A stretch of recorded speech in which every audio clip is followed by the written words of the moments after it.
Alright.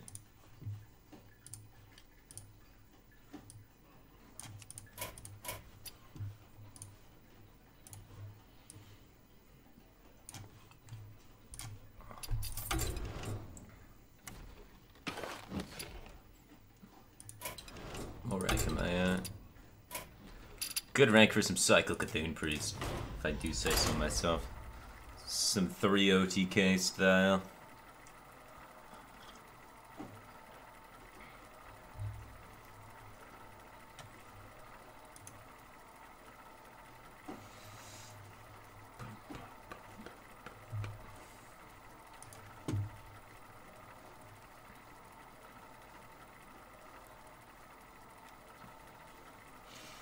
Yo, what up, Zebisnair?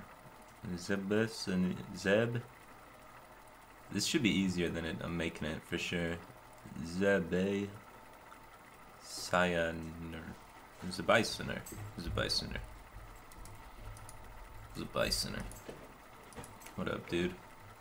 Hey, who's this guy? How's it going, Brass YTV? What up, though? That name's a hell of a lot easier to pronounce, man. What up? Labapo 3 UK. High with just the bracket. Is it the Russians that do that? They do the bracket instead of the colon bracket or the equals bracket. And they just do only the half of the smiley face. I think it's the Russians.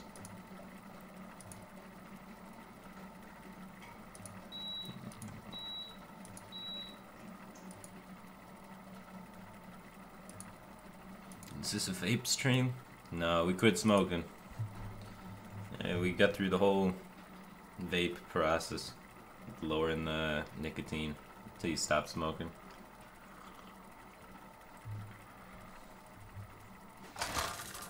What am I drinking? Burnt coffee, man. Perfect way to start the day.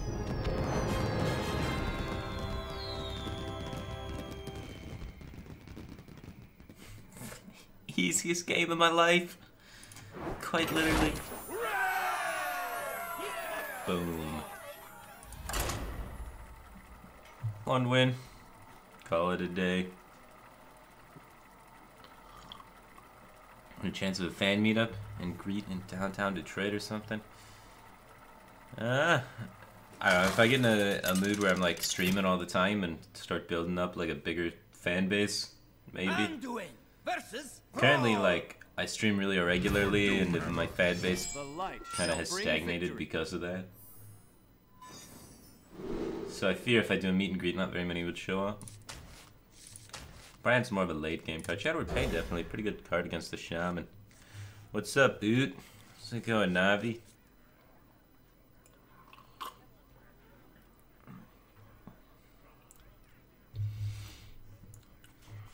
I think Navi's my only remaining Australian on my friends list. I might have Flamingo bumps. Yeah, I do. Alright, so I have like 2 Australians on my friends list. Navi is 50% of the Australians on my friends list, which is pretty cool. T Robinson 9342 just resubscribed for 11 months in a row. Welcome back to the Batcave team thing, man. I appreciate your continued support. Feeling good, digging that, dude. Appreciate it. Sure, Cleric out there gonna get some draw, start drawing to our Cthulhu stuff. Where have I been? I've been streaming at daytime hours. I don't know. I have a girlfriend that like moved in that tries to make me be awake during the day and sleep during the night, so it's really been throwing my whole life for a loop. So I apologize for that. But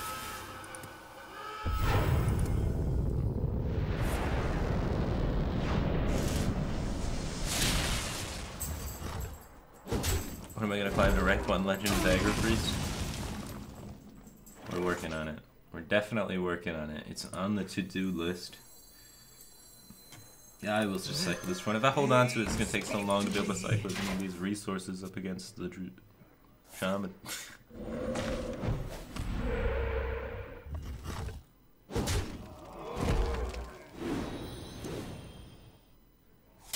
Alright, order. Play finally something to do. Feels good, man. Actually, screw that. Let's get rid of the... I want to get rid of the spell power, but at the same time I don't want to use the wild power doing it. Maybe it's worth it though. And then next turn, loot order, disciple of Cthulhu. Like it hits the curve so nice. I'm gonna get rid of the spell power before Azure Drake comes down. So you know maybe he doesn't have Azure Drake. Does he have coin? I haven't been paying attention. I didn't. It's the first game of the day, man. It's gonna take a little while to get that groove in.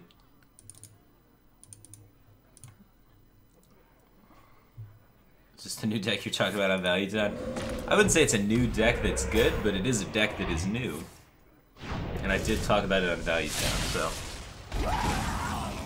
I'm gonna assume the correct answer to your question is yes, but I'm not 100% confident.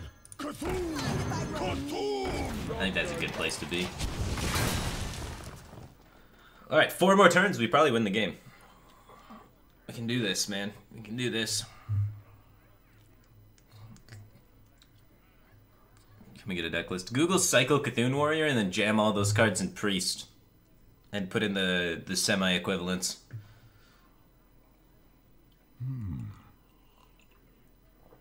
And then, you'll be good to go.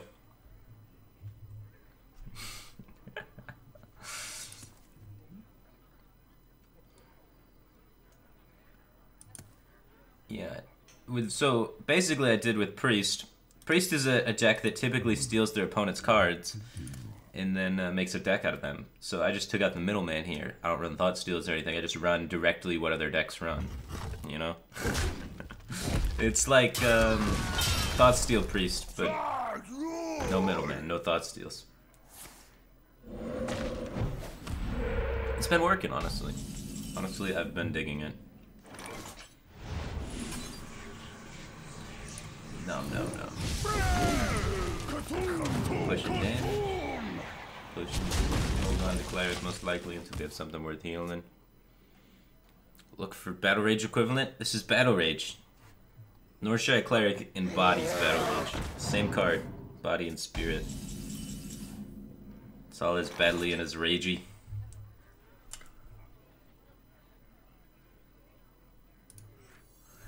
This is gonna seem dumb, but we're gonna cycle this Holy Smite, right? I need some fuel going here.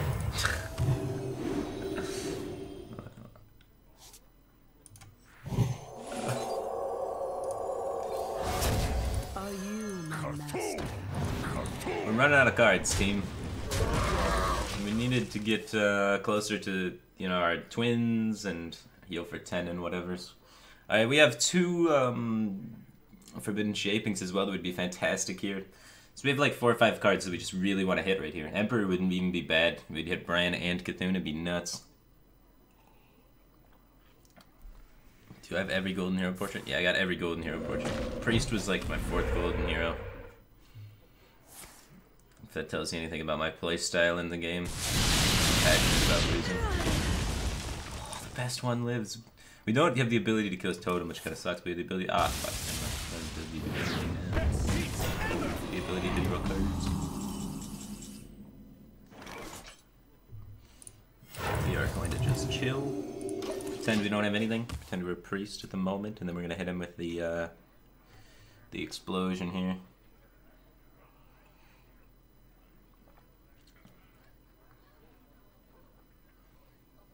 Tonight, a tale of terrible tragedy. So we want to wait from killing that. That's not bad. I mean, it sets up for a good Cthulhu, right? This isn't bad. So I do think we still just excavated to help pave the way for the Cthulhu. Do I try and play a 4-drop to also help clear the way? I don't think it's unreasonable. I think we're just gonna Cthulhu and then play an 8-drop, so... In the event that where he hexes, it's a lot better to go that way with it.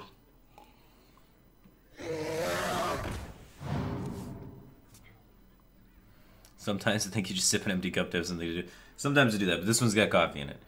I don't know. I have an oral fixation, so... Sometimes I just chew on random things as well. Ah, well, this has to be better, right? Like, If we don't get this out, we're never gonna get this out. But if he hexes it, we feel real bad about our life. We still have a decent amount of pressure, but it's not nearly the same. He is aggro shaman though, so.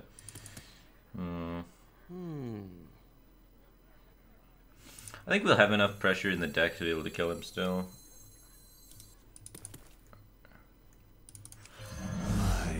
And eventually he's gonna hex it anyway if he's got hex. One guy lives. Fuck. Never lucky. Obviously the worst case is he hexes it, but what are you gonna do? We still have Doomcaller, the Healy guy, and 2 Forbidden Shaving, so it's not even like we're in a bad spot. That part's kind of a bummer.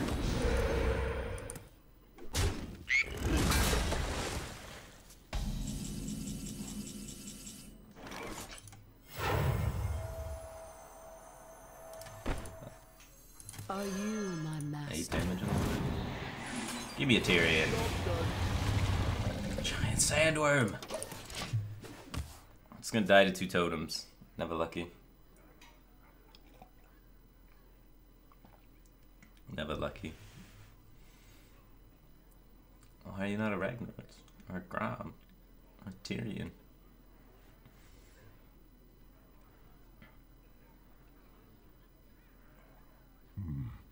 What to do? And my A-Trap's gonna die to a totem, and this is the height of depression. My A-Trap's gonna die for 2 mana. Did you Talk bring about some synergy. fish? Yeah, look at you go.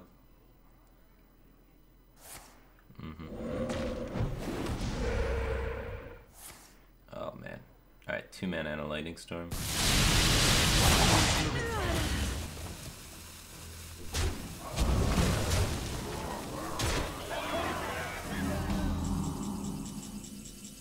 Well, we clear this. He's used both storms, so next turn we reload with the Brand Twin Emperors.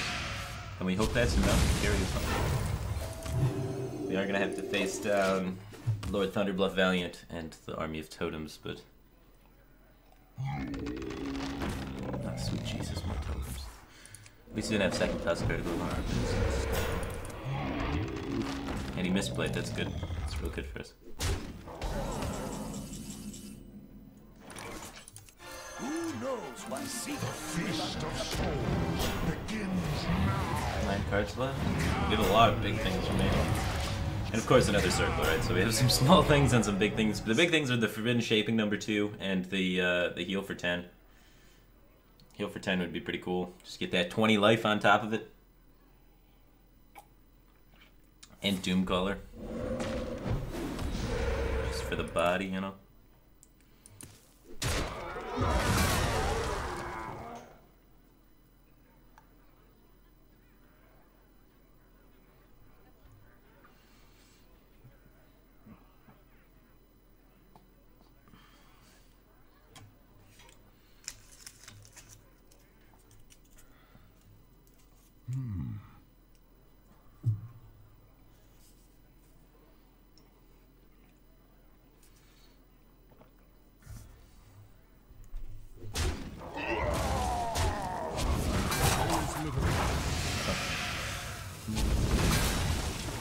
Well, this is where we draw something big. We take over, man.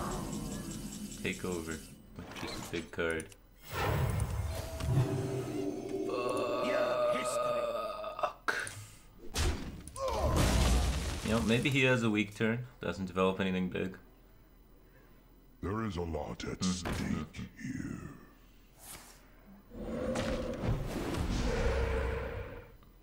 So I think about the shaman. We're talking about shaman got above. I feast upon light. We're in it. We got a chance. We got a chance.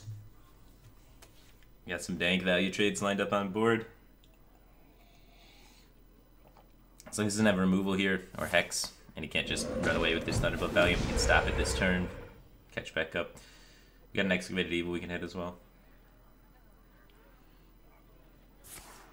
Fuck.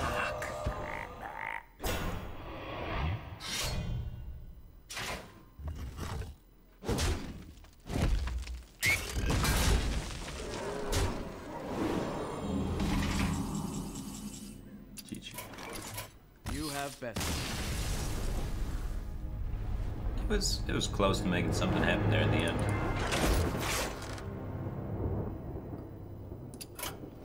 What if we were to get a little bit heavier on the cycle?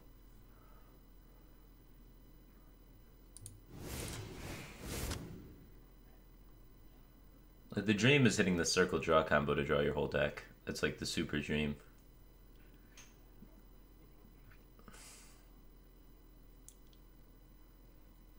Maybe it's unrealistic to do so.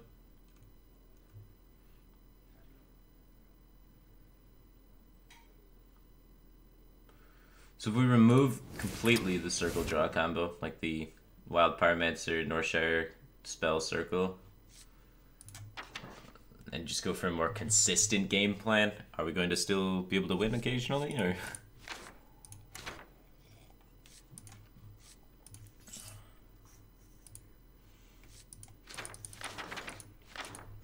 Yeah, not having circles kind of sketchy.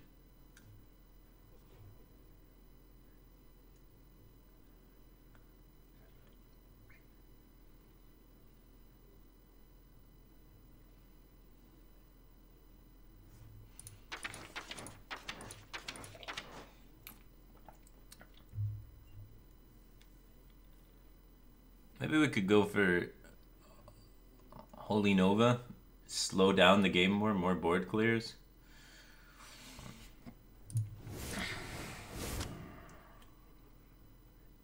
Slower game approach.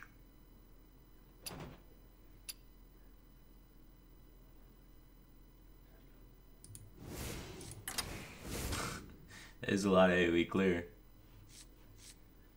Higher card quality overall.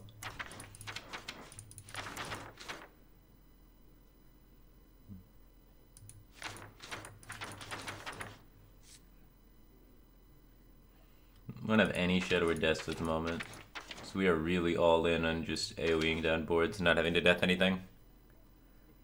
And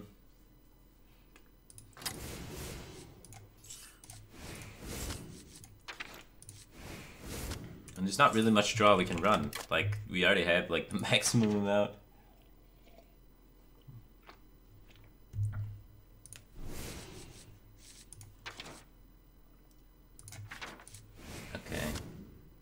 We removed some of the threat count and increased the draw, and increased the mid-range minions, added more spot removal. Give it a shot. We have a lot less combos with Wild Pyromancer though with the spell changes, so might not work up as well.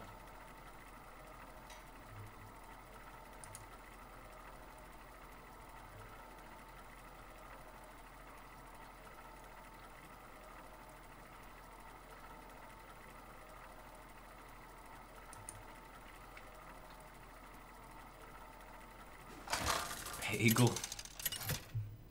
What bagel? Anduin versus Morgul.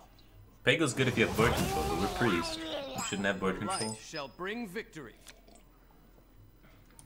We can get our guy to 10 and then heal for 10 against Dagger Shaman. Seems good.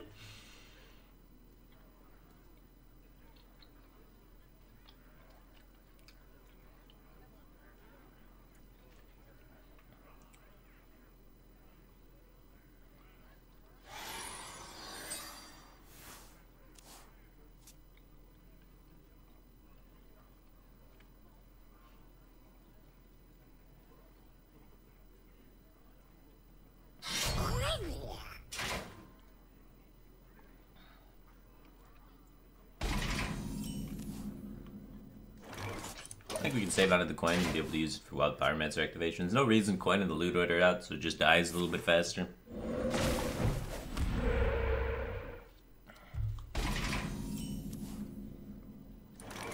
if I roll me? Coining the Disciple of Cthulhu to get the trade on that to stop 1 damage. Seems kind of wasteful as well. The coin is actually quite valuable just to be able to get an AoE out a turn sooner, or to be able to use Wild Pyromancer a turn sooner. Did you bring some fish?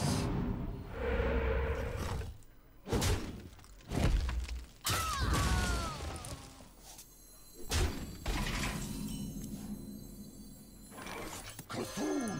Cthulhu! Cthulhu! Alright, so we get 4 AoEs, double Wild Pyromancer, double Excavated Evil.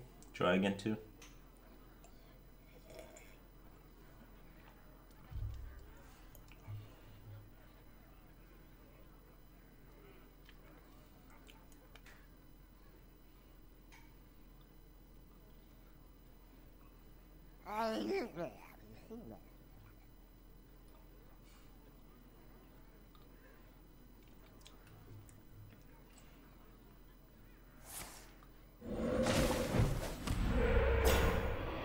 So many totems.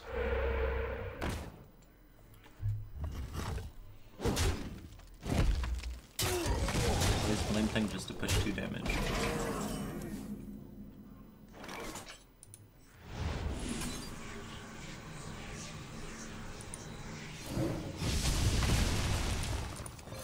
I like the coin still.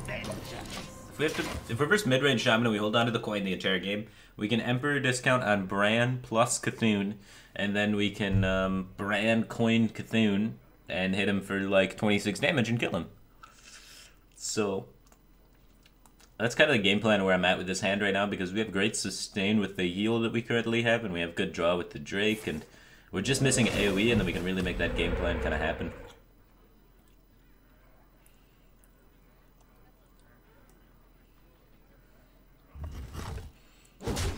With the circle kind of cut, maybe we cut the more sharp player.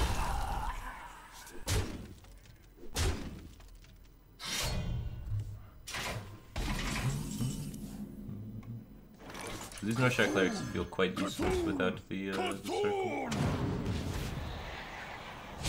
I'll throw them out here to contest. Maybe make him use an AoE, right? And then he's having a lackluster development turn, and then we can get away with either playing the Dark Mender or the Ezra Drake.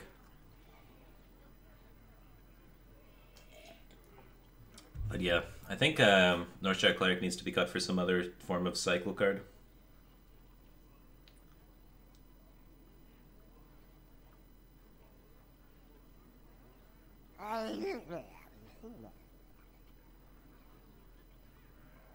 Did you bring some fish? Oh, the high roll! You the best. Oh, swinging before toteming. 50-50 to get spell power.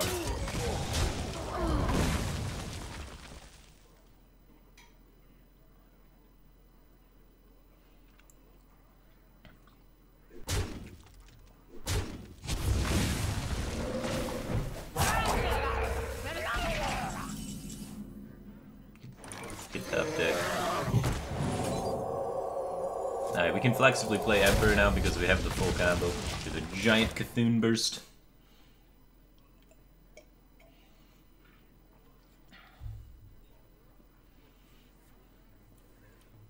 The problem with North Shark Clerics is a win more card. Not necessarily. A lot of the times it is a win more card if you play Traditional Priest, but if you're looking to play it as a combo piece, and then you combo it with Wild Pyromancer's Spell and Circle, that 4-card combo, and you can deploy that 4-card combo regardless of the board state. You draw a shit ton of cards. 10. I have to save the coin. I could just play this out instead. That's safer. Yeah, okay. I feast upon Play like a beach. Yeah, then at that point we don't really need the heal, right? We could just drop this. Are you my master? Hopefully try and get some damage away from my face. I need to live 2 more turns after this one. Maybe this sets up the AoE on the Fire Elemental after our guy gets dealt with. There is a lot at stake here. We have so many AoEs in the deck. None in the hand, though.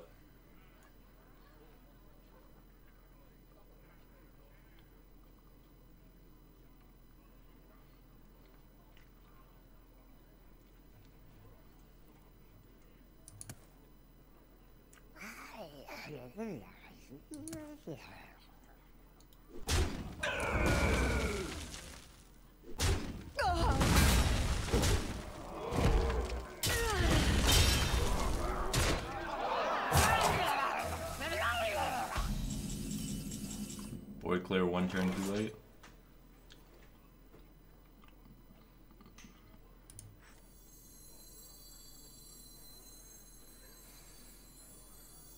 By the power of Ragnar, I have the power! 18 damage. So hopefully we're alive.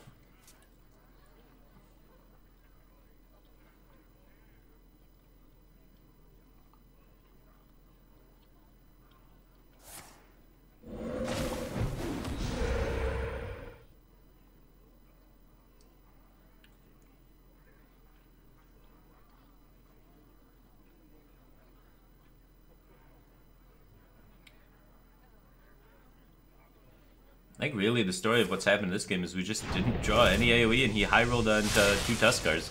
Both of his Tuskar totemics rolled Flame Tongue Totem. And that was a bummer for us. I don't think we can beat that. Drew no AoE, both Tuskar totemics drew Flame Tongue.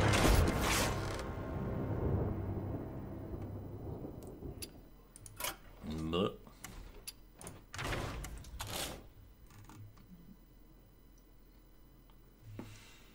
alright, what?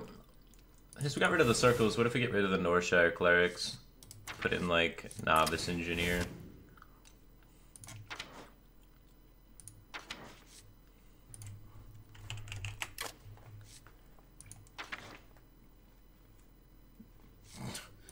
Oh, mission veteran.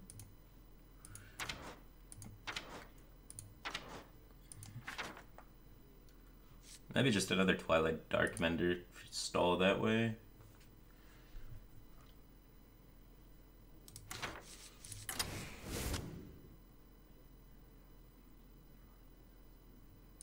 I'd rather have a second Holy Smite than a second Pain, honestly.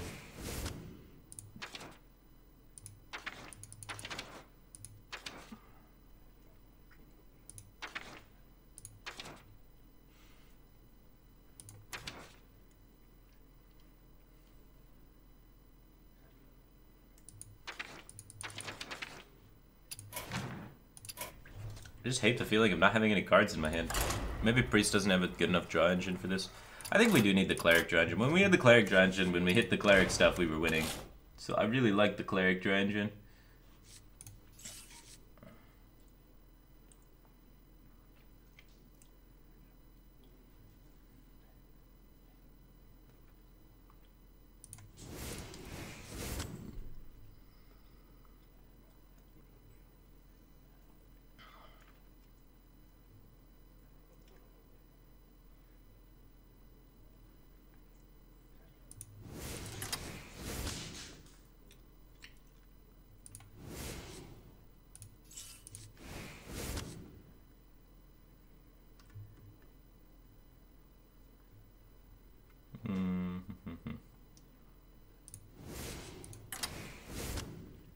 Alright, so we have 1, 2, 3, 4, 5 cheap spells that can work with Cleric, and then 2 circles. Maybe we do need another Forbidden Shaping or Holy Smite to go with the...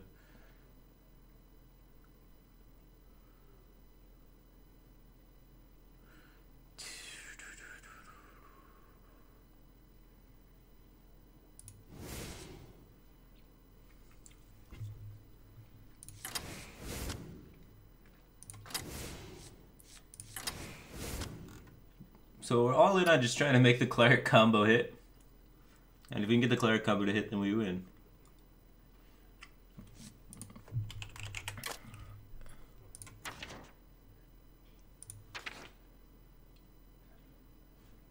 At that point, we maybe even just run a Cold Light Oracle just to make the dreams come true.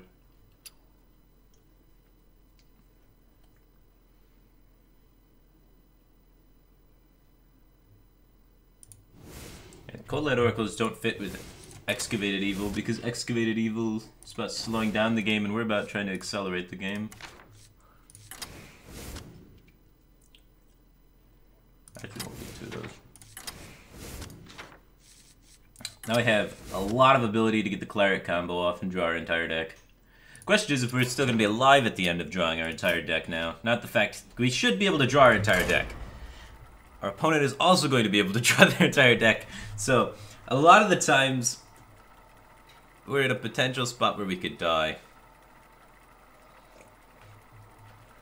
But we're going to try and see how fast we're dying, and then tone down the draw from that point to try and save alive a little bit. Maybe go for like a curator package or a slower sort of draw plan if we're dying too quickly. But if we're able to stabilize, you know, God bless. Shall bring victory.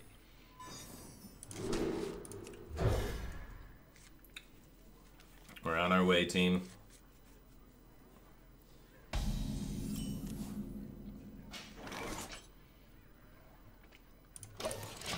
I don't want to play cleric turn 1 and do a potential flame imp or what have you, so.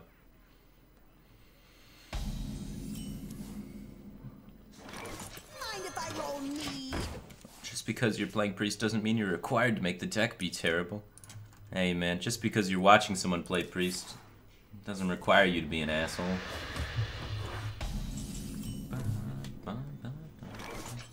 Reno lock.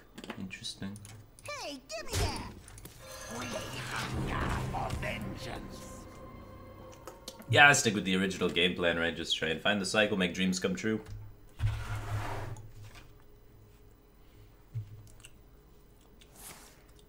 Spreading madness! Oh, dude, this guy's running some dank cards. Spreading madness hit mad value there, though. That's pretty cool. Are you my Mind if master? I roll me?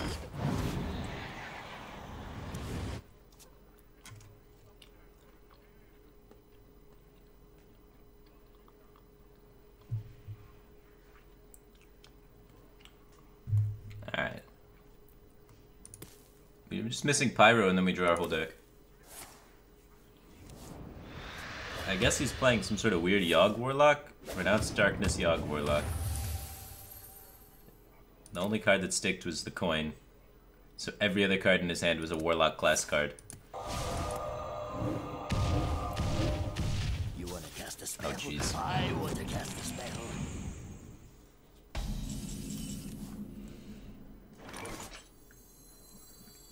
Is someone injured?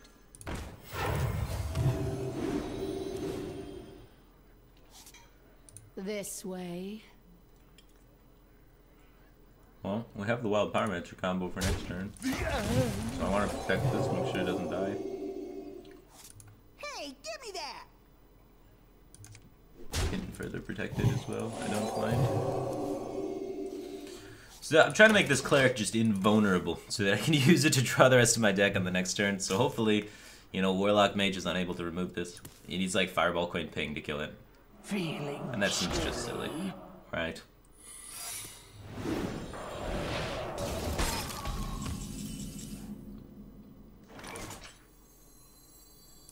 you like to play with fire? Do you like to play with fire? Hey, give me that!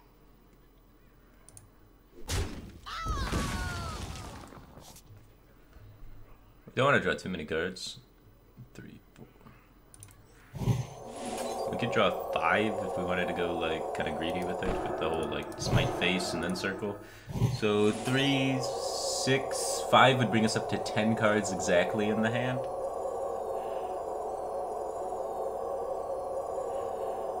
Okay, 10 cards, and then we use the power word after, or shadow word.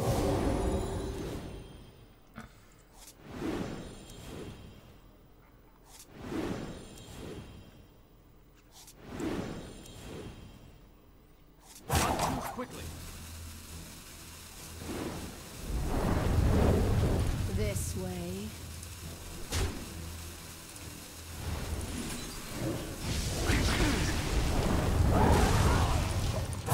Quickly. Alright, so we can Emperor because we do have Brand Doomcaller.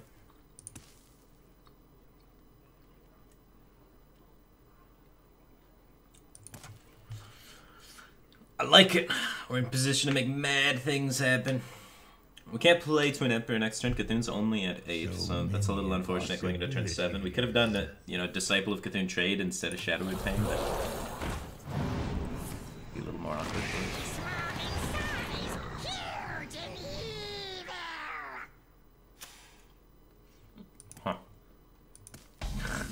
Cut a Warlock card out of the deal. So much card draw.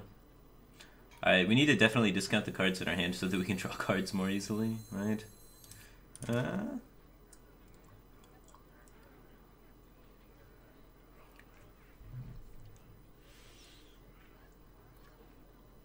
We have Blaze to clear. Okay. I hope you like my invention. Alright, we're heading for a next turn for sure, because we have too much crap in our hand. This way. 3, 6, 7, 8. I don't know, we get twins. We're just squeezing them out of the game with pressure at that point.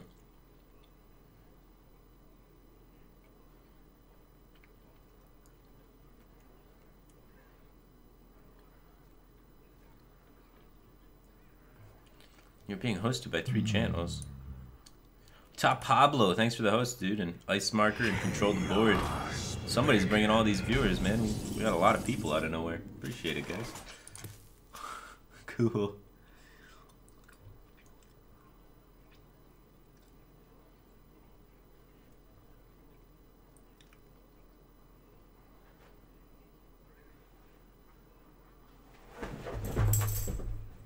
I wonder.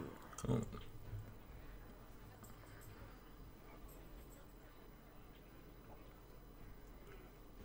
Hmm. 9.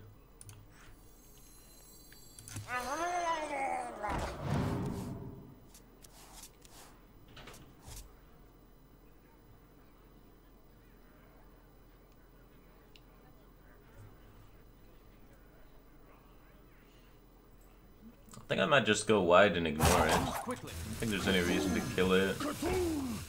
We just try and find Cthulhu, play Cthulhu, and kill him, right? Sure. 5 cards left.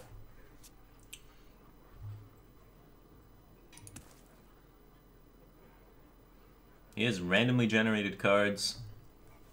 So there's not much I can really play around, you know? I could try and play around AoE if I wanted, just because Blizzard and Flame Strike could be randomly generated. But I don't even think it's a big deal if he Blizzards or Flame Strikes here. Wastes his whole turn, he pushes 8. And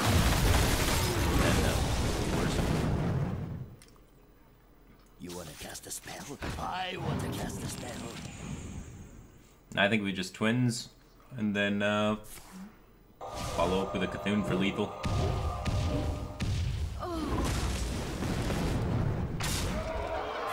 Wow, that was way more damage than I thought could possibly come in by ignoring that. Holy shit. Got crushed by that Dragon's Breath on top of everything.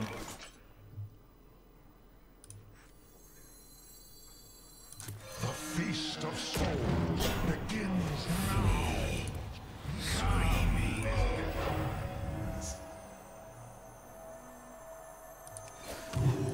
I don't know, get these out there.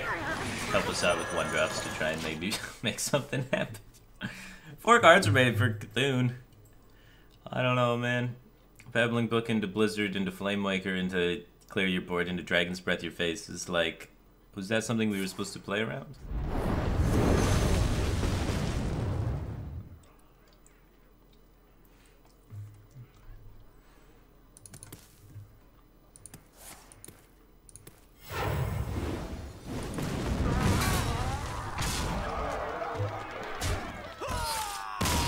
Renounce Darkness into Mage into Flamewakeress, man. Kinda lucky.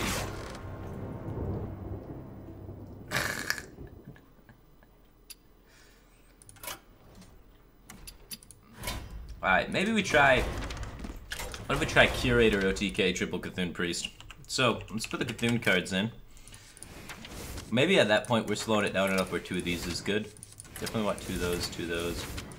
Let me get this guy in there, and this guy, and this guy. And then, we want the Emperor.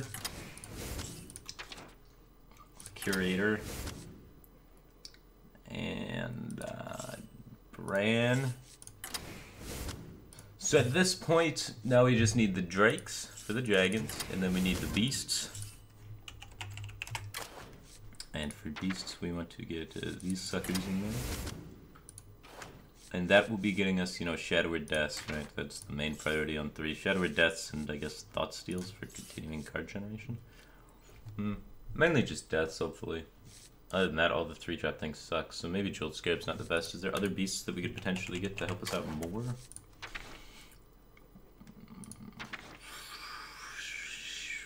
Jungle Panther for removal. Kodo Tiger. Not really. Not really good beasts. At that point, you're gonna need like Alkanai Circle, and we're going for like a stall mid-range game plan rather than a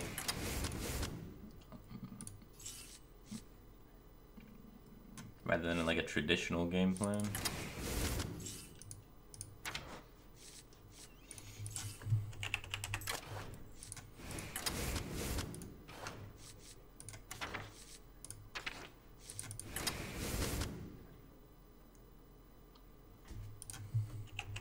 Maybe Barnes is good. With Alkanai, Bran, Umber. It's not great. I mean, you can get Cthulhu dead too, which is kind of cute.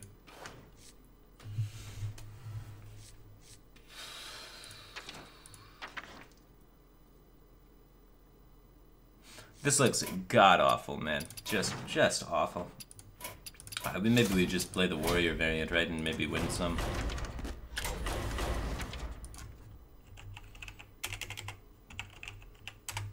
The warrior variant's really good. A lot better than the priest non-variant.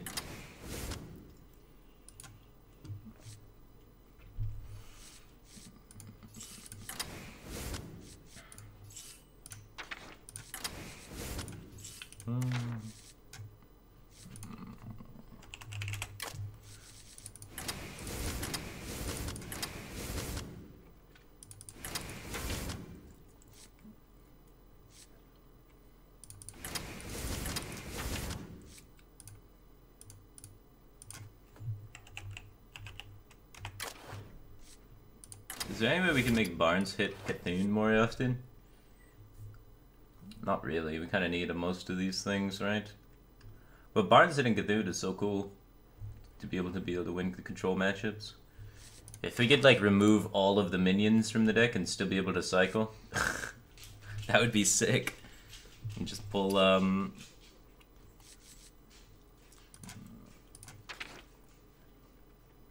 Cthulhu every time. But it's not very great. I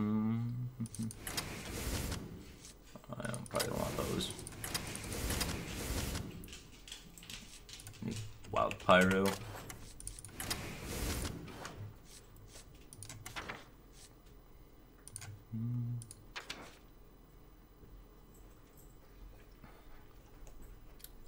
Honestly, Armorsmith probably not that bad in the current meta, just to be annoying.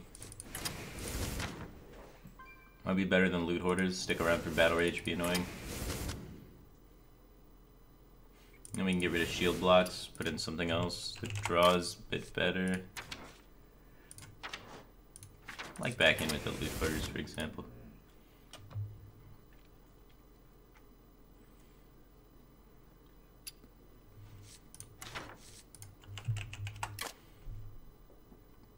We could probably get rid of that for something too.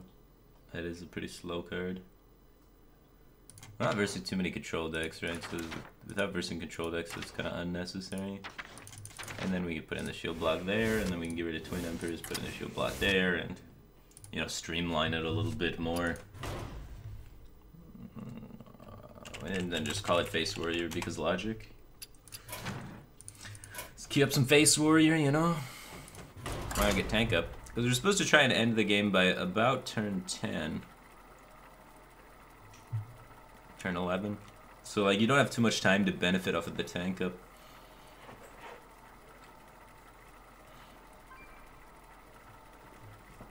Another shield bear. You mean another? We don't run any shield bears. It's a cycle deck, guys. We draw the cards, go face. Fuck armor gain. Versus Rexar. As we verse Hunter, for armor gain is good. Victory or death! Yeah, I mean we look for more aggressive cycle options rather than shield block. Like shield block's okay, but it's not the dream. So we'll just hit it like this. Maybe make something happen. Blizzard nerfed all the free-to-play decks, did they? We might come up with some good free-to-play decks later then if they did. Bust out some free-to-play legend gameplay. Is Twin Emperors in this deck? I'll never tell. It was, but we cut it to favor card draw. Nom nom nom.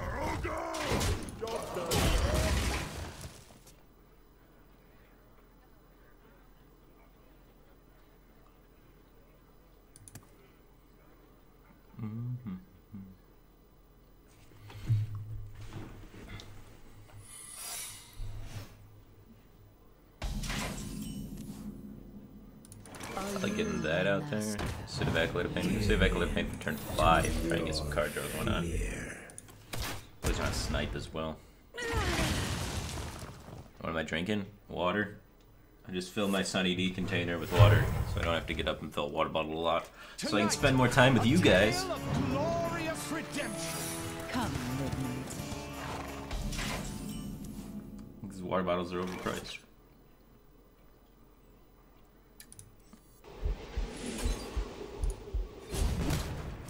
Well, it's not Cat Trick. No, it is Cat Trick. Just took a long time to display. I think I prefer killing that guy than the guy that's actually damaging me. Even though if he had additional secrets, I feel like he would play them. It's just the 2-1 contests the minions now. It's just fine. We're likely to start finding some clears here pretty soon. There's a clear.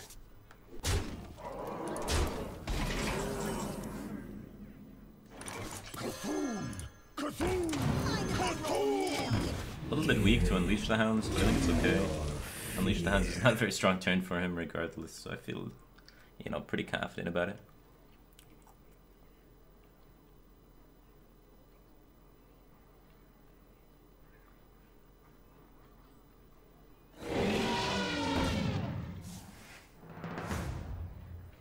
There's that Wild Pyromancer we need.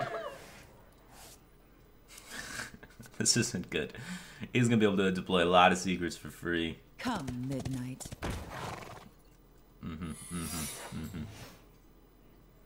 Fantastic. We just got cucked. Carthon! Bummer. Hey, give me that! I mean, we can kill this guy, but it's really slow, so... He's already played the secrets, so I feel it's better maybe to just, set up clears another way. 3, 6, 9, 10, 11? He's only got 1 card. Yeah, we can stabilize. This will be fine. Right, like, now he has to invest 5 points of damage into killing the Emperor. So although we can no longer deploy multiple Cthuns on him, I think we'll be able to get away with just 1 Cthulhu being okay. And, we have the ability to turn on the heat the following turns with some shenanigans. And he chooses to ignore my Emperor. Some friendly face damage. What's up, TS Plody? How you doing, dude?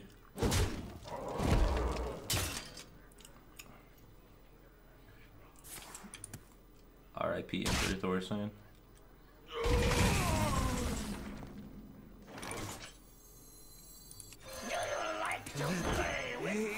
Speak to me.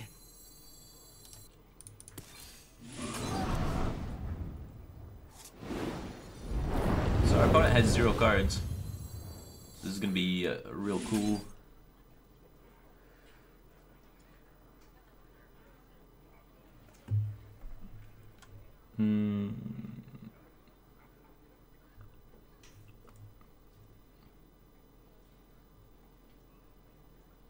Which one do I want to let live?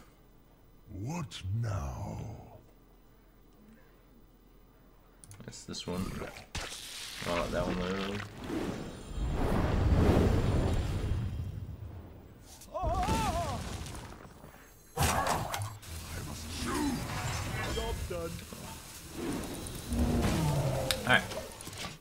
potentially stabilize here. As long as it doesn't top deck burn spell. It's only got 8 damage. Lied by 4. That is the worst possible thing that could happen for me, for him to top deck quick shot there.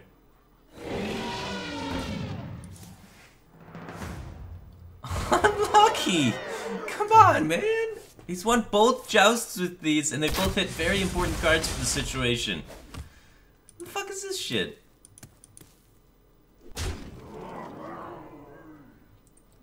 Top deck quick shot into top deck King Zellic, into King Zellic win joust get Leroy. Like, are you kidding me? Just get memed by Face Hunter.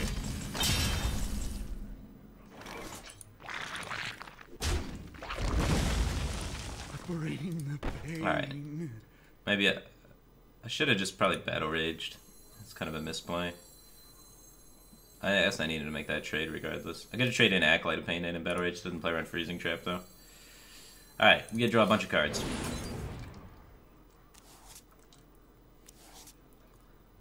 Where's our Armor Smiths and our shield block?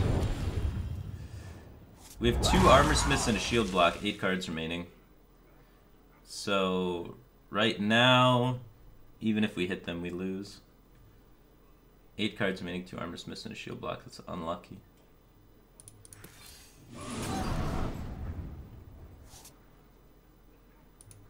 Are you my master?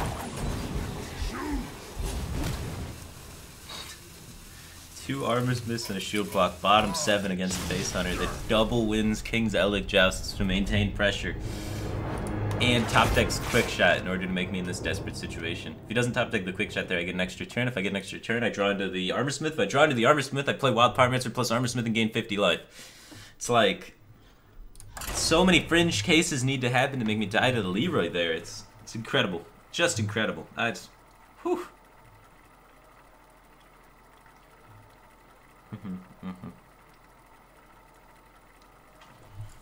Never fucking lucky, man.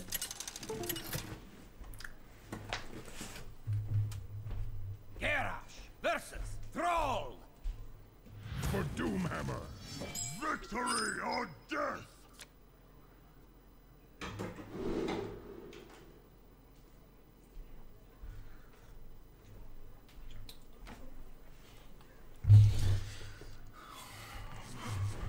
Alright, Shaman Stone, welcome back. I like some of these Cthulhu cards, but I don't like all of them because I want to have Cycle, I want to have Fluidity in my hand, I want to find a Wild Pyromancer, you know, I want to accomplish things. I don't want to just sit here and buff Cthulhu all day. Buff Cthulhu a little bit, clear the board a little bit, all in moderation, you know, it's like a good well-balanced diet.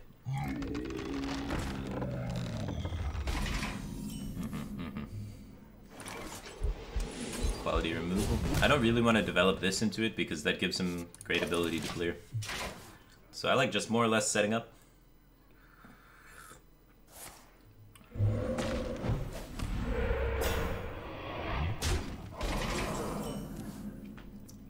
And removing the pressure. And then we can deploy the 2-drop alongside something so that he's not able to clear with just the X.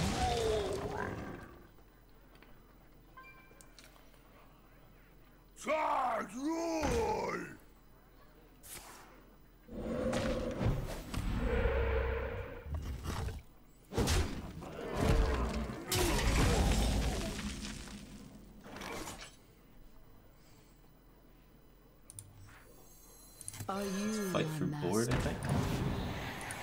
We can maybe do some Wild Pyromancer shenanigans in the following turn.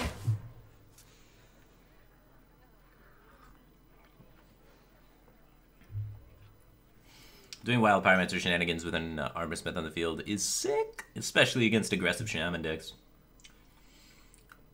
And we have to cockblock this guy. He's played Cancer Shaman and he's rank 1, so you know we don't want to let him hit Legend. I wonder. Must stop the Cancer. Did you bring some fish? This is important. Very, very important. Armor Smith's gonna stick. My dreams come true, the armor gain is real. Commanding Shout, best draw. Clear the whole board while Pyromancer coined Battle Rage at the moment.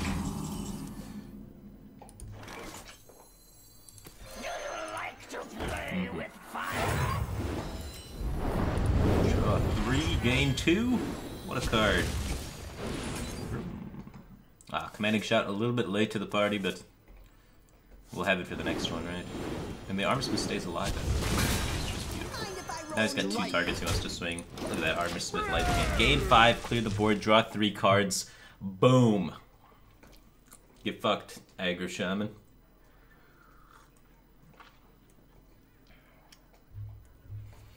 Would Cthulhu OTK Druid work? I'm pretty sure you can put any cards in a Druid deck and it would work to some extent, so it's worth trying. Oh, he's not Aggro Shaman. Now I feel like kind of a bully. We're bullying this polar mid-range Shaman and stopping him from making the legend, maybe. We could still very well lose this game, but... Well played. Oh, he's not very confident in his chances, huh? I think it's worth just facing this and executing it. I don't want to take repetitive damage from it, and we have enough life total to kind of spare to make this happen, and I don't want to just throw Acolyte of Pain out there as my only cycle card, and I want to make sure I gain some value off of it, really. So... cyberbullying mid-ranges shamans? I mean, it's not my fault. He's playing Tunnel Trunk. It looked very aggressive, you know, coming out of the gate. I was very confident it was Aggro Shaman. Not a bad person, guys. Alright, let's get rid of one of these, I think. One of these, one of those.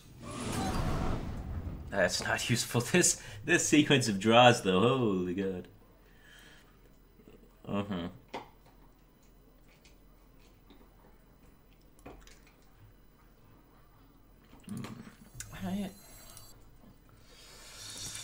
Gotta hit that Wild Pyromancer, right?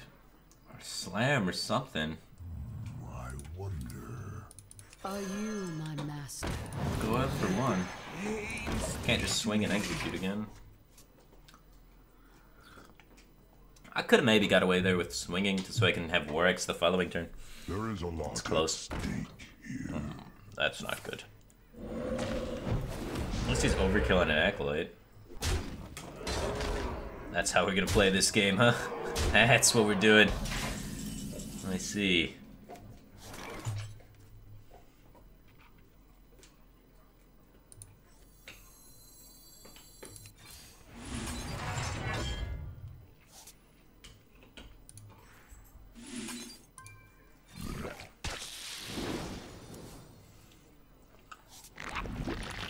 Bring the pain.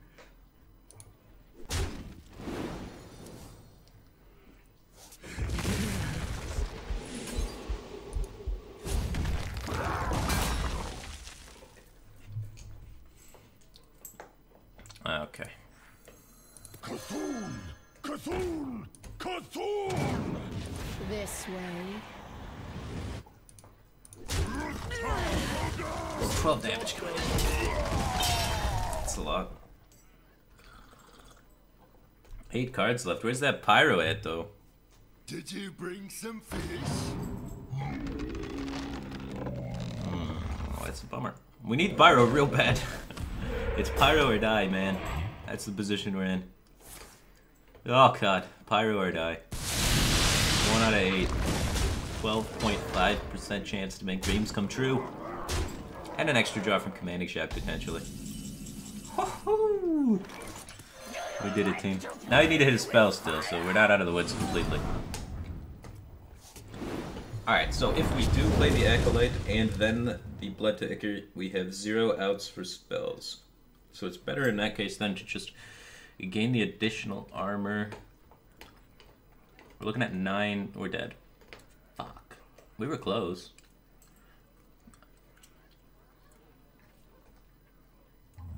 I wonder. Maybe we need Whirlwind in the deck then. You can see where Whirlwind would be coming in handy here. You know, this play into Whirlwind or something.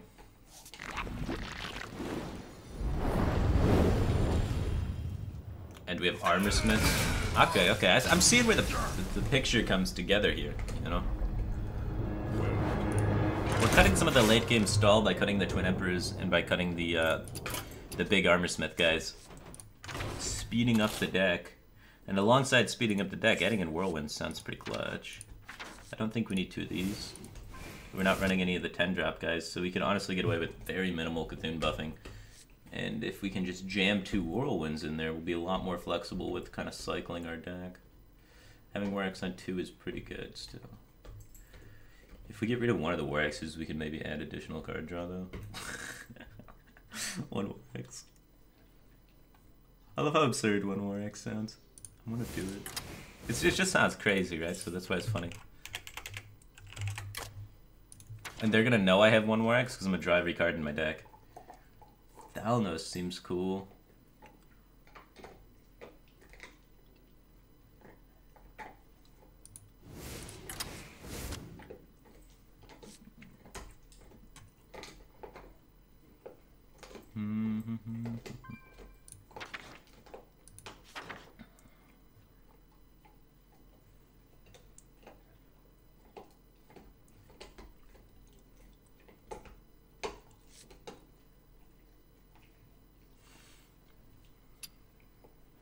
Maybe we just get rid of the whole Doomcaller thing. If we get Emperor and Brand gone. Probably not. Probably not. We can get rid of an Armor Smith. Who needs defense, am I right? And put in the second shield block so we have more draw that way. Slightly more draw, but shield block's so expensive that I don't even know if we're playing it for draw for the most part. Pagel. I don't know about Pagel, man. Ironforge Portal. Ironforge Portal's way too slow.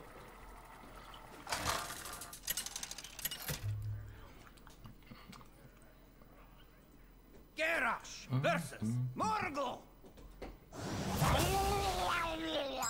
Victory or death!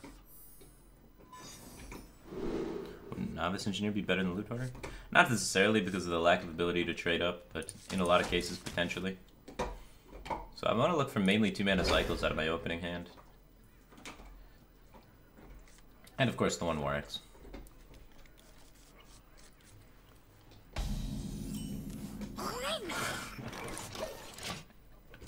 You guys know we only run 1 War Axe, right?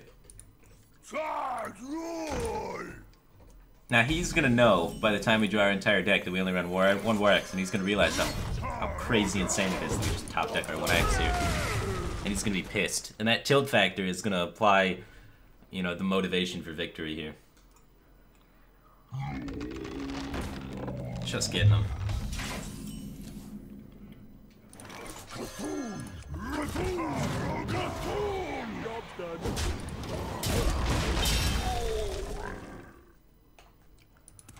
If we cut Brand Tombcaller, what would be the win condition? The singular 10-10 Cthulhu? Yep. Well, I mean, we'd maybe make it a 12-12 at that point. It might be required, you know. But yes, that would be the objective then. So that's kind of why I didn't cut the Brand Tombcaller package. I think it might be a necessary evil to have in there.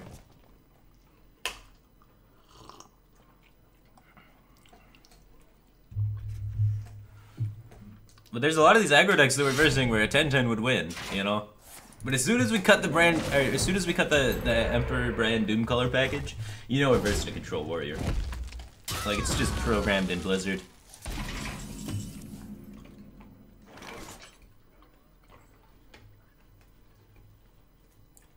Yeah, okay, we just get this out there, right? I mean, we could actually, I think we shield block armor, and then try and play Cthulhu, or try and play Emperor into Wild Pyromancer combos. Alright, well we do that instead of armor. But Emperor and the Wild Pyromancer act like pain combos is sick. We don't have Brand or Doomcaller though. But typically speaking in this matchup, the Brand Doomcaller doesn't even work because they have Hex. So we can maybe beta Hex out against an early Emperor, then maybe it sticks and things happen, you know.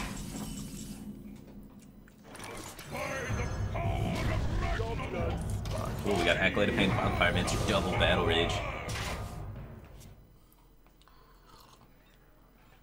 Could be good. Could be good. Did you bring some fish?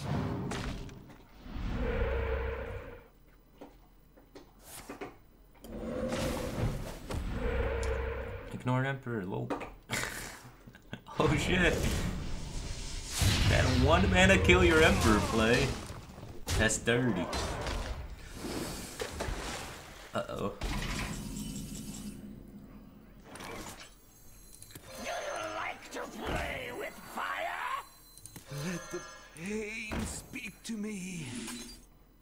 Alright, so if we do this, we can clear the board. Oh, we only get 2... Oh shit, I did not think this through. We need a commanding shout.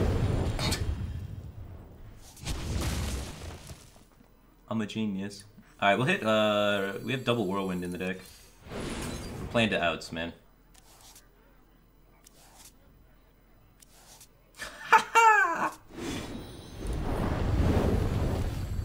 Oh, man. We did it. I didn't think that would work, but it did. Alright, 3, 6, 7, 8. We could draw 2 here, and then draw 1 here, and then an overdraw. That sounds bad. I'm gonna go with option 2, which is this.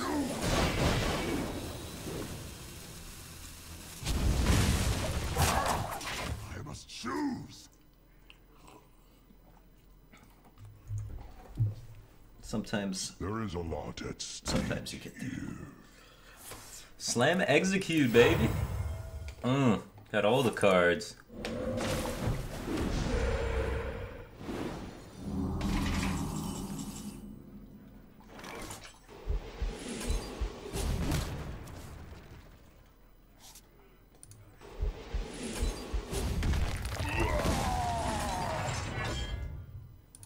Mind if I roll knee?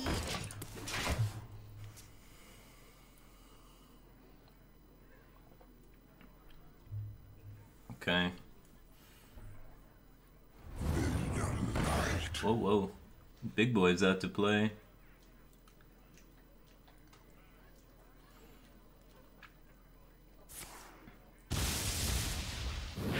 Ready for action.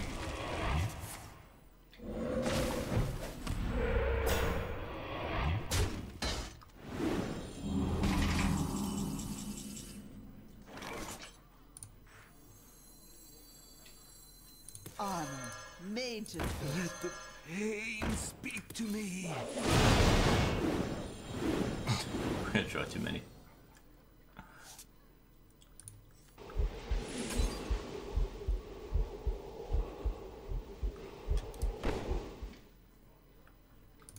What's a little fatigue damage, right? Almost out of cards.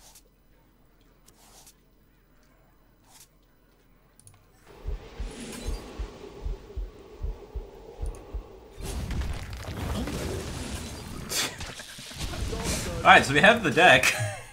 We never hit the friggin' commanding shouts, which are usually pretty important. So we've got the whole drawing your deck part down. Now we just need to make the deck actually win games, which is another crucial part. And if he has Hex, then the Cthulhu thing is not going to work. We do get potentially a lot of damage in here.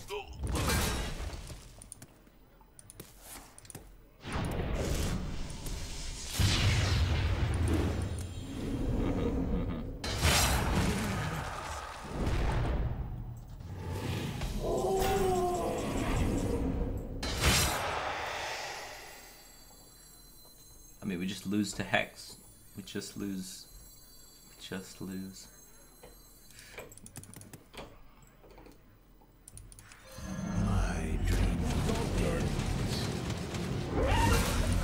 Maybe they don't have Hex. If none of those 4 cards are Hex, we win the game.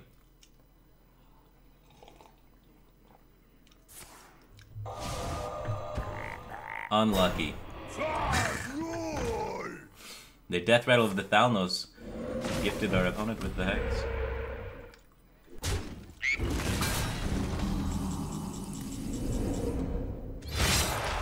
Who knows what secrets will unfold? Cthulhu! Like to play with fire?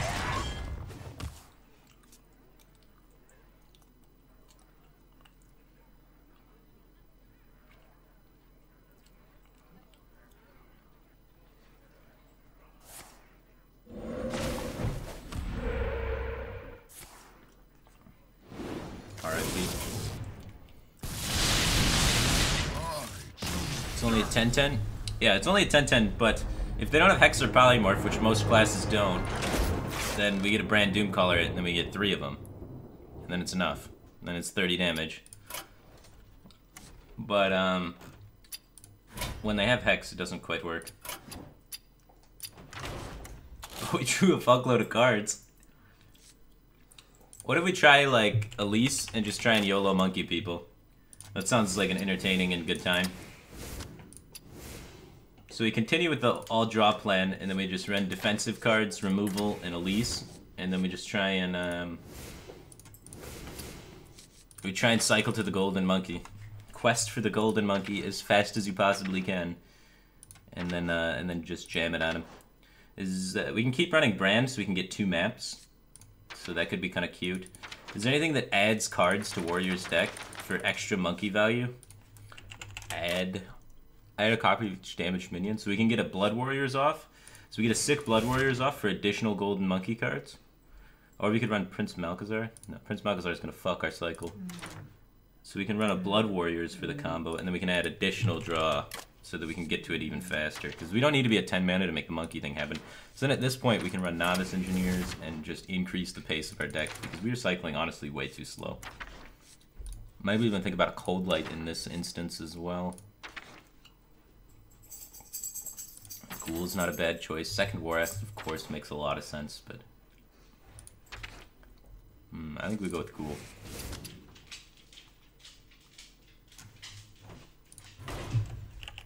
Monkey. Alright, so... if anything, this is going to cause some interesting games where we get to slam Golden Monkey down and lose to randomly generated legendaries that aren't good.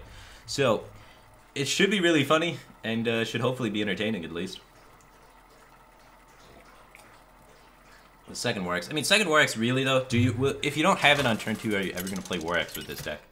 That's my concern with it, right? Like, it's possibly just a dead card the whole game. It's like too slow. You know, it takes 2 turns to deploy the charges. Do we really have that kind of time?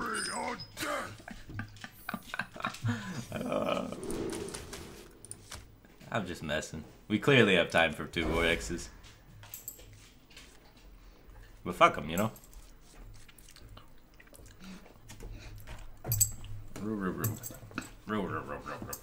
Alright, alright. Down. No kisses. Go to sleep, it's early.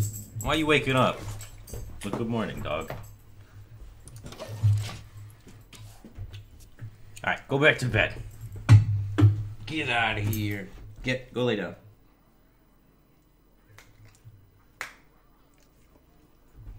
Go lay down. It's a good girl. I didn't say go lay down and then come back. I said go lay down. What to do?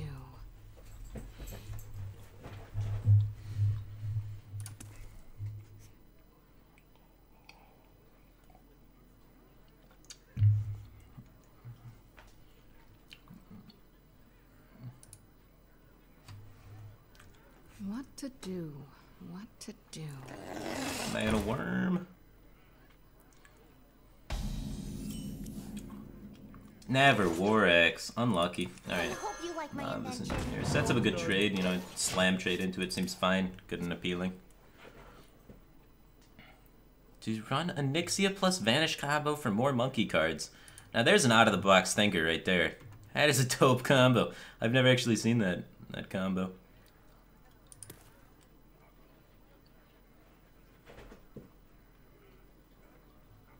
What to do?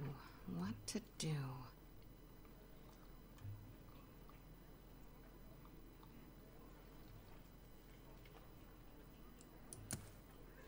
Someday I'll be just like you. Takes the trade to play around. He's playing around the slam on the cleanup. Oh, you.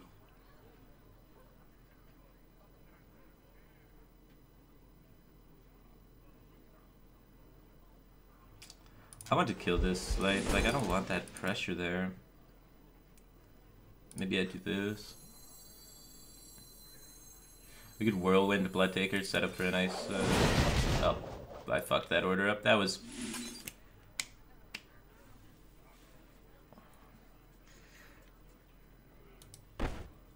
okay. New game plan. Let's not waste resources. Now we're setting up the Wild Pyromancer Slam.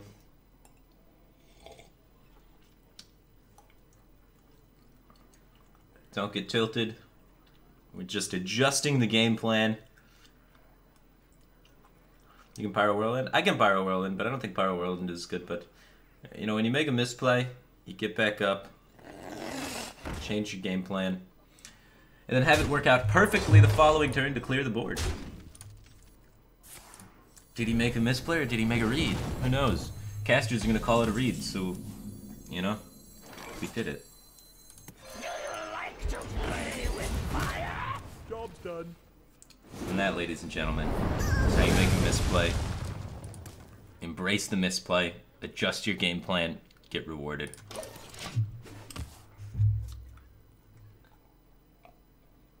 Let's make magic. But I totally fucked up. That is not what I wanted to do, but I think that was the best way to recover from what we, from our fuck up. And I think that's just as important as not fucking up, as being able to recover from it. Let the pain speak to me. Job's done. That armor gain, though.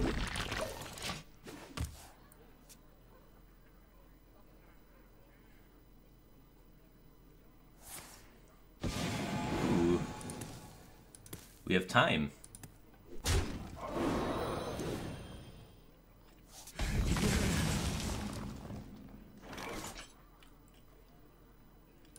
Yeah, cycle for 2 is good, right?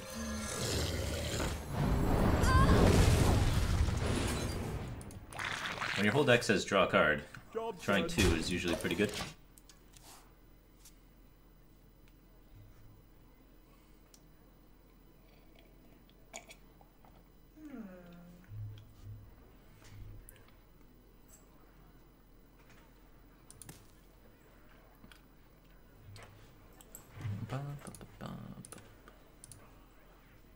I wonder.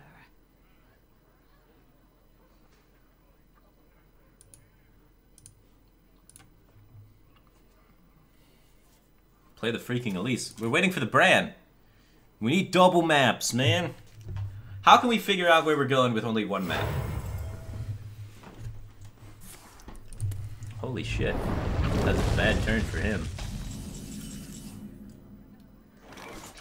We're waiting. We're waiting for the brand, and we're double. Oh, next turn we're monkeying. Takes out for Hambre. Alright. So next turn we're getting in there, double mapping, finding the monkeys. We have 2 monkeys we're going on a quest for, and we're adding a legendary to our deck. So we're gonna have twice the opportunity to. I mean, we have more legendaries at the end of the game. It's good. It's good. It's good stuff, guys. Goodbye, Armored Grill. Nice live. Alright, I kind of want to delay it because Flamewanker. Guys, Flamewanker is OP. We're going to delay it a turn, sorry. I said the monkey was coming out, and I said we were going to be doing great things, but I straight up lied to you guys.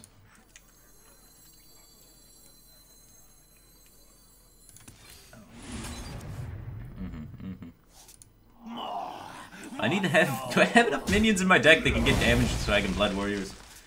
Do we still have an Emperor Thorsan in here? What is this hot garbage of deck? And how do I add more cards to my hand? Is there an Emperor Thorsan, guys? Is anybody paying attention? I mean, he has an Emperor Thorsan. I mean, in my deck, is there an Emperor Thorsan? Obviously, he has one. It's on the board.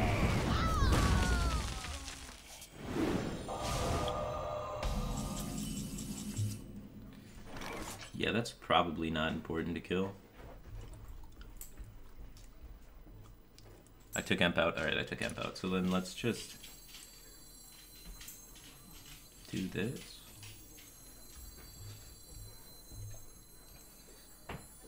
Do you like to play with fire?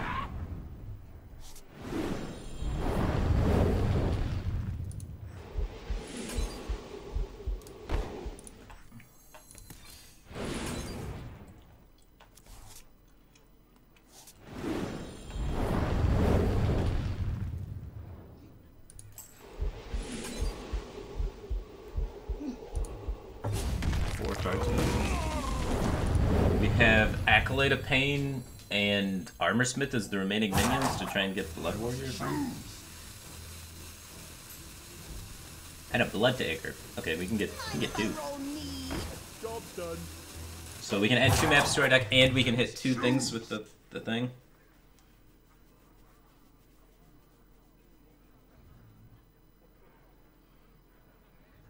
If we had Emperor, we could go Bran, Elise, Whirlwind, Blood Warriors. So we definitely need an Emperor in this deck, and we can actually make something disgusting. I wonder. Infinite maps our deck, and then create infinite legendaries over time. So every turn we'd just be like legendaries, legendaries, legendaries, you know? But not really, we'd add additional 2 cards to our deck. It's not as hype as I thought.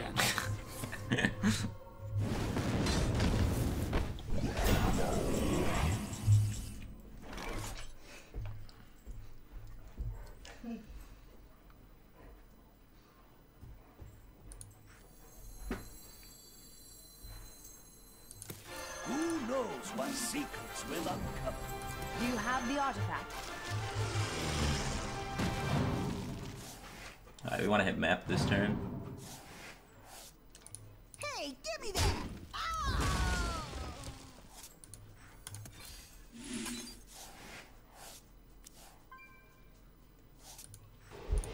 Alright, we have Acolyte, Armorsmith, Blood to Ichor, Whirlwind, Battle Rage, or Blood to 3, 6, 7, 8, 9, 10. So this is the maximum amount of cards we can add to our deck because we don't have Emperor, right?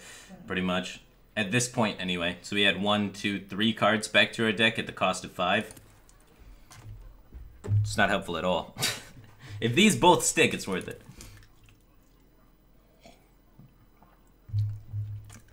Let's make magic.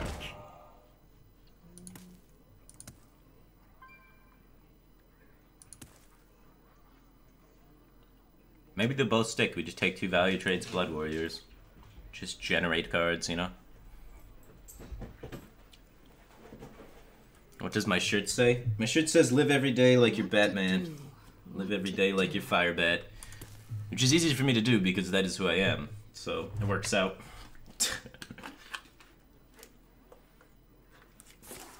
I see.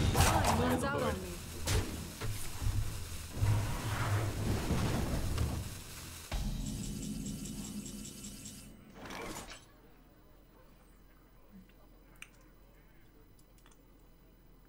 So we can clear and Blood Warriors.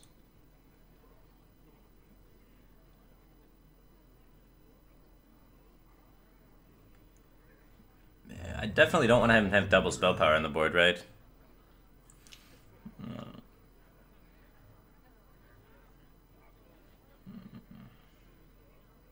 This is tough.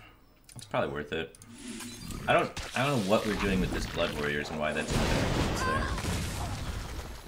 We could play it to get a 2/1 and to like cycle 1 card to become a different legendary, which doesn't accomplish anything at all. It was good on paper, it just didn't make sense actually. Oh, double monkey power. He's used 2 flame strikes, we're in there. Monkeys for days. Monkey on monkey. And then we just jam the Cthulhu next turn and we're good to go. Does this deck not run Arcane Giant? No, this deck does not run Arcane Giant. Oh, we're getting punished! He's turning bananas into fireballs! It's a great alternate fuel source, that's insane. Oh, jeez. Triple fireball. Triple fireball. Fuck me, right?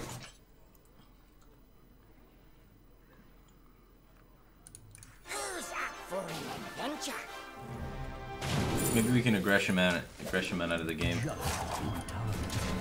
I should have queued up the attacks first before playing that storm. There's a slight misplay there, but maybe we can get there. Come on, Wyvern, how fast are you thinking? Evidently pretty fast. Not Dormer should be twice as fast. Goes so slow, you know. Alright, no Frostbolt, no Frostbolt. Connect that 8. 8 plus 6 is pretty close. I'm almost out of cards. Fuck it, right?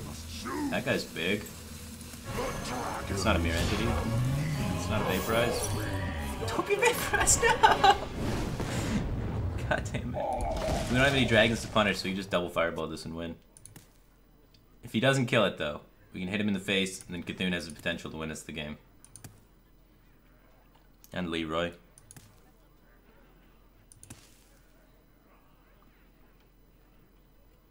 If we trade, we get punished by Effigy. If we go face, we get punished by Vaporize, you know. Nothing we can do, man. Alright, we need some way... We need to come up with a way to add cards to our deck as Warrior. Some sort of cool Blood Warriors combo that adds cards to our deck.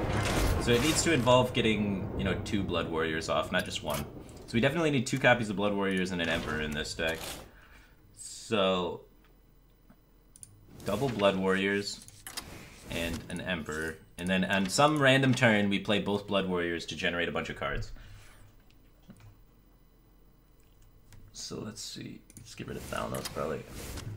So we want to generate Armor Smiths. So we save Armor Smiths, and then we do a turn where we damage them, and then damage or get a bunch of them into our hand, right? If we have 2 minions in the field, then the double Blood Warriors, that's 4 cards.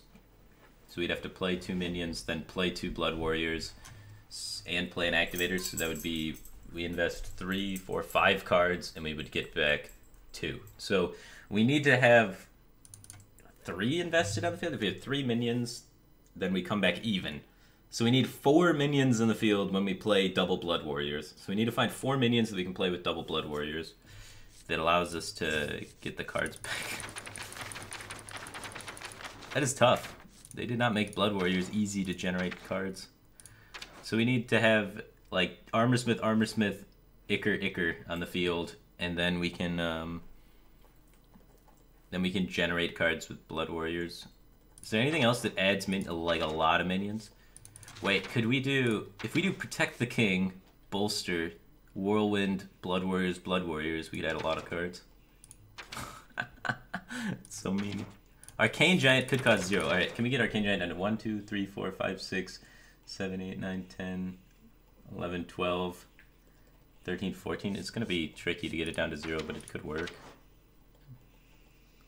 We could get Arcane Giant in the mix, and instead of charging it, we're monkeying people. I don't know. Arcane Giant seems too greedy. I mean, it seems like even harder to pull off the combo with Arcane Giant.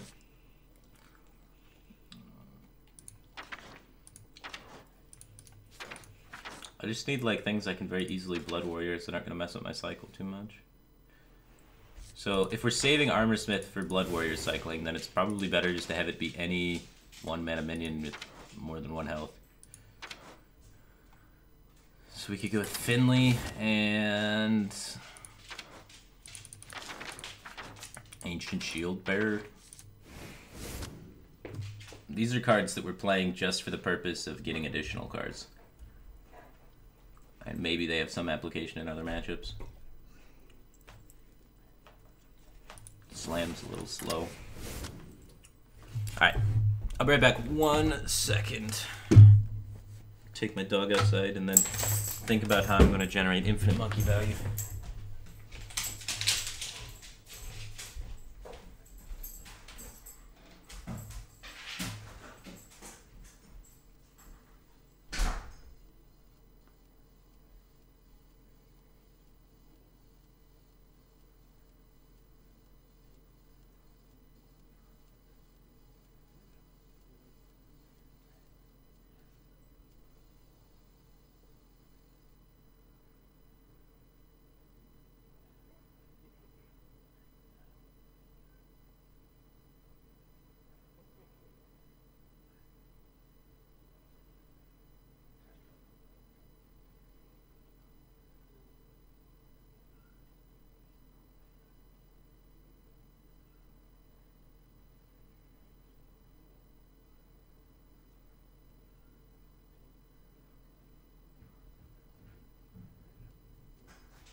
Okay.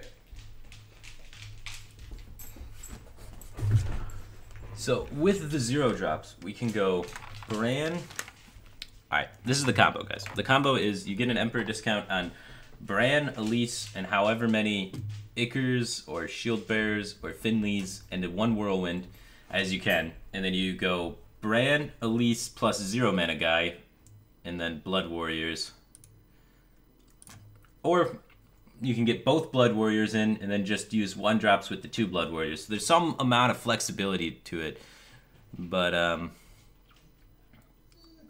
yeah. So we basically need, if we go for the double Blood Warriors things, we need to play 3 minions at least on the field to be generating cards in our hand. Because we have to play 5 to be able to make that happen. Because we have to play the 3 minions, a minion to damage, or a card to damage it, and then the Blood Warriors itself. So, and then the second Blood Warriors. So it needs to be 4 minions in the field, which is where it gets tricky. What a weird deck. Wait, injured Cavaldier. Okay, now we're talking. Now we're talking. Okay, okay. What if we just play all the injured stuff? Then we need less cards. You guys are onto something here. So if we play injured Cavaldier and injured Blade Master, then 3, 6. I just took you out. What do you want? No, go lay down. We're not playing right now. I'm trying to stream.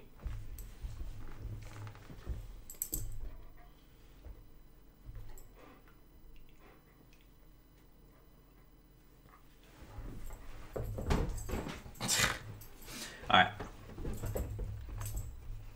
1, 2, 3, 4, and then 3, 6, 9, 12, 13, 14 mana. So if we get all 4 of them Emperor procced, we could play injured Blade Master, injured Blade Master, injured Cavaldier, Blood Warriors, and that would generate 2 cards. So that would give us 2 additional legendaries at the end of the game.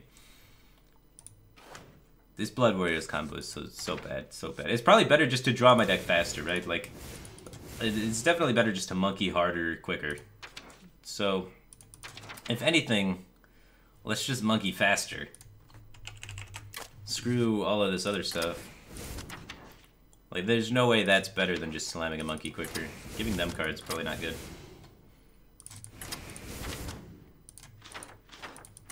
Like, right, we've looked at the possibilities, and it's just better to slam monkey faster. Like, there's no way. There's no way.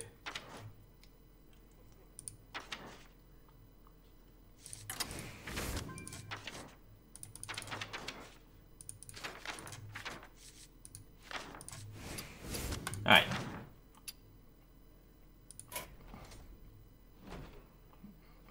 Alright, we'll try and pull off the Onyxia Vanish Monkey combo later.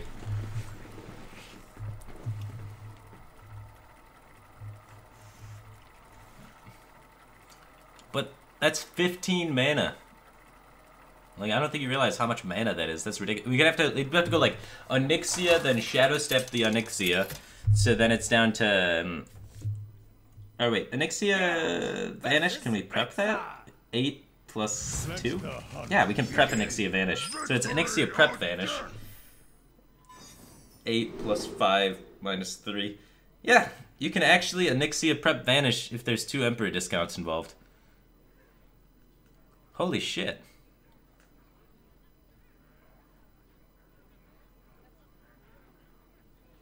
That's crazy. Why is that a combo that hasn't been explored yet?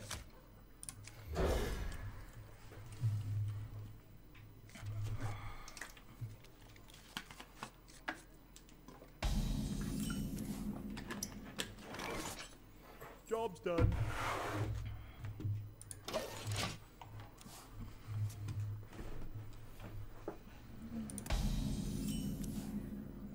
Alright, we already have Elise. We could probably just play it on 4 and try and monkey on 5, you know? Easy.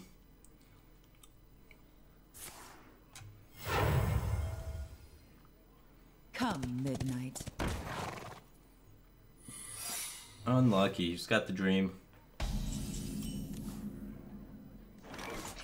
Hey, give me that! Let the pain speak to me. Rip Acolyte, man. Not the worst for us, though. Maybe we cut Bran for more cycle. Maybe that's better, just playing Elise earlier. But I kind of like it as the failsafe against control, just to get 1 extra legendary. But in order to get the most legendaries, right, you want to play at least as soon as possible because that increases your odds of playing monkey sooner. And the sooner you play monkey, the more legendaries you have. So, I think it's reasonable that you just play at least as soon as possible. But yes, this deck would work much better in Rogue.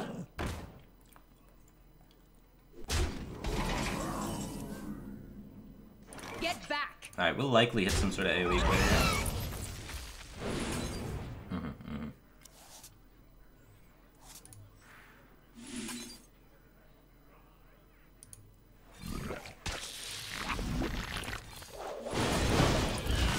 A little bit sketchy against Unleash the Hounds, but in an whirlwind-based warrior, Unleash is not really too big of a fear, especially with all the cycle leading towards top decks that can make us beat it. Didn't unleash last turn. Pass me that Arclight spanner. Get back.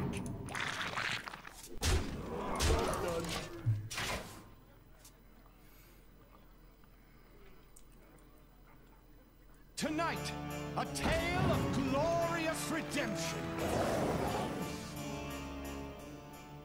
We're fine. We're gonna be just fine.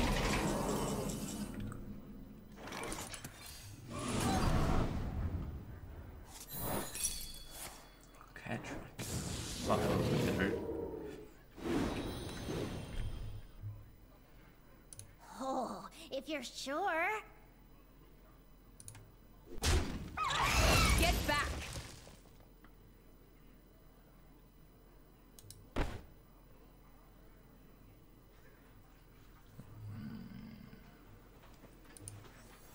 I want to armor and shield block, so I'll do this, I guess. I could Warwick's him in the face too. I think this is better. Get back. Hey, give me a minute. And then next turn, we can shield block.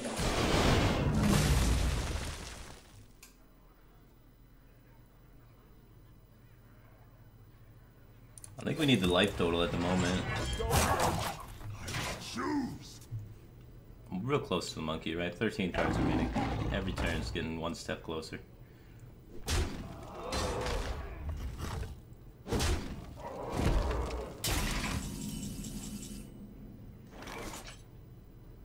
Oh, if you're sure.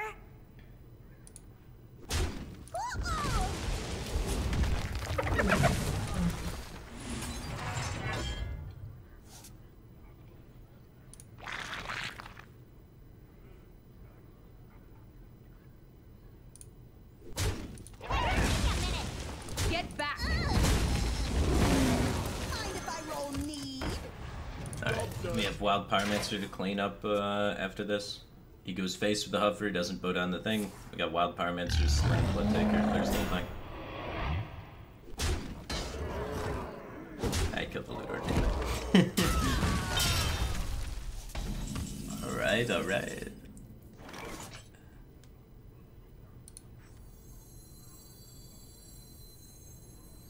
Do you like to play with fire?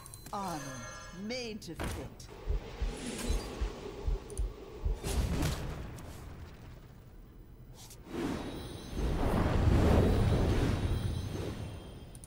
I should have Blood Acred first, Mr. Nard. I guess the thing dies then, and that feels a little bad.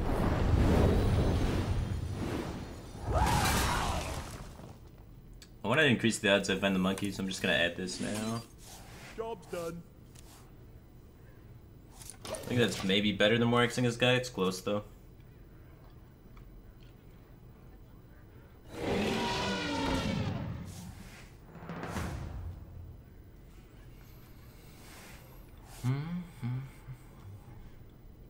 Zalay Parade has arrived. What's up, Zalay Parade? What's going on, guys? We're playing the Hambre deck, man. Just trying to monkey really hard. And hope our legendaries win the game.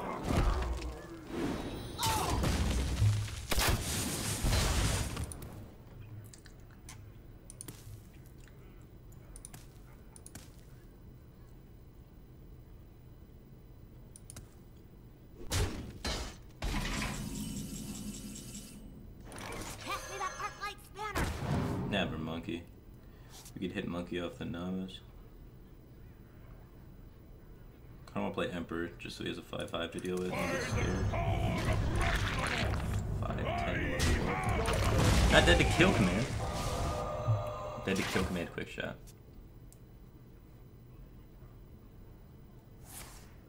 Dead to up for kill command.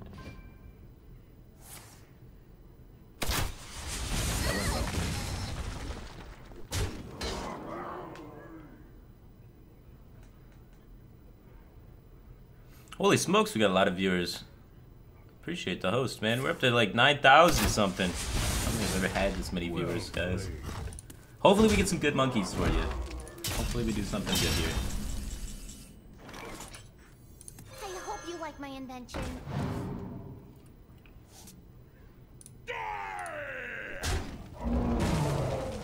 We can clear this guy with the Pyromancer Battle Rage and then drop a monkey. And armor.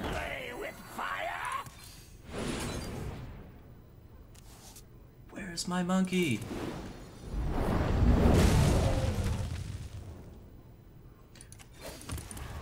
I don't want to play any of these cards because I'd prefer them to be a monkey rather than, or a random legendary rather than be what they are. Dude, we could have got an Emperor discount on a monkey hand. Quick shot in my face. Ah, don't get kill command. Well played. No, no. Alright, 2 life. We can win. We can win. Alright. I'm almost out of cards. We're guaranteed to get monkey now. It's the last card in our deck. And we're gonna get an Emperor discount on all this sweet monkey justice.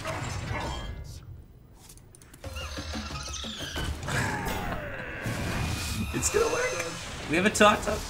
Oh, Ragnaros the Light Lord. Yes, the stabilization. It's real. Hopefully it doesn't quick shot into quick shot me or something retarded. Quick shot into quick shot kills me. Oh, come on, don't do it. Don't do it. I'm gonna die from fatigue for one, really? Well played. Well fought. Yes. But he didn't let me play legendaries. That's just rude. Thank you. How do you not let me win with my dope legendaries there, man? How do you deny me that? I worked so hard for this. Alright, so some changes we need to make to the deck. Obviously, you know, the Emperor and the Brand do nothing, so I don't know why that was there. I think we need a little bit more life gain, so I like the additional Armor Smith in there. And I want to add some more drop, because we're just... Monkey was our last card, and we did not get there quite in time. We could think about a Cold Light Oracle for against the control decks is not even bad. Now that is some cycle. Power cycle in it. You know what? I kind of want to just play 2 Cold Light Oracles just so we get there every time. It's probably greedy, but we can cut like an Acolyte of Pain and just really get there. Now we're talking about cycling, man. Let me show you how to cycle.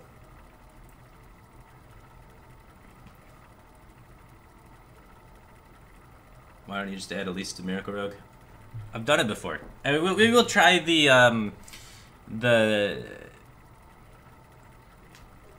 gang up or the I like the Onyxia, the Emperor proc on Onyxia and Vanish, and then you go Onyxia prep Vanish to add the whelps to your hand to then play the monkey and turn them all into legendaries. That deck sounds kind of cool.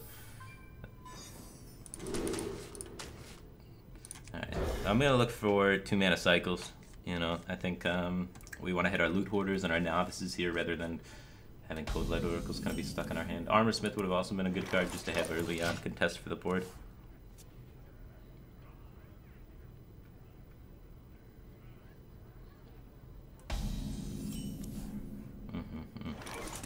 Good stuff. Loot Order contests Animal Companion so much better than Novice Engineer does. You always overdraw. That's why you do it as your last turn before you drop the monkey, man. Alright, Explosive Trap is most likely. Second most likely is Bear. We can play around Bear by using the War Axe this turn, or we can play... Or we can hope it's Explosive Trap and just play the Acolyte of Pain. I don't want to play Acolyte of Pain anyway. I want to Acolyte Bloodtaker next turn. So I'm just going to swing for the fences with this Loot Hoarder to play around Bear. And then do the War Axe, and then next turn I can Acolyte Flame with Bloodtaker. So I think this sets up better for worst case. And if worst case happens, I'd like being prepared. If the best case happens, we're winning anyway. So I think it's better to prepare for worst case than to just kind of try and do my own game plan there. So that's why I tested the secrets in that order. Boom. Boom. Draw last. Because we're a good player. This streamer sucks. Always draws last. Feels bad, man.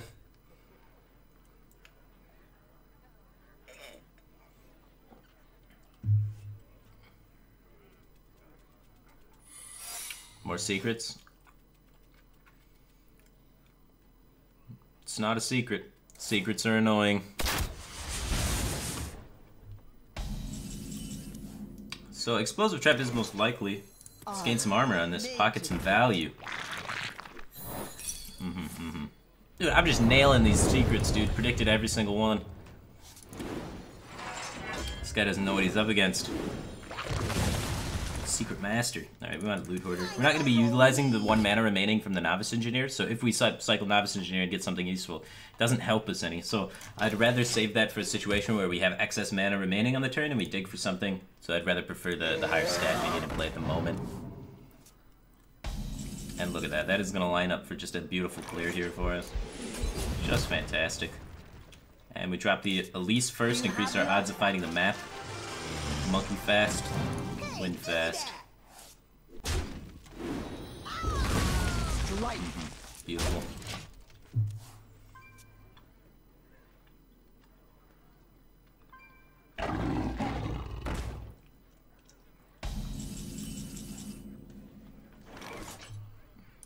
Alright, so let's go this. This. This. And is that worth 2 armor? It probably is. I hope you like my invention. Draw last again. Get back. We should have extra time now. All things considered, we haven't even hit our cold light oracles yet, so I think we're in a really good spot to be able to take this game long.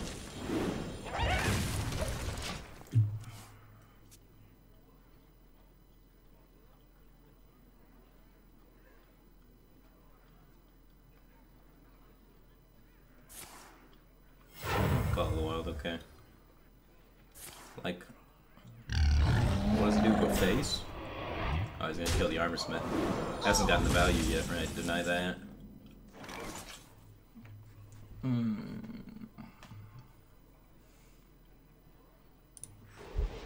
think we start with Slam, the cheat recycle. It's most likely coming in play this turn. Am I gonna whirlwind this? I do think I will. So let's just trade here, whirlwind first. Keep the cold light oracle at a nice healthy life though.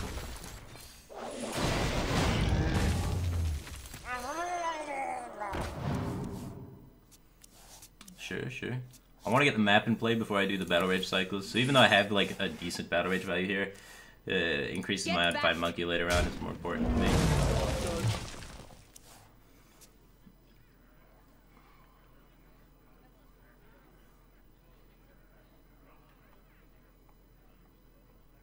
Come, midnight.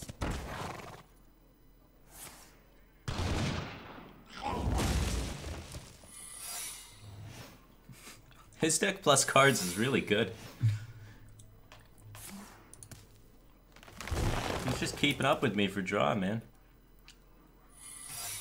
Look at all these secrets. But he's exhausted his cards already, so I guess that's a positive. Pass me that arc light spanner. We could give him more.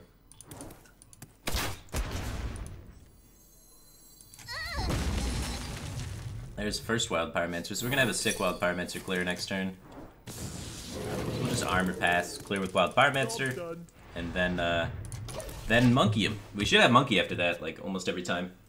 This is gonna be sick. No problem, no problem. Yeah, ain't no thing. So you had a good turn. Hopefully it's not a cat trick and not a snipe. If this is snipe, we lose the game. We could play around snipe potentially.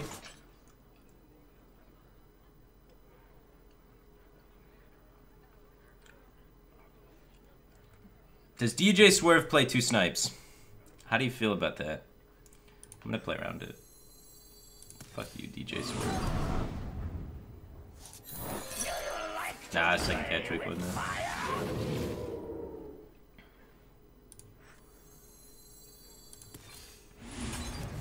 Now we're not gonna be able to clear. Unless we hit, no, we don't have a second whirlwind.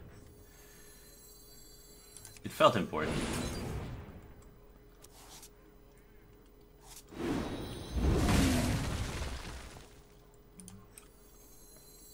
We cut the ghoul though, so maybe we were supposed to just risk it. We leave some pressure up, but we did remove a lot of the pressure. So now, like, this trade's there, we leave a 3-1 up. It's not that bad. The menagerie is for guests only.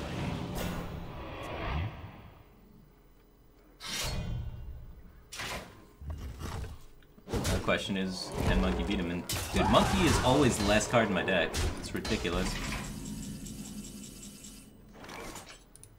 Monkey. I hope you like my invention. I'm almost out of Good, cards. good, good.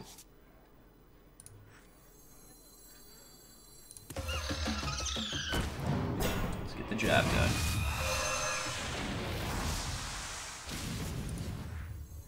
Tonight, a tale of glorious redemption.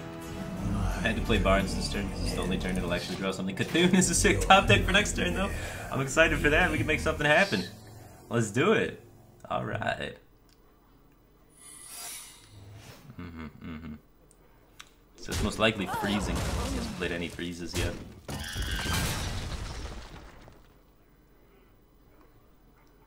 So if he doesn't kill this Cthulhu, not getting that frozen kind of sucks as well. Sylvanas, I guess, is the play. Getting Barnes frozen is the highest value we get. Well, that's good. In case we have Emperor in our hand, I guess.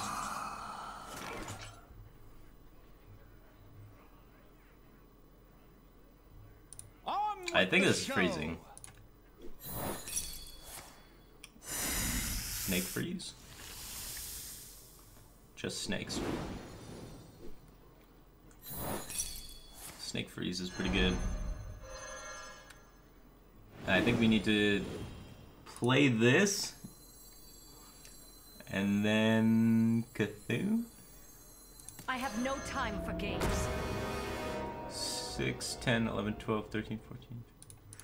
Who knows what secrets will uncover? We could be dead. Usually these kind of decks don't run kill command though. Oh my God, so much mid-range value, dude. He's outvaluing my monkeys. Oh, I drew second freezing trap. Wrecked. Can't beat second freezing trap. We're hoping on stealing a high main. Or something of value. If I didn't kill the Knobster, maybe it's not freezing trap. That would leave like second snake, second explosive, stuff like that. I guess if it's snake we want to trade in right If now. you're sure. It's not snake, it's not freezing. Let none survive. Do anything with that 6/6 Cthulhu. Never lucky. Not enough legendaries to take you down. Got outvalued. Alright. So we need to play the true monkey class. The true monkey class is rogue. Warrior is kind of like the ghetto version of monkey. So, Elise. And now you can either go. We had the prep Onyxia gang up, or prep Onyxia thing, or we could just run 2 gang ups. I think we just want to run 2 gang ups and do it that way. And now we want to draw from that point onward. So we could think about Thistle Tea as well, just adding cards to our deck that way. And then every card that draws card and defensive options. So Shiv and Fan of Knives kind of fit that theme of being defensive while drawing cards. And Cold Light Oracle draws cards real fast. Is there any way we could set up like more board clears? Maybe we want to do some sort of Blade Flurry clear at some point. Like, it might just be good enough to try and make something happen here. with like preps and what have you. Kind of messes up our Thistle Tea then, right?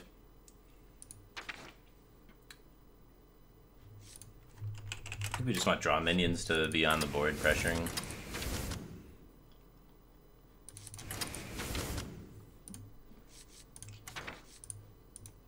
We could think about potentially this guy, the Murloc, Corrupted Seer.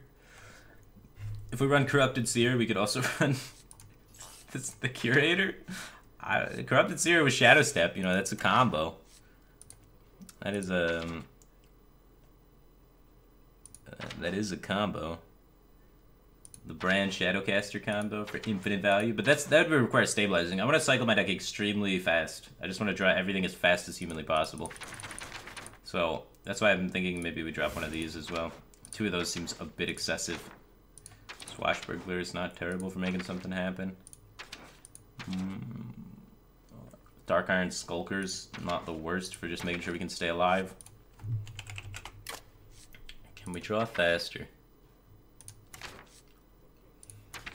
Just run a sprint. Little Ren93 just subscribed for 9 months. Well, welcome back to the Batcave team thing, man. I appreciate the continued support. Feeling good about it. Thank you.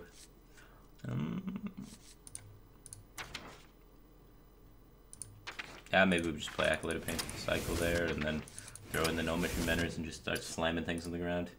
And then we have the Preps and the Backstabs to help us empty the hand, and then we would probably want Eviscerate to help kill things, and Saps to help kill things, and then we'll kind of get rid of the more lackluster of the cards for sure. Oh, you think that Shadow Strike's probably pretty good. We should be able to cycle quite efficiently through the deck.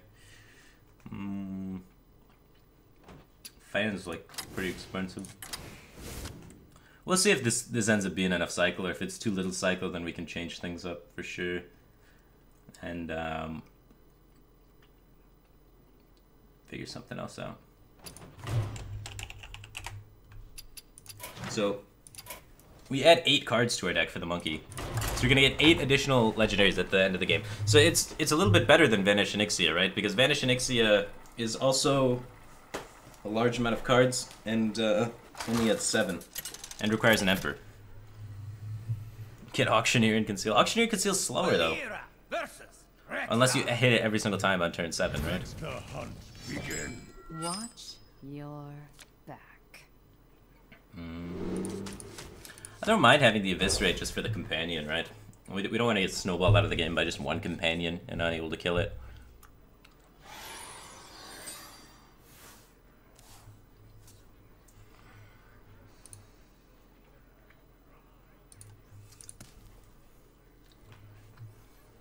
This will be good. This will be good. Monkey for days, man. We're gonna cockblock this guy's quest to legend with just some monkey power. I wonder.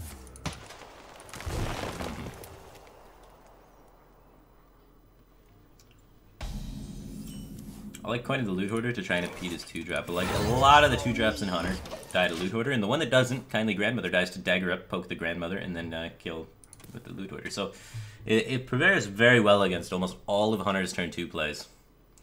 So we can see here, maybe he has a 2-drop in his hand, he's thinking about just Hero Power passing. He does end up dropping the Firebat though, which 50% of the time this works out great for us. The other 50% of the time, we're not happy about it. Cool, we're happy. This is good, man.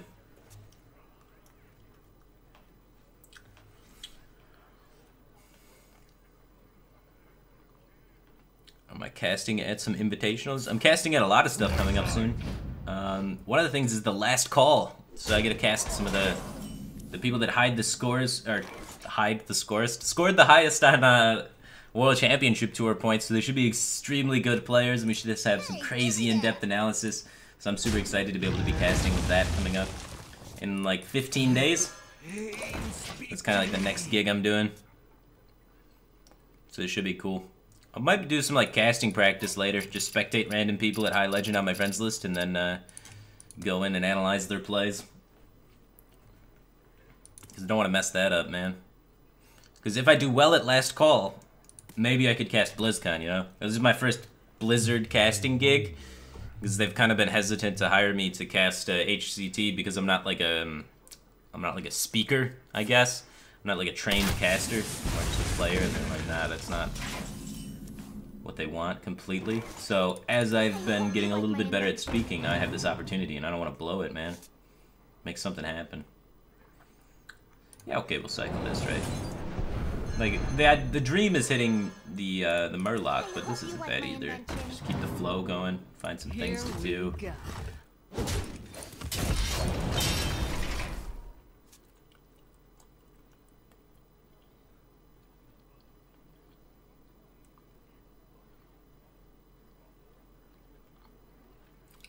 So hopefully, yeah, I do well.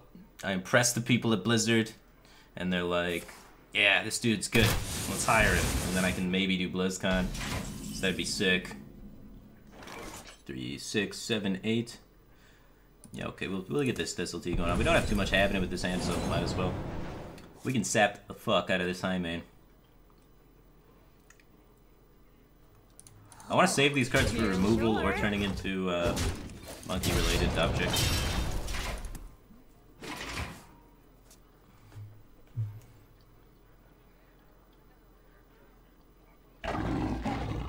This high main's just going up and up and up. So we want to play this one, so if he's not paying attention, he doesn't know it's created by Thistle Tea. But first, let's play this. You like my invention? Confuse him a little bit more, right? Like, we've added more hit cards to our hand, so it's harder for him to tell. And I guess we'll do this again. I just need to get through my deck. I have additional draw at other places, so... You like my invention?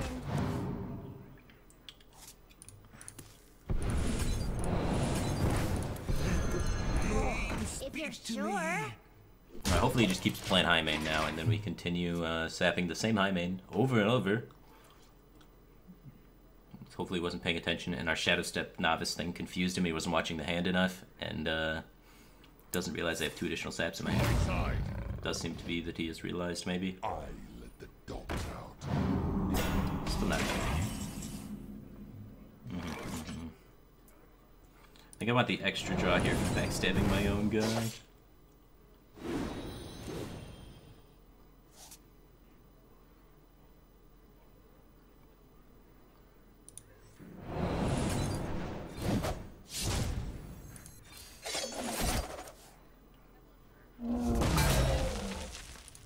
Bring the pain. Oh, if you're sure. Oh, if you're sure. I need monkey power. We haven't found either Gang Up or Elise. This is gonna hurt.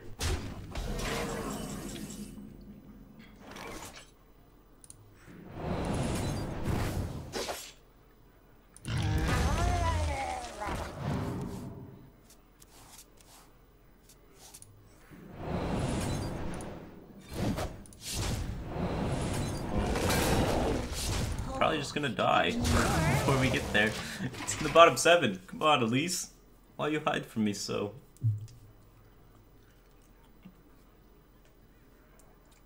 Elise always last card. But yeah, Hunter has so much damage from hand that this makes this difficult without any healing. And we can't really run Reno in our all 2 of get double gang up deck, you know? I mean, we could, it's just kind of absurd.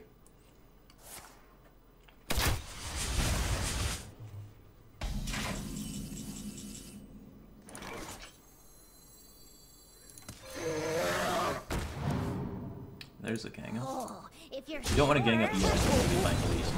To eat you with.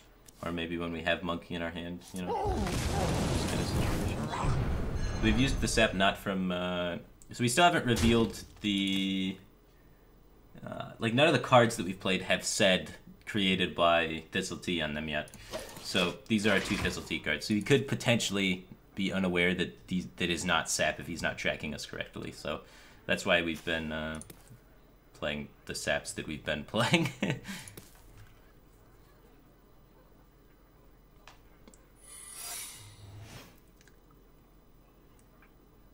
4 cards remaining. And one of them's a gold item. Is he setting up some sort of lethal? Doesn't look like it. Trade. Nope, he is he's just gonna kill us. Unlucky. We finally found Elise.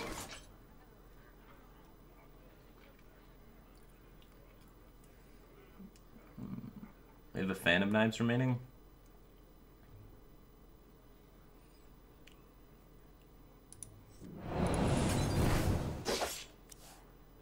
Gang up's not very helpful.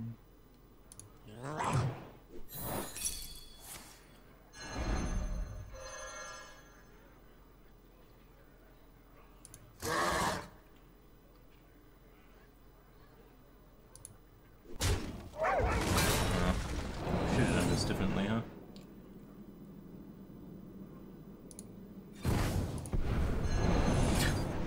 Maybe we'll live. Do you have the artifact? The monkey is our only taunt. So we need to top deck the monkey, double gang. Or no, we need to top deck the map, play one gang up, play the map. This is going to be very hard to live. And then we need to immediately get Ragnaros the Light Lord as our legendary. Because we need to taunt into Light Lord. That's how we win.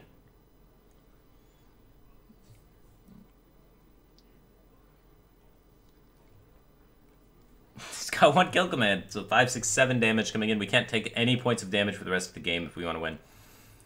And we need to play Monkey next turn so that we can attempt to play Light Lord.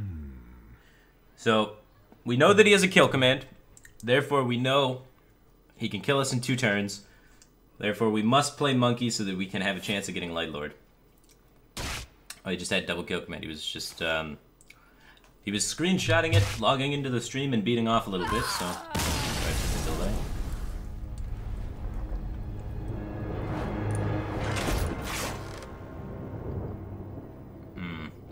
Not great against Hunter, huh? Not great against Hunter.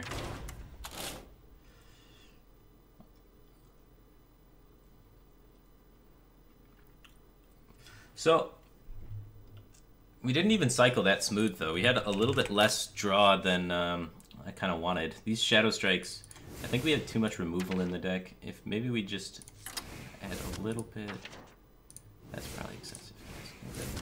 Screw spell power, right? Just go deeper with the draw. Get rid of this Thistle Tea. Try and, like, really just grease the wheels here with the draw engine. Really get in there. Maybe double Phantom, yeah. Like, Polluted Hoarder comes from... Like, maybe you just play Aster Shakes, okay. Oh, we really go deep with draw this way. Because one of our big problems was we were dying too fast. And so we have 2 options with that. That's add heal, so we die, you know, like we can sustain longer to have more time to draw more cards, or add draw so that we can get rid of the fact that we're taking so much damage by just getting the combo off quicker. So my favorite direction to take it is faster drawing. I think heal is very sketchy with this many cycle cards in your deck already at this.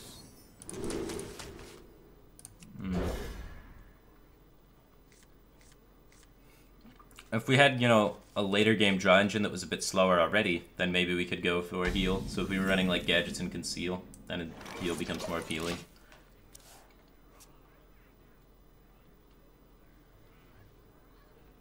Maybe we need sprints or something and slow it down a bit.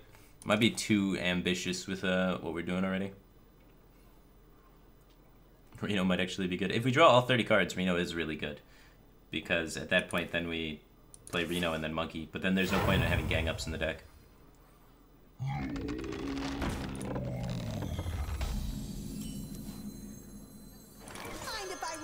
Oh, that's going to deal a lot of damage to us, I can already tell.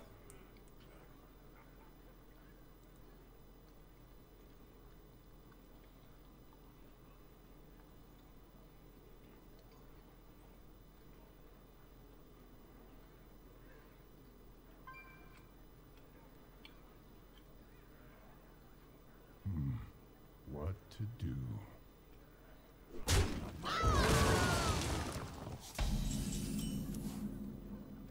Oh, cool, we can kill it. Good. We want to remove that because otherwise it's going to just slowly kill us. We could have went Fan and then tried to Shiv and Novice the following turn to hold on to the Eviscerate, but Totem Golem swings for a lot. Bummer. This has never been bad. If we hit a Lease and a Monkey, this is gonna be great. Alright, we're gonna need preps for sure to be able to clear this.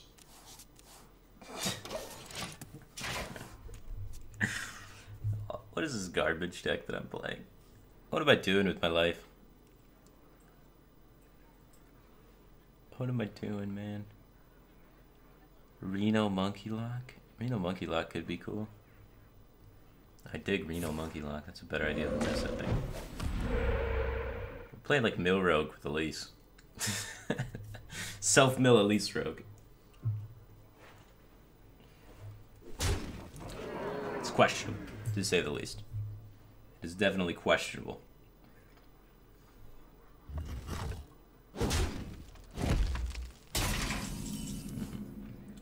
I don't think we're gonna need Accolade of Pain this game. 3, 6, 7, 8, 9.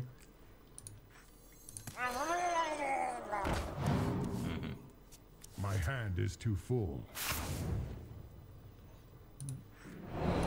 Oh. My hand is too full. Oh, good. We got Barnes out of the way. Hopefully he doesn't run Doomhammer. If he runs Doomhammer, this could get ugly quick. Emptying our hand is going to be a challenge. Draw card, draw card, draw card, draw card, draw card. Draw card, draw card, draw card.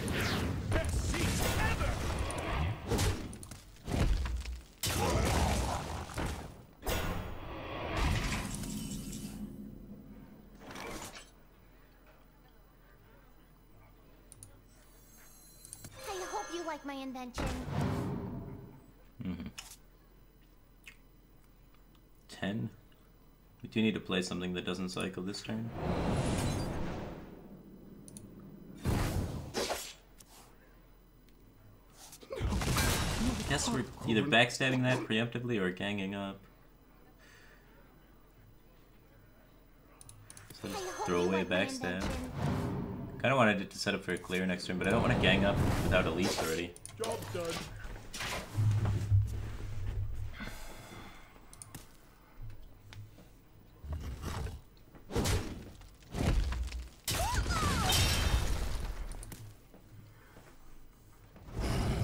Fire Elemental. Holy smokes.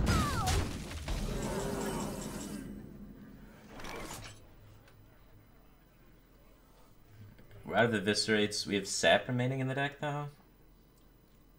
I want to hit Sap this turn.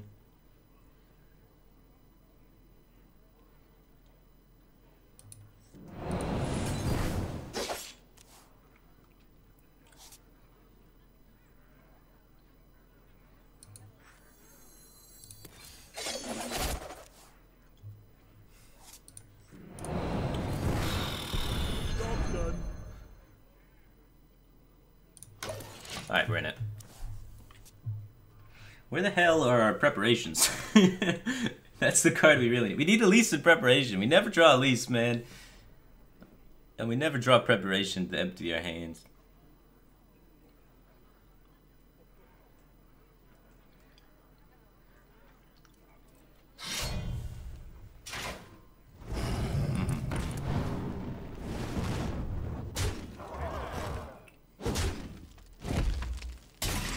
We have just no good cards remaining in our deck at this point.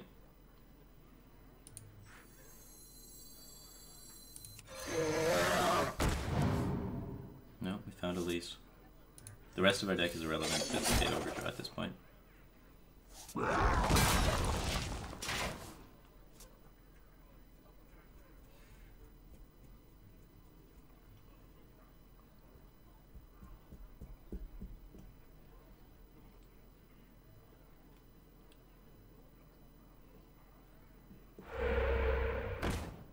No, Rock Slayer, GG.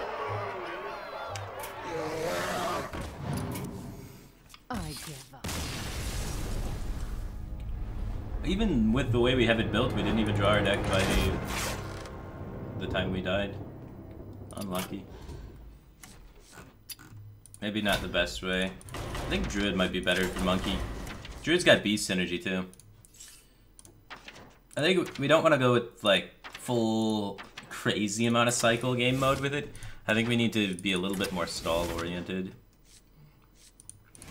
And Druid's kind of great at stalling and accelerating mana and stuff and doing busted stuff.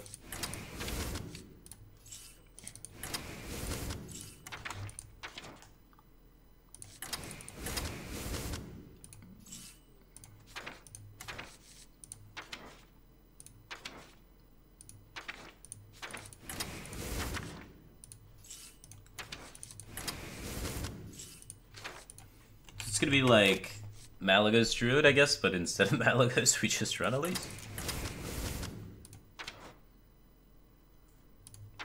Could work.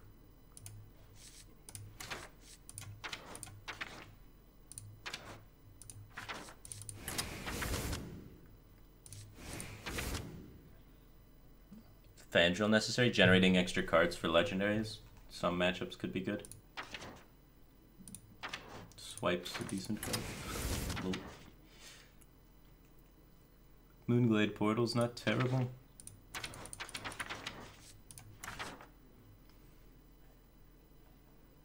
I could just run Claw, cheap cycle. I could honestly run Naturalize and just play Mildred.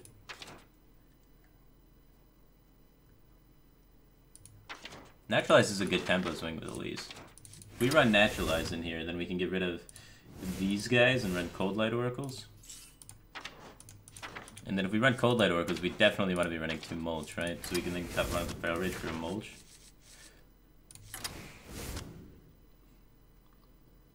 Self-mill Druid. Sick deck.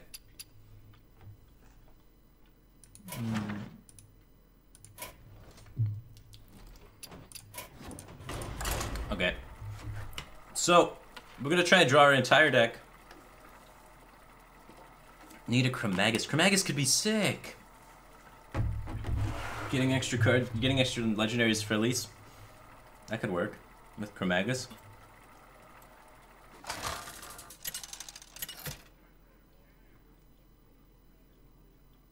Malfurion versus Gul'dan. Your soul shall be mine. I must protect the wild. Alright, Cold Light Oracle not great against the zoo.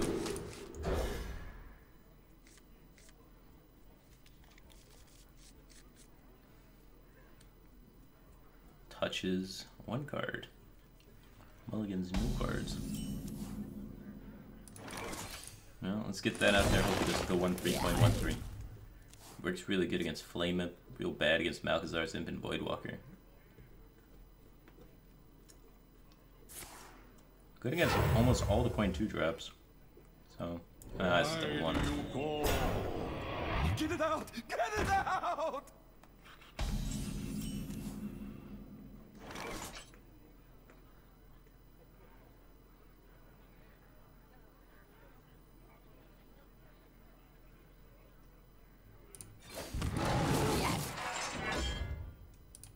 I think it's better maybe just to remove this guy.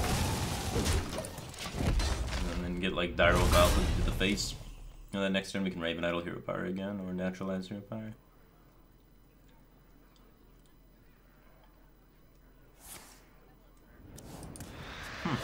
That went well. Could honestly Living Roots Hero Power again. Oh, it sets up for a pretty clean swipe, right? Testing board and stuff.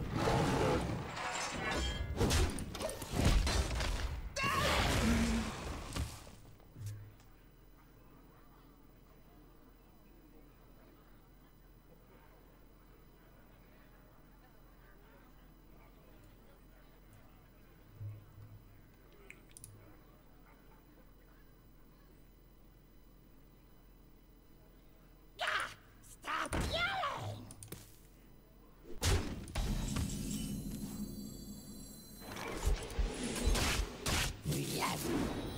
Easiest swipe.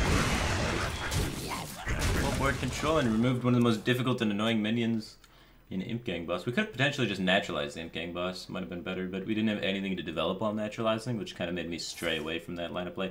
Why is he tapping so much? What is going on? I'm so confused. The light protects me. You are He had not one the drop to boss his hand. of What the me. fuck?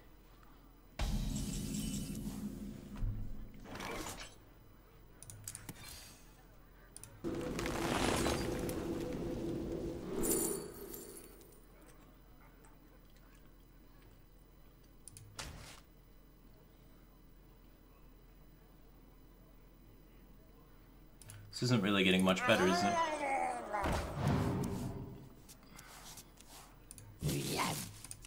I greet you. Yeah, if he cycles a bunch with Malkazar's Imp, he might be scared to do it now, right? Like, just start dumping his hand and cycling it with discard effects, and then, we fatigue him.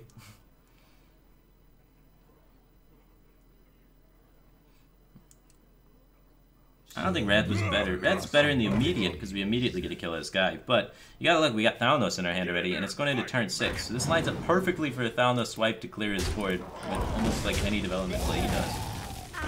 So now, all of the people saying Wrath was better feel slightly silly as this happens, and I break as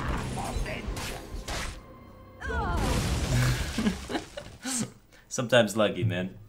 But that is why I went with swipe instead of Wrath there. Just because we have the Thalnos in the hand. So we have the Thalnos in our hand, so we take up a play. We make a play that tries to make him overextend into swipe by our actions, and then he does, and then profit, you know.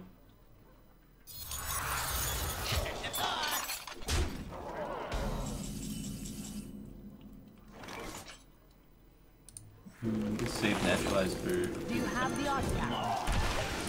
And for the no gadgets and cycle. I like just getting the map added to my deck.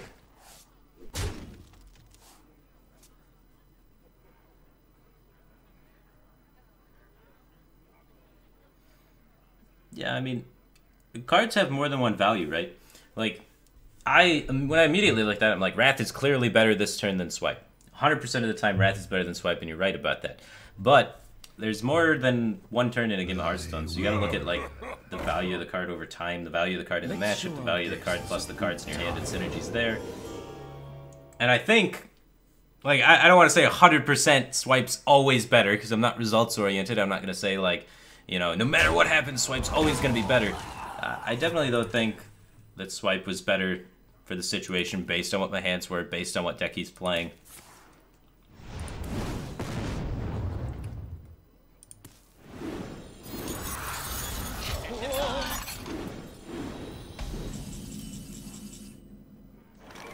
Alright, what are we doing to this garbage?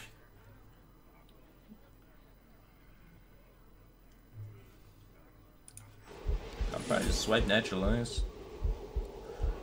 Gain 8. He's out of cards, might as well give him more fuel to try and kill us, right? Get back. We could have killed this guy and not give him 2 cards, probably better.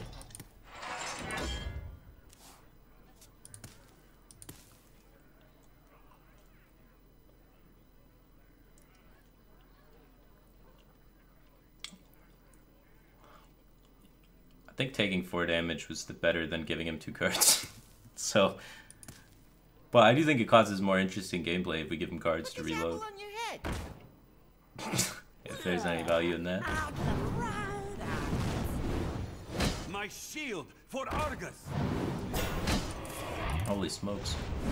Down to us. I got the best deals anywhere. Wild Growth next turn is going to be some cycle.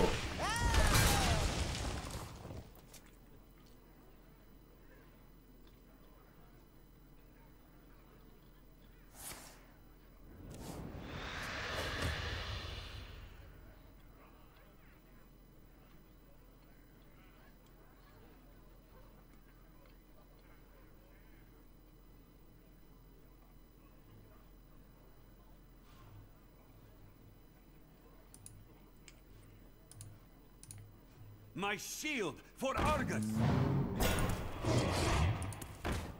Alright, here we go. Here we go.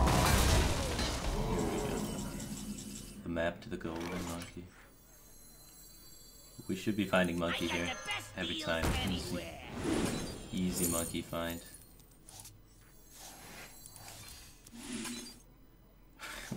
There's just left in our deck. Oh, jeez. There they are. I don't think we played Moonfire. Alright, next turn we got some sick turns with Azure Drake though. So next turn we clear and stabilize, and then we can power draw into the monkey further. So many resources to reload and just, you know, make it work. We're still not actually outdrawing him, which is insane. I guess we did naturalize him. Why do you call?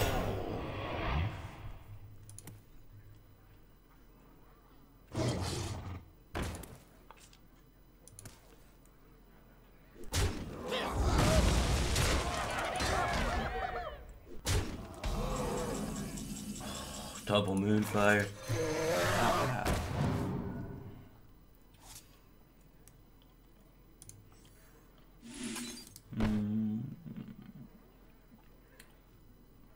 Yeah, we cycled this.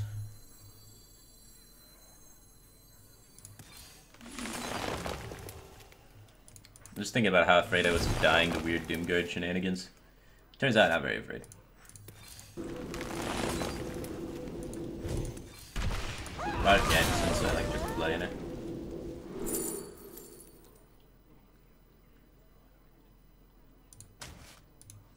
Tempo swing and naturalize is probably the most relevant factor. We want to be able to naturalize whatever minion he has on the field and then play the monkey. So, for example, Doomguard comes out. It's a great way to clean that up. And plus, we have two naturalizes and we have two naturalizes now in a Cold Blade Oracle, so we could potentially kill him with fatigue damage, which is just sweet.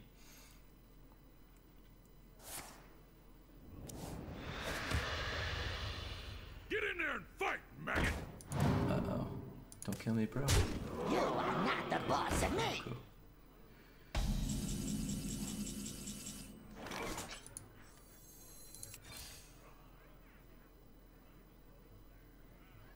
Six cards. Yeah, let's monkey.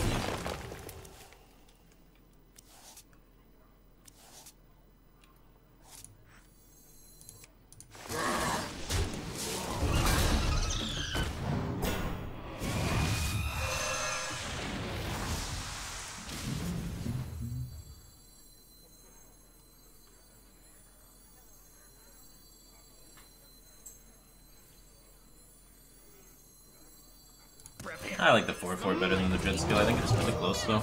But Dread Skill could potentially gain additional value as the game goes on.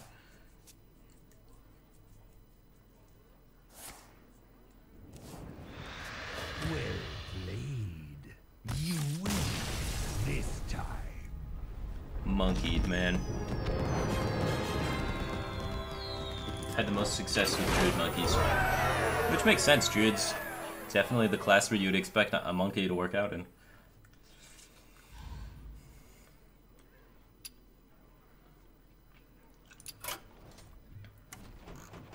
It worked first try. We didn't even draw that good, huh? Right back.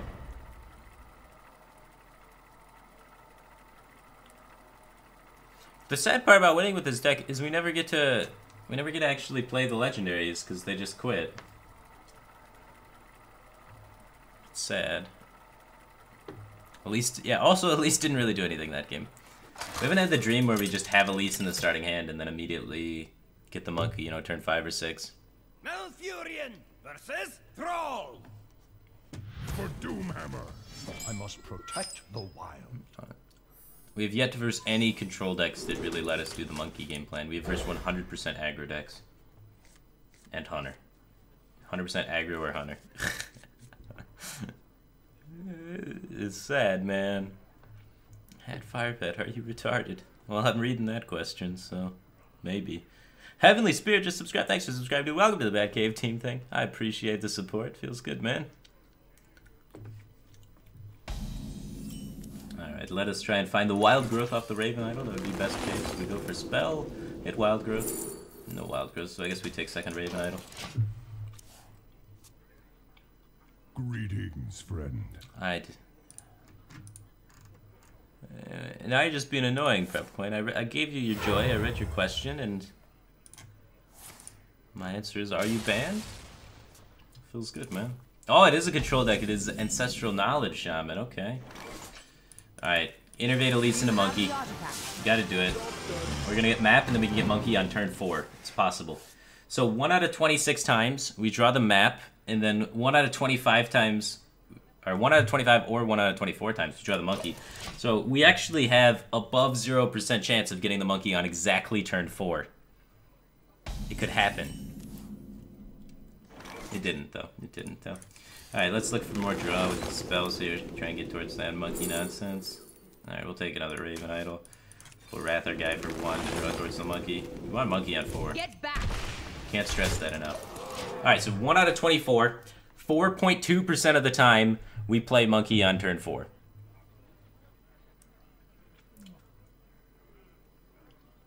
No, that's not true, because we have 4.2% of the time we play map on turn 4.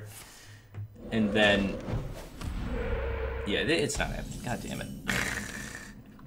Alright, we can still hit map here. We got another draw for the map, cycling for the map. And not the map. We're closer, though. We're closer. We're narrowing it down. He's drawn more than us. How's that? We're just a cycle deck.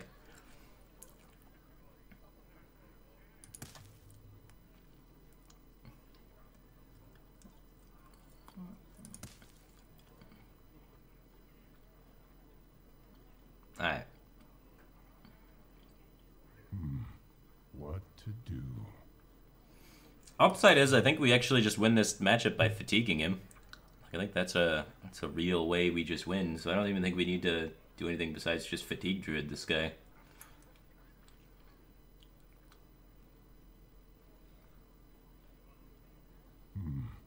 What? We hunger for vengeance. Okay. Ready for action!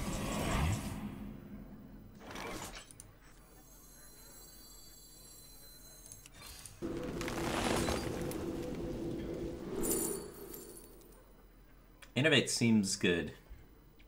We have an auctioneer in the hand. Get back.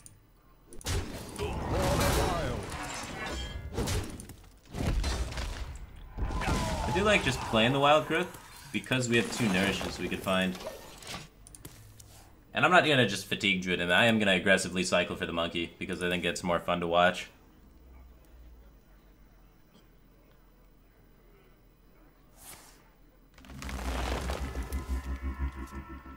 Firebat. I've been playing Mali Yogg Druid, but I ended up replacing Auctioneer for Teachers instead. Do you think this was a mistake? Now, that's the old version, man. Both versions are still widely played in competitive play, so definitely think it's totally fine. I got the best deals anywhere. Oh, well, that's not helpful. I guess we can stack on some face damage. Sure. Get back.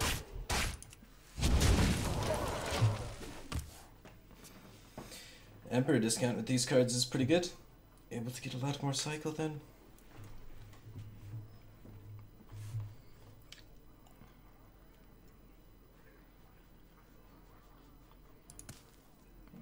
He's still drawing more cards than us, so we can still fatigue him.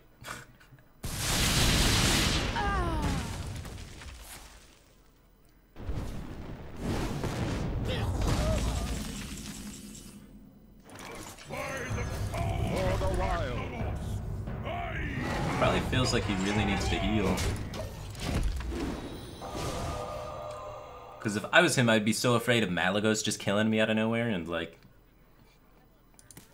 we go monkey on him instead. Can't even play around that win condition. Tonight, a tale of glorious redemption. Some weird bards, OTK. No, okay.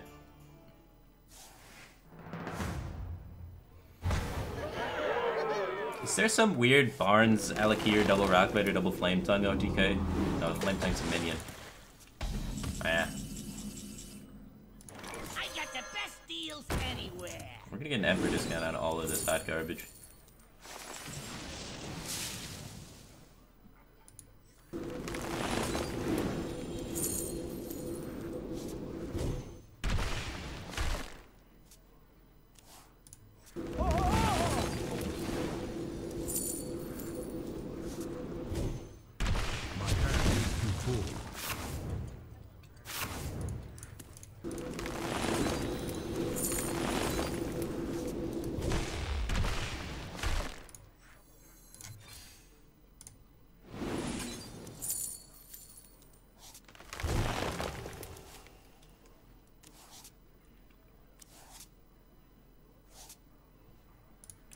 What the hell?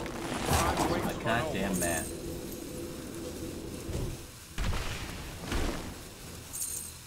This is ridiculous. Job done. The elements will. Why is it least so hard to make happen, man? My hand is too. All I want to do is monkey people.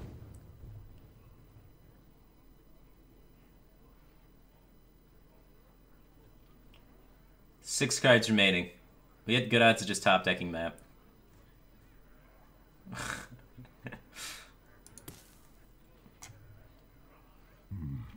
What to do?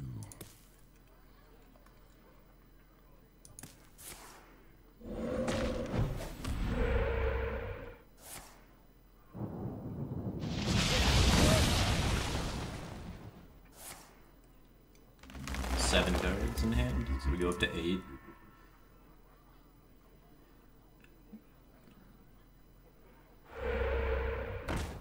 What are you doing?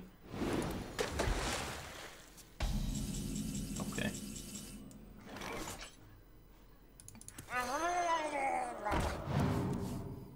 I don't know how you didn't see that one coming.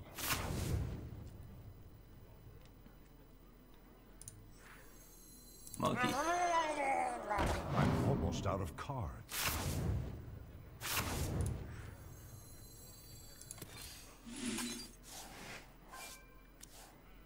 Oh, we can't even Raven Idol into Innervate to be able to monkey. It's so triggering. Let's try and find Naturalize. Nope. We have to get a card out of our hand so we don't overdraw the monkey.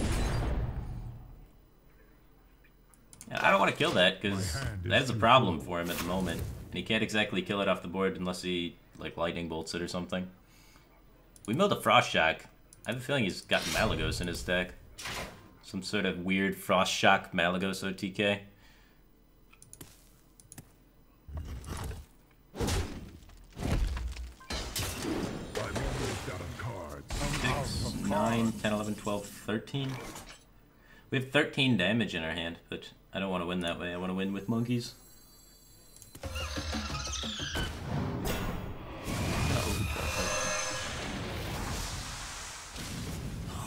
We can Mist Caller, then Mist Caller, and play the most overstated OP minions ever. And we ignore this, obviously, because him drawing cards doesn't help. He has none remaining. Look at how big my minions are. It's so insane. We're gonna have a 6'11" Grom and stuff. We got Gormok the Impaler value, too. If he doesn't play or anything. Ah, we're dead. Ah. Ah, we're alive. Ah, we're dead.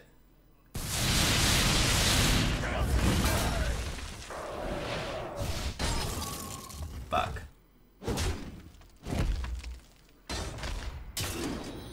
God damn it. It's one too small.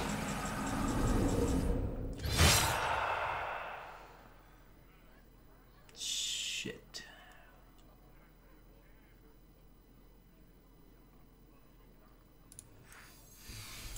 Alright. 50-50. Is there any way I can remove this guy? There's no way I can remove this guy. What? It all comes down to this, huh? 50-50 for the game.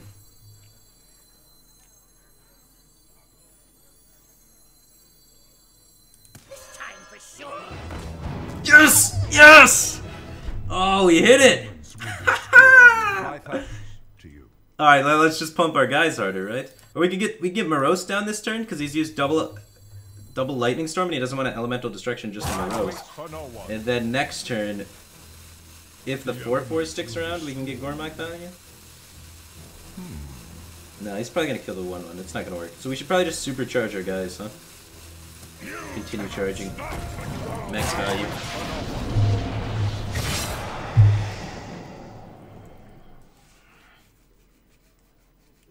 It's so sick. So sick. Uh-oh. Elemental Destruction. Yeah, okay. He needed to kill his Menacide, right? His eating his soul.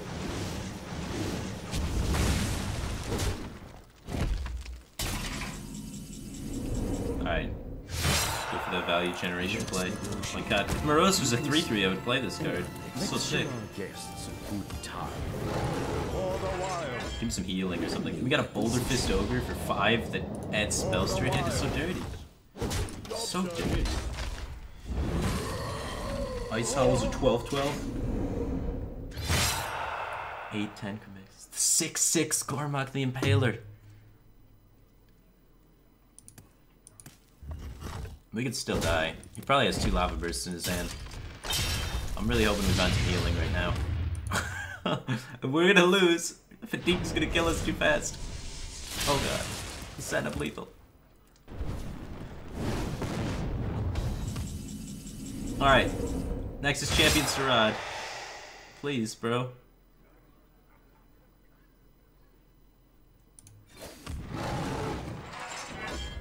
A new acquisition.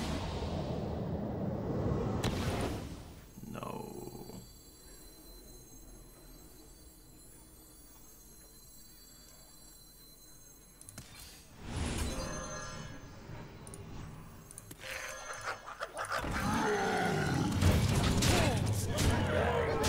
For the wild.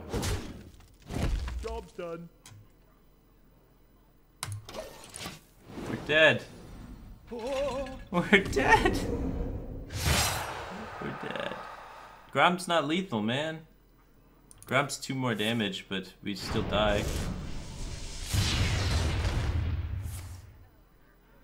We have no way to activate the Grom, guys. This does not activate the Grom.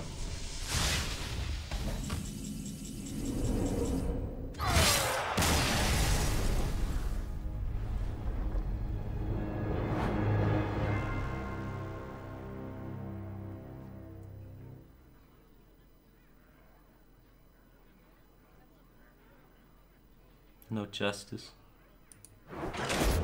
We were so close. And in the end, it just doesn't even matter. Doesn't even matter. Alright.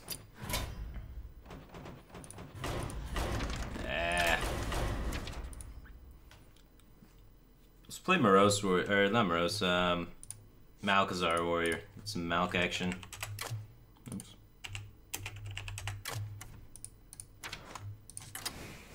Some Prince Warrior for the king.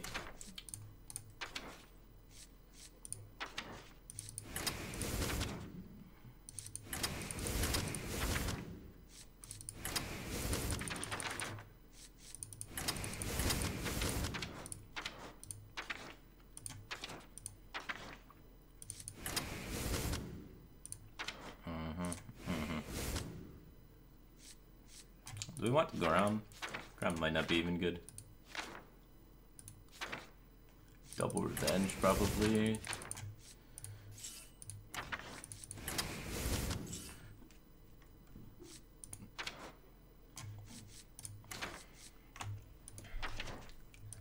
Iker might even not be bad.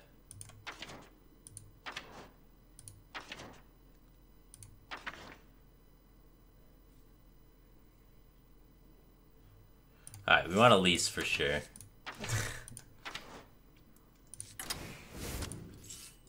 And we'll see what random legendaries we can defeat people with. Or more greedy control cards. Maybe we just play the N'Zoth package. Make sure we can win against control.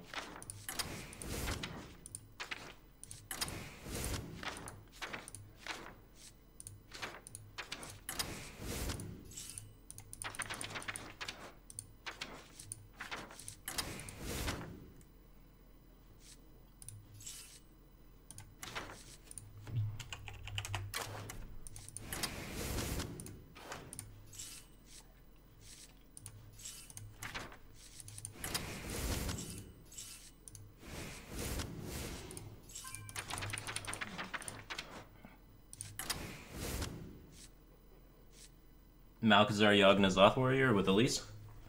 We got a good late game. Definitely got good late game. We need ghouls. We don't have ghoul in the deck. Karen's probably overkill. Totally unnecessary. You know, you never really want to even play Karen. And odds are we get a Karen anyway off Malkazar, right? So what the hell's the point? What do we need 2 Karens for? It's just excessive. I don't need too much card draw with the amount of, you know, bulk we got going on in the deck here. As far as the late game is concerned, we should be covered most of the time, I'd assume, going into the late game. And is there any way we can fit more 10 drops? What is the maximum number of 10 drops we can have in the deck and still potentially get a win against something on ladder? You're just throwing some Variant action. Variant synergizes very well with N'Zoth when it doesn't hit N'Zoth. And then I want the 4th 10 drop for the memes.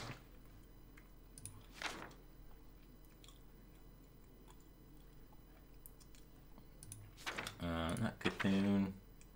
Faceless Behemoth. Sea Giant. Yasharj. Yasharj seems pretty good in this deck. As long as it doesn't pull Doomsayer.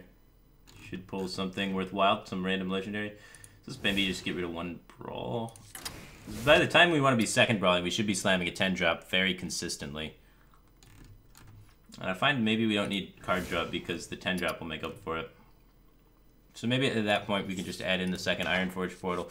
Or we have a really good top deck situation, so if we just add the Deathwing there, I find it very likely, once we hit turn 10, we should have a decent odds of like top decking another 10 drop. At this point, is there any way we could squeeze in a few Cthulhu cards to try and make something happen with Cthulhu, and then when we get to turn 10, it's like about 1000% that we actually make some action happen. So, for example, if we just throw in, maybe get rid of this Doomsayer, play that guy, and then we look down here, maybe get rid of that, play another one of those, maybe get rid of these Bashes, and play Disciple of Cthulhu. It's counter synergy with Yogg a little bit, but Yogg only needs 1 spell to make it work. And, then we don't really need this Gore Howl anymore, because at the later stages we're not going to be clearing, we're just going to be dropping 10 drops one after another. So we could just jam a Cthulhu in there. And I don't think we have time to armor anymore because we're jamming 10 drops. So we should maybe add Twin Eps. This is probably more value than the Armorsmith tempo-wise.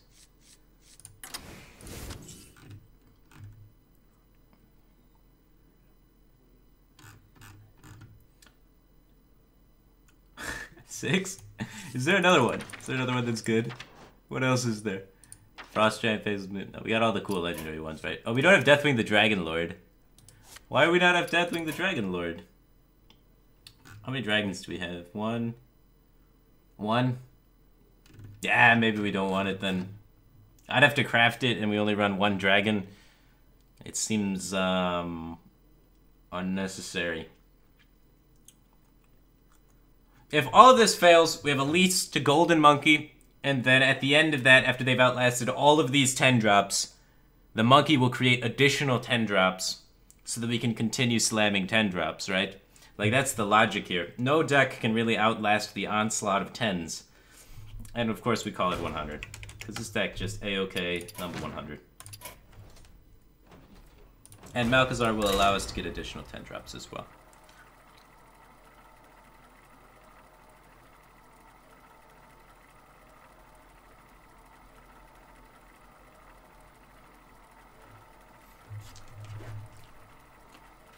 This is worse than Priest. I highly doubt that. This is worse than a lot of things, but Priest is probably not one of the things that is worse than, all things considered. Versus Gul'dan. Now, this Reno Lock's gonna try and outvalue us, and there's just no way. There's simply absolute 0% chance this Reno Lock can outvalue us. I'm so confident that this is Reno Lock, I'm even gonna keep Sylvanas, and we're just gonna crush him. I'm not that confident. Oh shit, it's Zui kept 2 cards. Good thing we mulliganed that away, but look at this curve. We have all the good sides of the Cthulhu deck. You know, we got the Disciple of Cthulhu to snipe him off. We got the good sides of the N'Zoth deck, the Infested Tauren to slow him down. The good sides of Warrior, the War Axe to slow him down. You talk about magic. This is magic. And look at that, curving out. And the good sides of the Yogg deck, we hit the 1-drop as well. Everything is lining up just... It's beautiful. It's just magic. This isn't the freest win you've ever seen.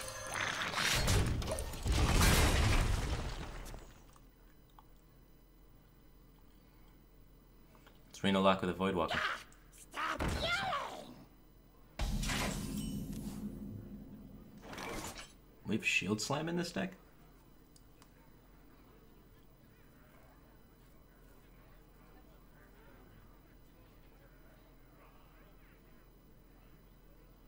think we coin infested torrent trade. What now? Yeah. I think that sets us up in the best position going forward. Really awkward trying dealing with that Imp Gang boss, but it should be difficult for him to, you know, double buff these to trade up efficiently. Best play around Argus and what have you. Why no Ancient Harbinger value? I forgot that was a card. Good point. You should throw in an Ancient Harbinger. Put this apple on your head. Miss, miss, miss, miss. Ah. It's okay. We still get to clear his entire board. Can't beat up the minion.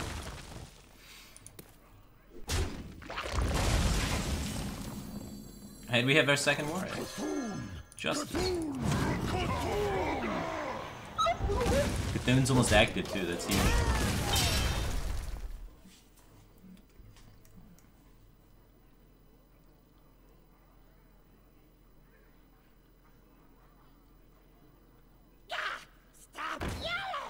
Ancient Harbinger is good if you find yourself not drawing one of your 10s by 10. Yeah, I find it very unlikely that we're not going to be finding the 10 by 10.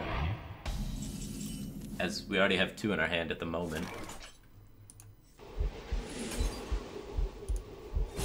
These Imp Gang bosses, man.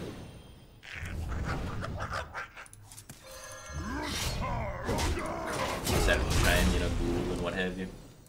We have 2 ghouls. It could work. It's not crazy.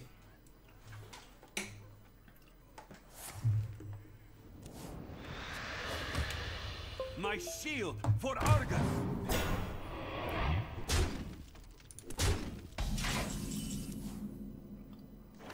I mean, that's just a good on-curve play.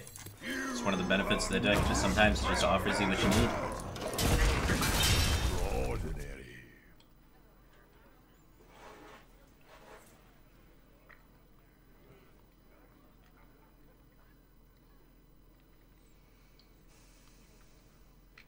We're so close to turn 10, guys. As soon as turn 10 hits, we win, dude. I wonder. Just Cthulhu into Yasharj. It's gonna be sick. Maybe we need Emperor Thorzen in this deck so that we can value the turn 10 drops in turn 9.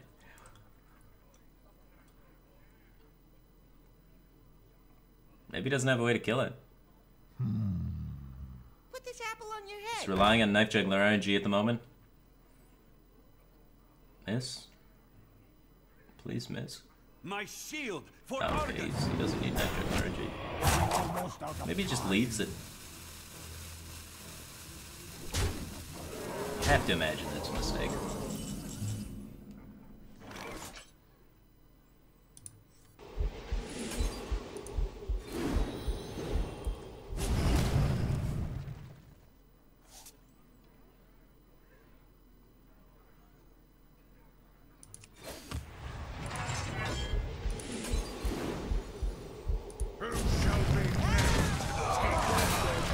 Yeah. He's only got 5 damage. I guess we are dead to Soulfire Doomguard. We could have played Brawl to try and play around it, but I find our hand's gonna fizzle out if we do that, as we only have 10 drops in our hand. We have a few turns away. So many possibilities. Who dares summon me? Oh, I discarded the Soulfire! We're alive! He did it in the wrong order. What are you doing?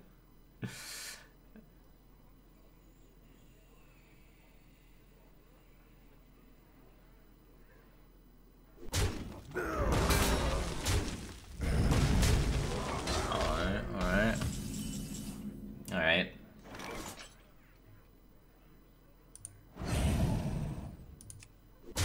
I don't know how we're staying alive next turn, but hopefully we top deck something. This went about as well as I would have hoped it would have went.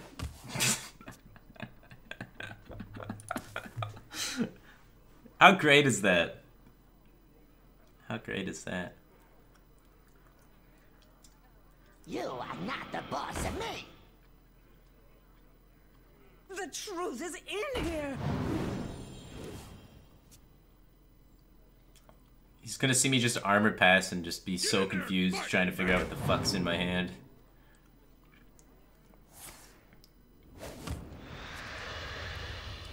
Get it out! Get it out! Alright, we got outs. We got outs. Shield block into stuff. Oh, lease. There we go. So we can cycle these 10 drops into other big legendaries. We're dead. You have the artifact.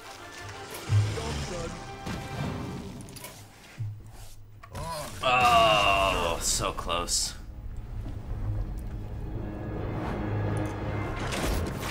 So close. It would have been sick, though. It would have been sick. Alright. That deck was just trash. It was pure trash.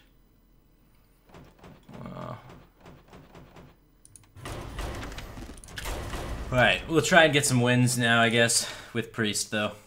So, we're not going super hardcore with it. What kind of Priest deck do I want to play?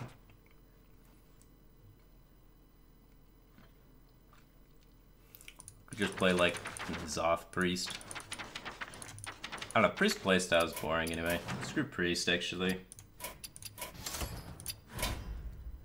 We could just win with mid-range Shaman a bunch if we wanted to climb out of the dumpster. I think I have mid-range Shaman built, actually. Either 3 or 2. Sure. We will adventure our way out of the dumpster for a little bit and then go back to memeing to get deeper into the dumpster.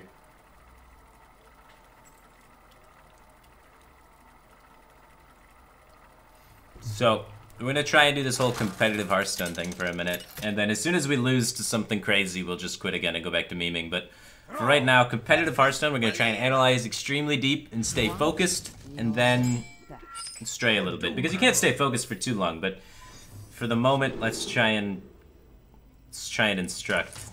So none of these cards are really great enough. A lot of the times you can keep Tuskar Totemic, but not in this situation against Rogue, since it's super vulnerable to backstab, super vulnerable to Thanos, Fan, that sort of stuff.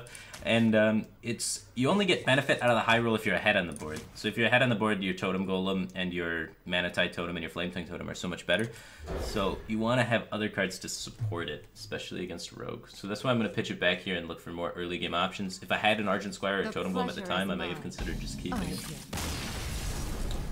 And Shaman.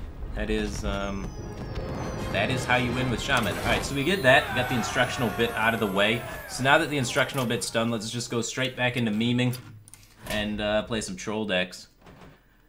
So anyone got any ideas? Throw some ideas in the tech if you have different ways to try and win in Hearthstone that's kind of funny and memey.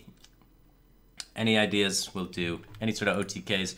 Just name combinations of cards.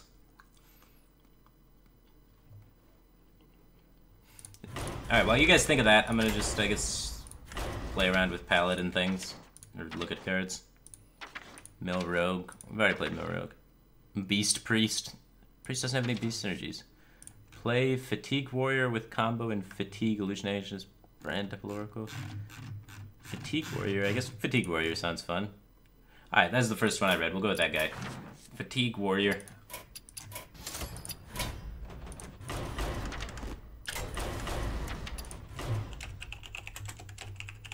Alright, so we need the Illusionist, that Bran, Cold, 3, 6, 9, 10, 11, 12. We need to hit 2 of them. Then we need Execute, Shield Slam, War Axe, Slam Bash.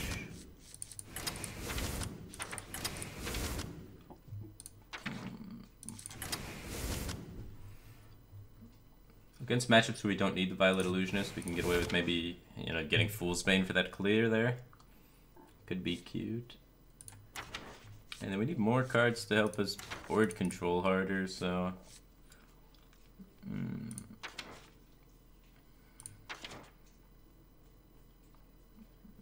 Revenge is pretty good.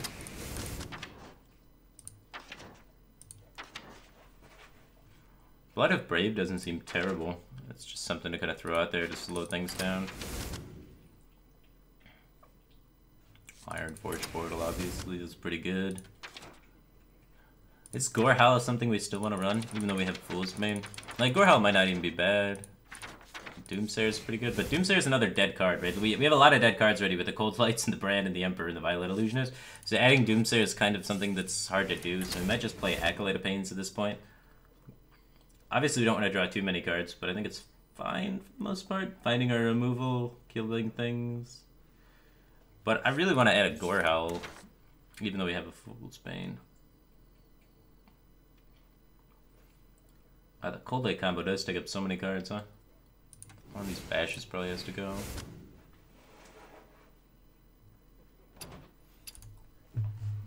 And we need a Justicar. So many cards we need. How do I fit this Justicar in here appropriately? It might just have to be the second Bash. Bash is like a pretty low value card, or we could cut one of the Revenges and run a Bash. Have more options open, I guess, but whirlwind effects, typically speaking, synergize with themselves. Having more is pretty good. You know, we have to get in revenge range to make one work, so if we get in revenge range, both of them working is absolutely insane. I dig it. Alright, let's try and Fatigue Warrior and try and get the Violet Illusionist combo off.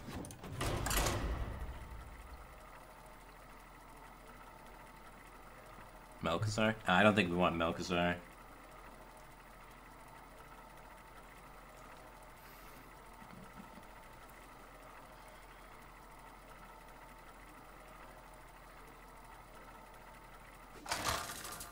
Like, so if we're both fatiguing at about an equal rate, then we get to the point where we can go Bran, Violet Illusionist, Cold Light, Cold Light. That's going to draw my opponent 5 cards. 5 cards is a lot of damage.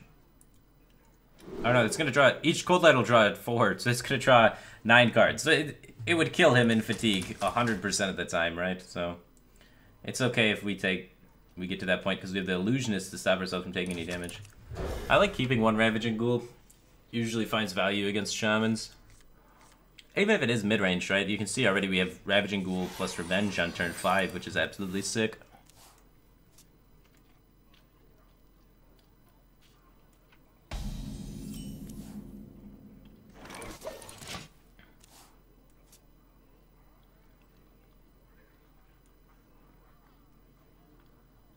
Ancient One. Oh, the Ancient One is sick. I love it. Ancient One Rogue. It's pretty fun. It sucks that you can't, like, conceal it, though, because when they merge together, it removes the conceal. So you can't, like, go Bran, Shadow Step, Prep Conceal or something like that to make it concealed 30-30 at the end of your turn. It unconceals it. Which is just unlucky, because concealed 30-30 would be a fun meme way to kill people.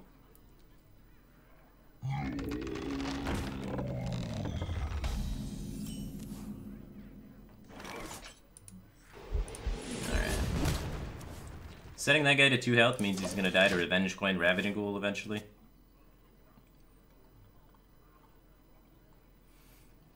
This Emperor needs to hit 2 of the combo pieces, so it needs to hit either Cold Light Oracle, Bran, or Violet Illusionist. It needs to hit 2 of any of those things. So there's 4 cards in the combo, and you hit 2 of them if we use the coin. If we hold on to the coin, it can hit 1 of them and be fine.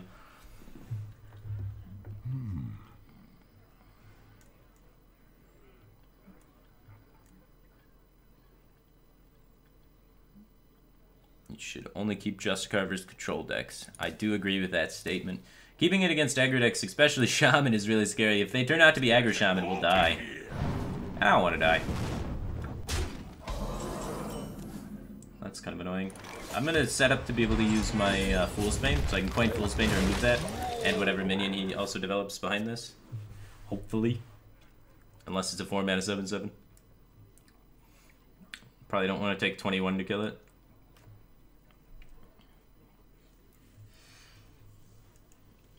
But, like, shield slamming to remove that guy allows us to more flexibly Fool's Bane without taking so much damage. What to do?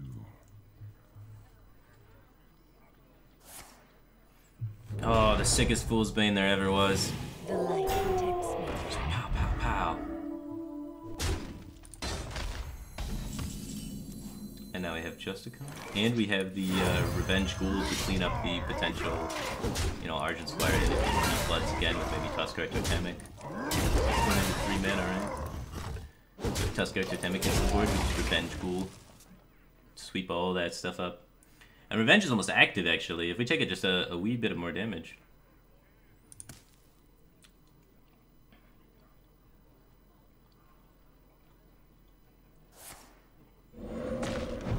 Totem abusive. Get in there and fight, maggot!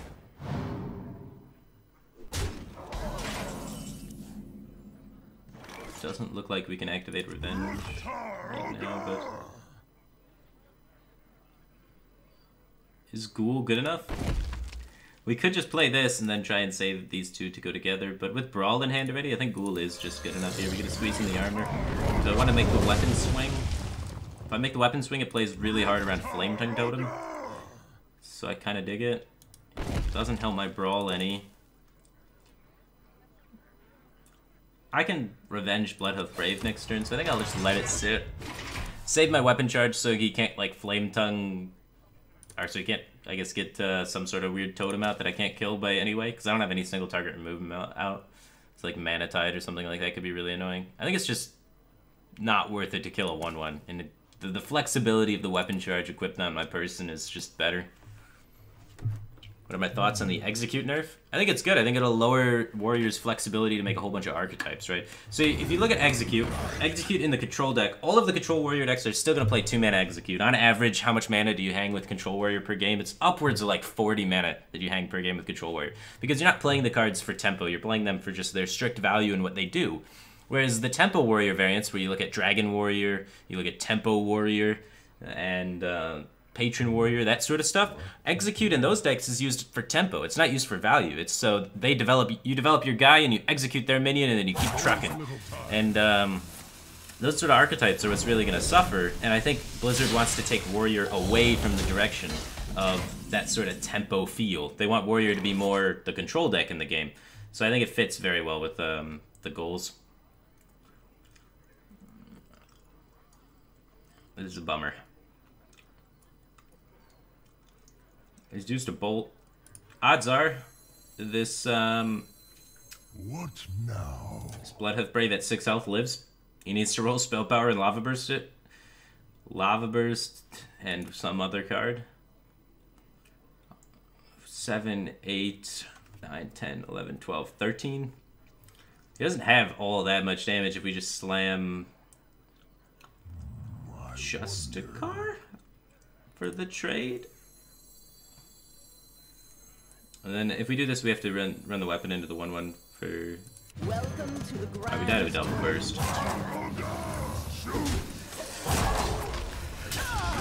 Without a way to answer it, I think this is good. This is good sometimes. He can't double burst us. There's no way we can die. He can hit us for 16 maximum. Rockbiter, Bolt.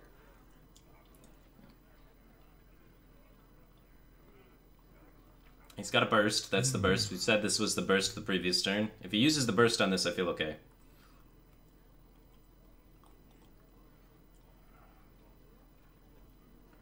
Burst it. Come on. Lava Shock, what the fuck?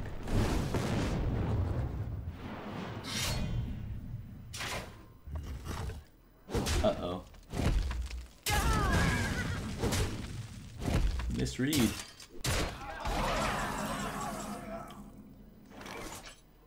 Who the hell plays Lava Shock? Why is this so good?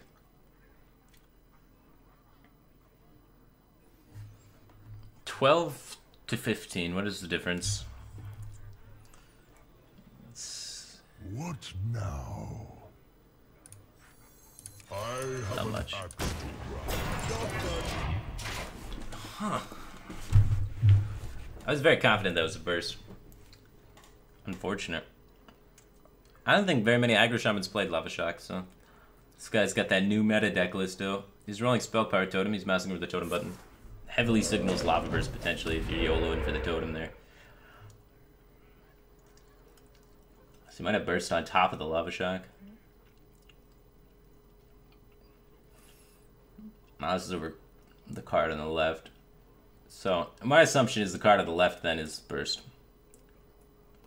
It's not using it. Alright.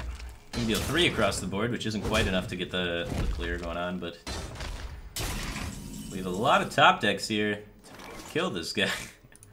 Come on. Why Cold Light Oracle? Why? I think we gotta take a 50-50 brawl. Otherwise we're gonna die. He's got too much damage coming in. Just come on. Just super dead. Super mega ultra dead. I just couldn't find an answer to Flame Wreath Faceless in Control Warrior. Control Warrior can't answer Flame Wreath Faceless.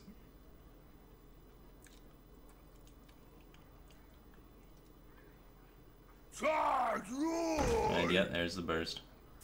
Nope, it was bolt. Can't make any reads on this guy, man. It's bad. Unlucky.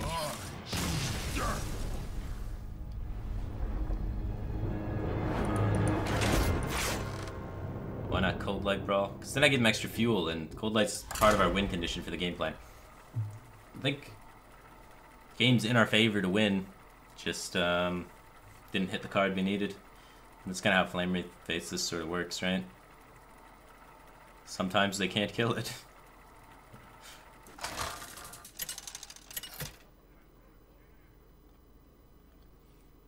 Garrosh versus Garrosh. Alright, this should be a very, very good matchup for us, no matter what kind of warrior deck that we are going up against. So, just keep War X just in case it's, you know, Tempo Dragon Warrior, and look for slams and executes and shield slams and all that sort of stuff.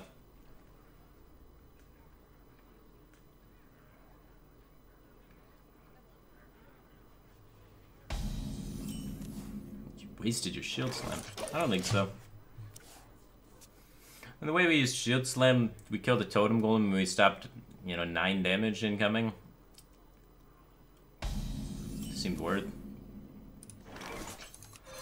It's really results oriented in my opinion to say that you lose just because of the usage of one card and how it happens to work out, how you happen not to draw an answer to Flame Wreath Faceless when it's in your favor to draw an answer to Flame Wreath Face, and you happen to lose Brawl 50-50s, which is also, you know, a chance to answer Flame Wreath Faceless, and your opponent has to have the Flame Wreath Faceless. So saying, you know, using a single target removal in a way that gives you an advantageous position in the match is incorrect based on just getting soloed by Flame Wreath Faceless. I don't think is the proper way to analyze that situation, if that makes any sense.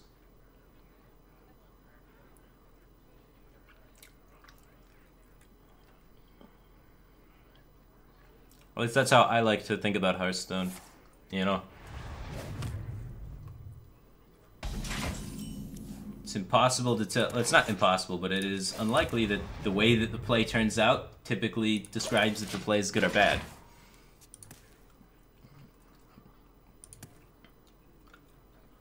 There's usually more outcomes that it could also be.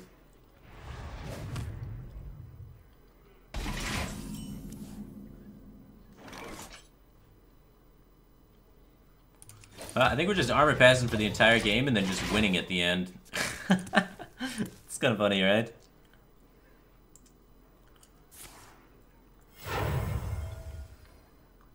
Welcome to the Grand Tournament, champion. That's not good. He's gonna gain so much armor.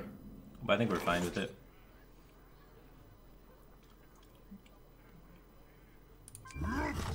Could potentially just shield slam that. I don't hate it, but...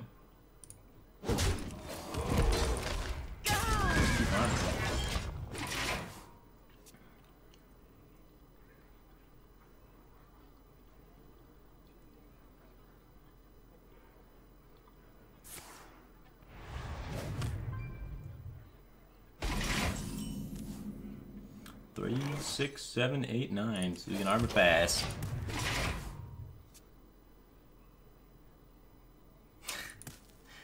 There's gonna be a lot of Resident Sleeper this game. A lot of armor pass. When I play 35 cards legendary deck, we don't need 35 cards. We're gonna be able to hit him for, you know, hundreds of damage and fatigue anyway. So hopefully he is below 100 health. We should be able to overdraw him for 9. So 1 plus 2 plus 3 plus 4 plus 5 plus 6 plus 7 plus 8 plus 9. Big number. That's how much damage we're looking to try and do.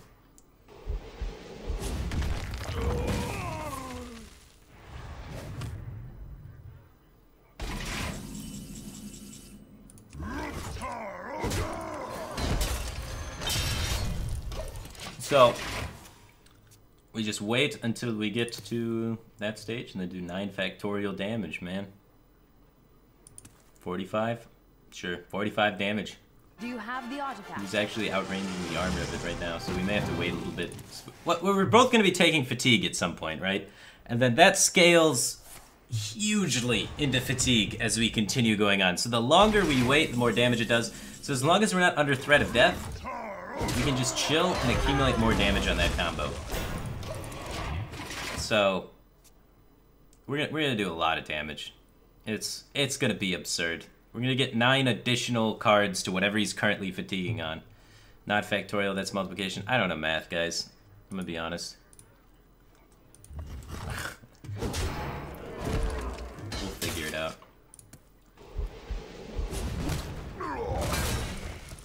I don't really calculate things. Usually I just memorize the numbers because I do it long enough. 3, 6, 9, 10 cards? Say we just get a ghoul out there.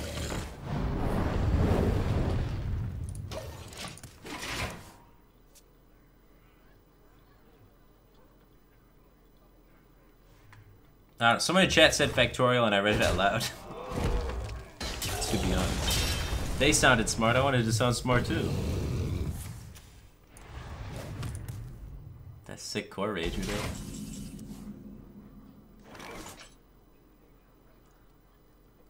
Ten cards. Keep playing things and swinging.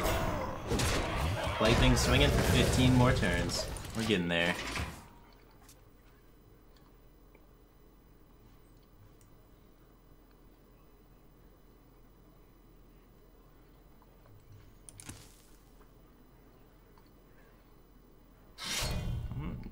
A lot of damage. Oh, he's executing.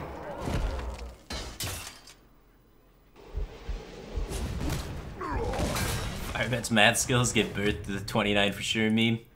Yeah, they did. I mean, Reynad gets some partial credit there as well, but together our math skills did it. Hopefully he plays something, because I'm running out of ways to interact with minions. And then I guess we're gonna have to... Wait, we have the whole combo. Actually, we don't have to play any cards for the rest of the game. We can just sit here and pass for the rest of the game and win. Okay. We have the whole combo, right?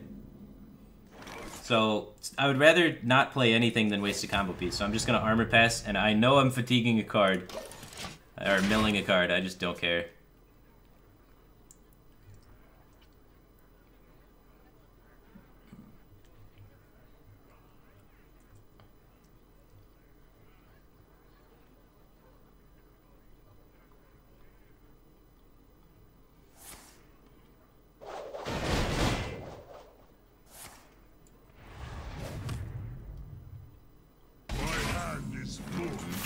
Good card, good card. We may mill Justicar, which could hurt, but it's not gonna matter. We're still gonna out-damage him by a lot. It's okay to mill Justicar, guys. It's okay. Trust. Trust! I've done the math. We don't need Justicar. We literally don't. I haven't done the math, but I don't think we need Justicar. Like, stay tuned and find out if we need Justicar, but I'm pretty sure we don't need Justicar. You know? Fairly positive Justicar is just a luxury. Really is. Yeah, Iron Forge Portal.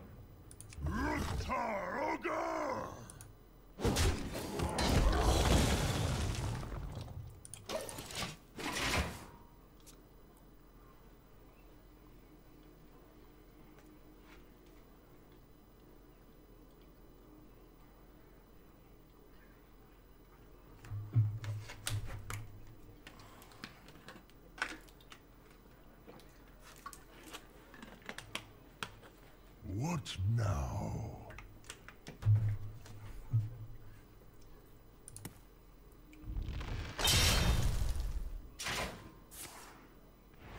Just really can never play a card unless we cycle the shield block. Maybe it is worth it just to take one extra fatigue card draw. Because if we do get just a card, it's a lot better, right? Whatever. I'm not playing 2. God damn it. I just wanted to smooth out my hand so I could draw some cards. Is just a card for like a couple turns worth it? If it can't be worth another fatigue card. It probably wasn't worth the first one. You guys trapped me into this. I didn't want to do this. I got peer pressured. Mom. I just got peer pressured into shield blocking. I was probably going to win 100% of the time. I was just too lazy to do the math to figure it out. Now I might not win 100% of the time.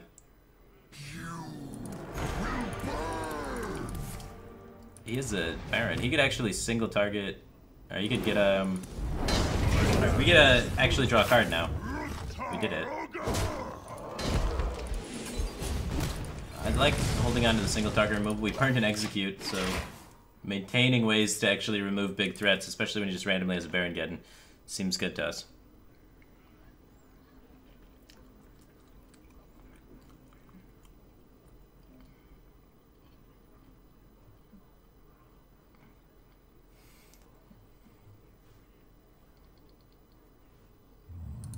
Milling 9 only does 55 damage. What if he's already milled for 3? Now I'll figure it out. If he's milled for 3 and then we mill him for 9 additional after that, now we're talking damage, man. Now we're talking damage.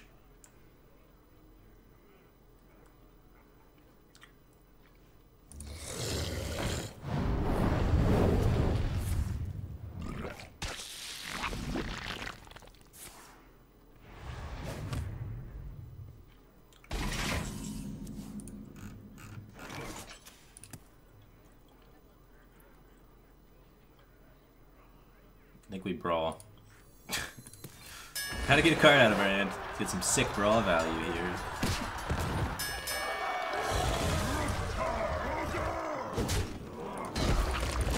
Just a card just buried in the mirror.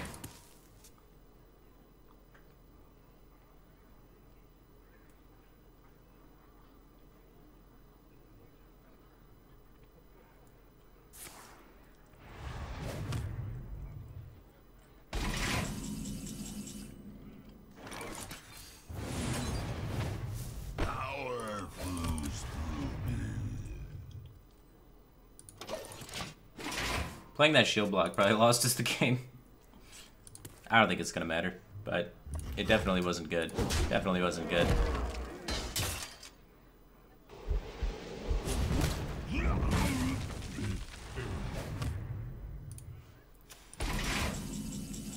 Oh jeez. Oh god. We're gonna mill the Justicar. This is the problem with the deck, right? There's so many combo pieces that they get stuck in your hand, and we drew all of them in the beginning. At least 3 of them. We're trying our best. Empty our hand, but it just can't be done.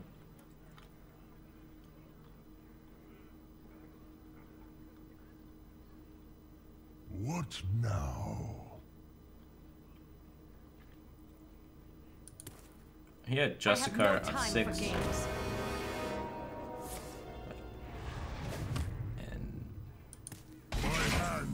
Still don't have Justicar.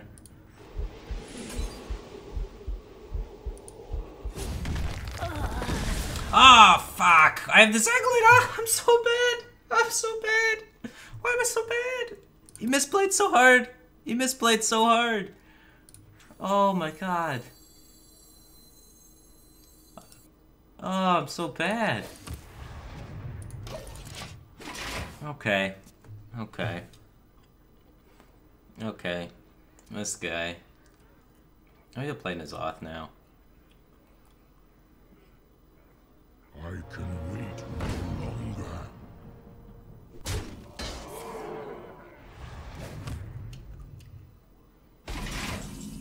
Fuck.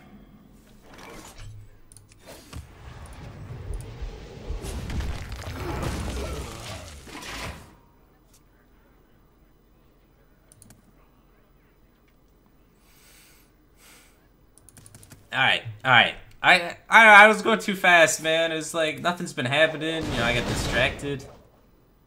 It's been rough. We've almost drawn Justicar now. We're getting there. It's gonna be sick. We still got a chance. Justicar, bottom 2. We're still gonna win. Don't worry. I feel it. He's only gained 50 additional armor on us.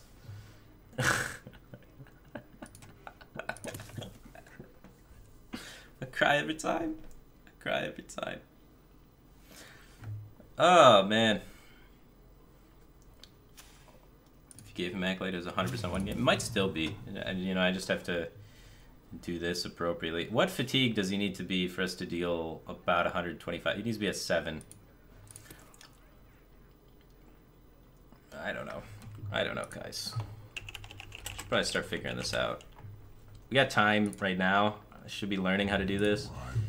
I should probably learn the formula and then like set up the formula and then figure out what I need him to be at.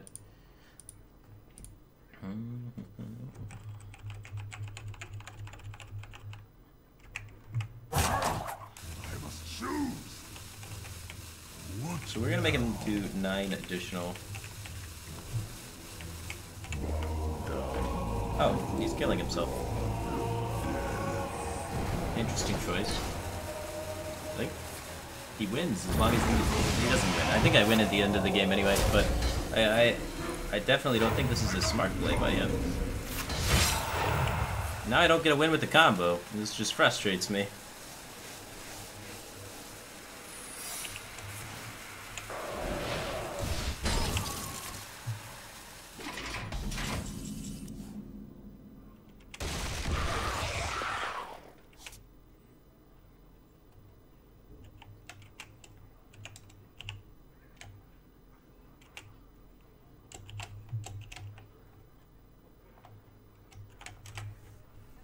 Okay. We got Justicar now. Cool.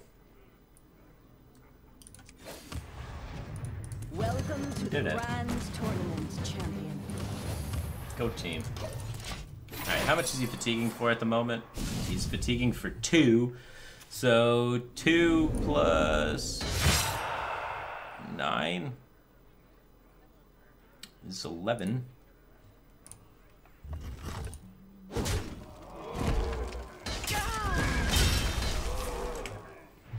66 damage at the moment.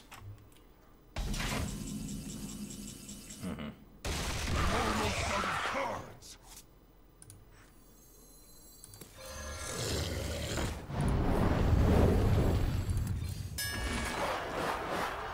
not there yet.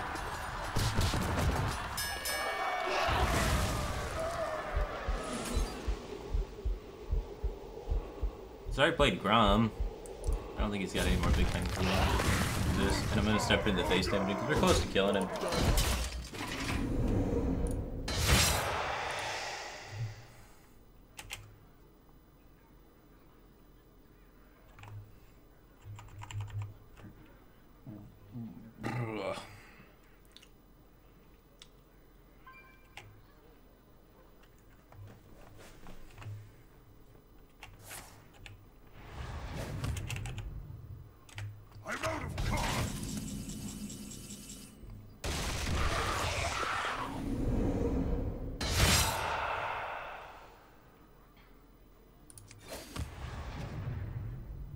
This is where this is going anyway. So he's taking 5 next turn. So 1. That belongs in a museum.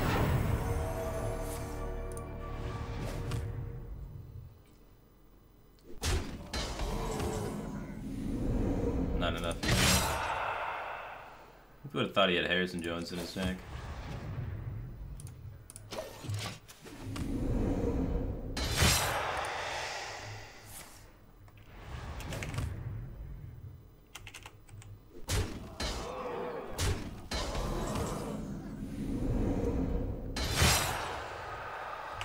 Alright, is it time now? He takes 6 next turn. He is at 87. So he takes 6.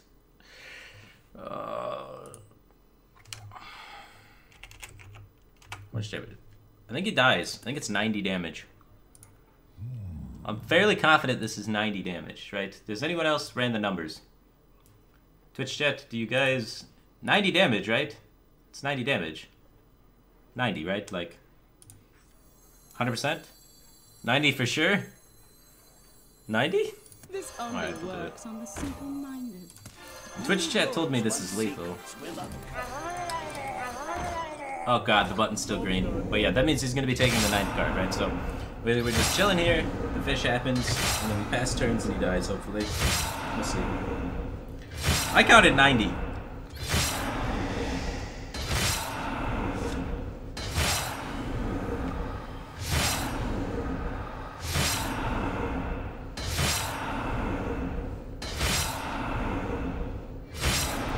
$104, 120, 104, 90, 89, just like 86, 76. You guys are just saying random numbers.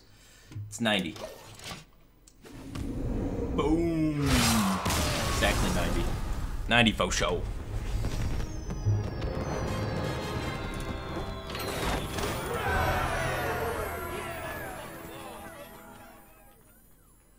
Told you we would win. We drew cards. We overdrew 6 cards that game or something like that. Doesn't even matter. We could have overdrawn every card for the rest of the game, and we would have won at that point in the game. Isn't that funny? That's pretty cool, huh? And we could have just literally passed every turn for the rest of the game and just won. That's so cool. Garrosh versus Thrall. For Doomhammer. Victory or death. Ah, shamans.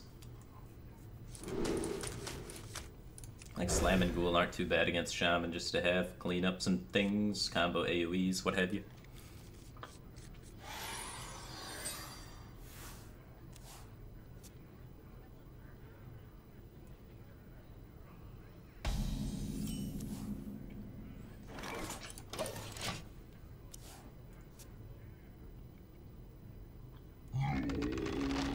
You only won because you played Yogg. I don't think that's true. I could have just waited 2 more turns, simulate the effect of Yogg.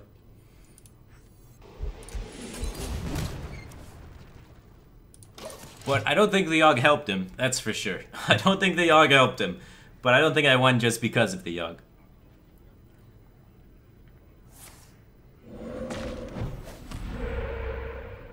Yeah, Darshmog, how do you think I figured out 90?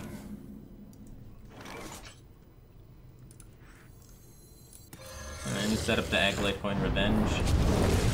Give him a really good trade if he takes it, but he might not take it. And if he takes it, we save 3 life. Worst thing in the world. Charge Roy! Charge Roy! That's bad for us. Those are likely going to get very big very fast. So, if he plays Feral Spirits, we have Brawl. Bring it on!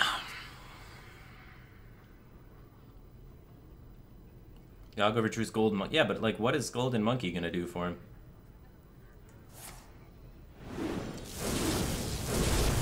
I don't understand. He Golden Monkeys, we wait a few turns, then kill him. That's why Golden Monkey's gonna hit us for 40. It's a good card, but not that good.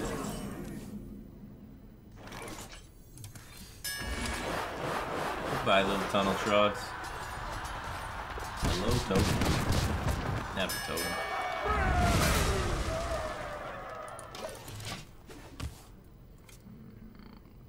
Can't really make the combo happen, huh? Unless we hold the coin in this situation. Now the dilemma of how I guess we don't rush to the races to try and kill that, but I definitely think we want to kill that at some point. But for now, I'm just gonna play Emperor. We have the coin we can hold on to. So if we hold on to the coin the entire game, we can still make the Emperor or the full combo work. But necessarily, I don't think we need the full combo in this matchup. So we'll see how it goes. Did you bring some fish?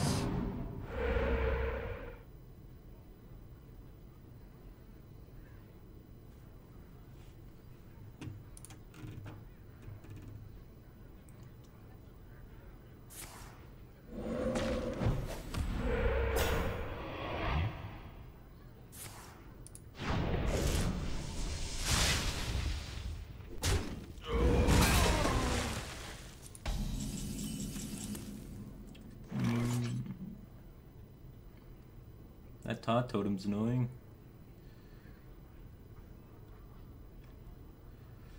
I think I actually hit it. I want to start getting to the point where I can revenge. Welcome to the grand tournament, champion. I don't want to randomly die to Bloodlust.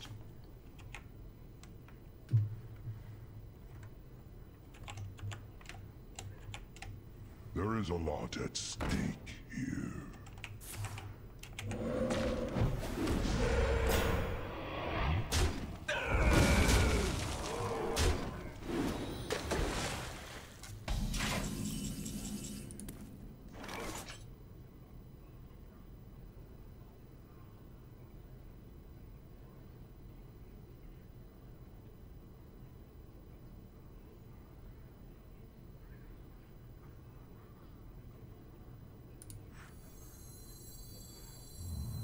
Let the pain speak to me.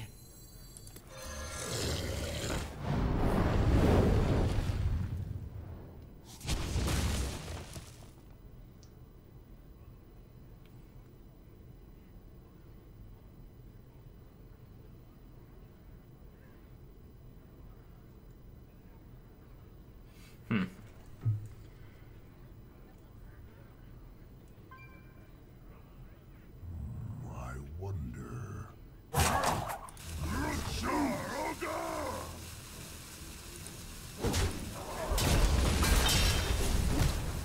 No weapon to get this last little bit of damage is really triggering. Need to take 3 additional damage. Somehow I need to find 3 additional damage. We hunger for vengeance.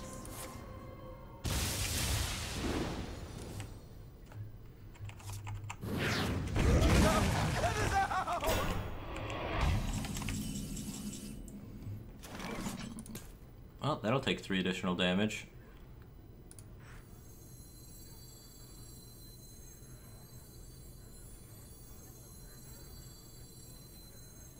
It's kind of sketchy.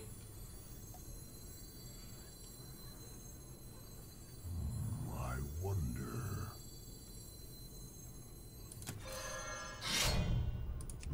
Taroga!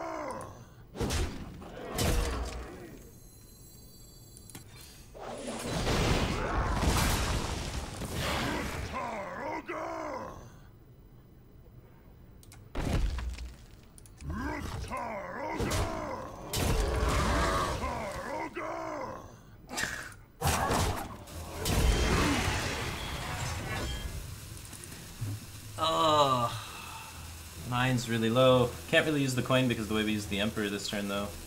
I mean, this game. So we died at Alakir Rockbiter.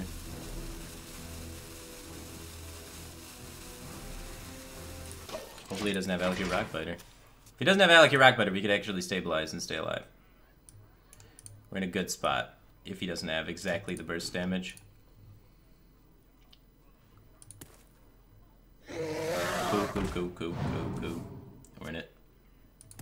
No double bolt. Our bolt, Rockbiter.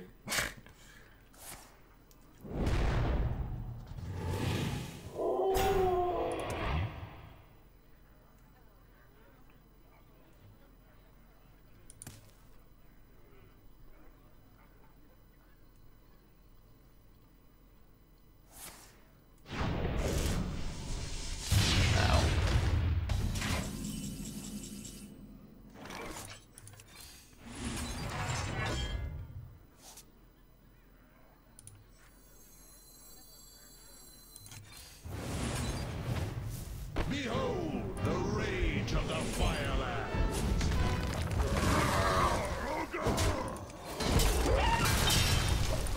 Alright, I want to try and get him to use Hex on these sort of things before I play the Bloodhoof Brave. Also uses mana more efficiently this way. 16? Not a bad little life total to be at.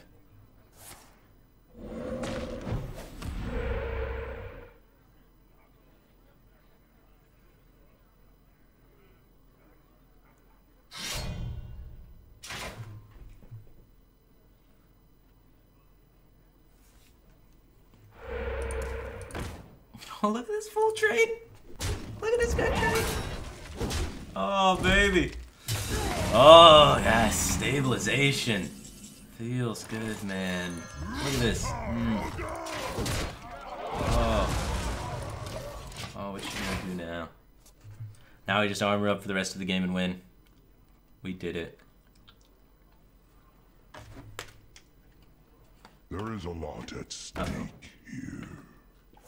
Never mind. Don't roll taunt. Don't roll taunt. Alright, cool. We're okay. Don't play Feral Spirits. He's already played 2. Don't play Thanks and Blow. Alright, we need pro.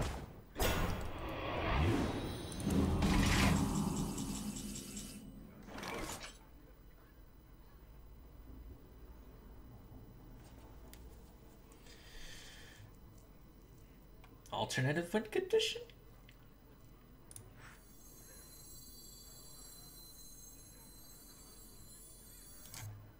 What now? Fuck it.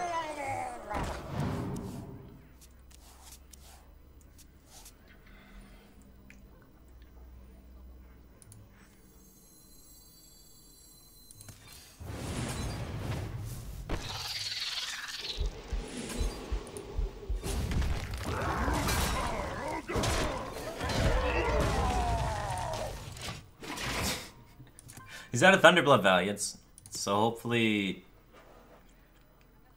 we can get this to work.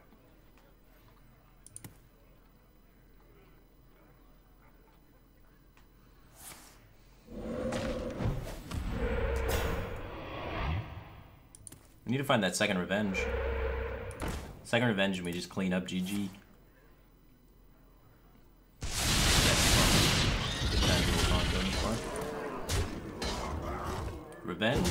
Revenge, and Brawl, and Coldblade Oracle. 3 cards that are just stellar here.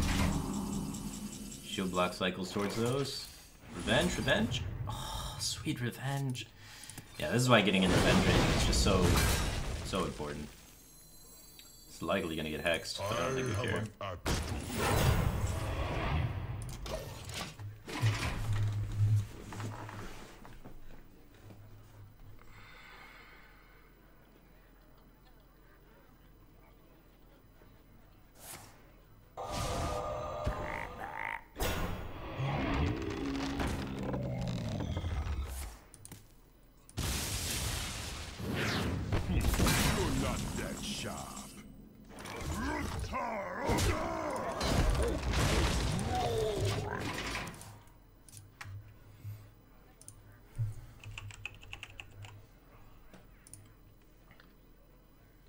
Did you bring some fish?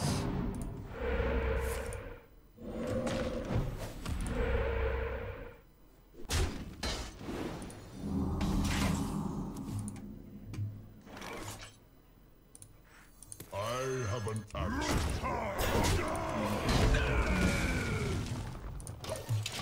We just hold on to our combo pieces and get towards the spot where we can make him draw 4.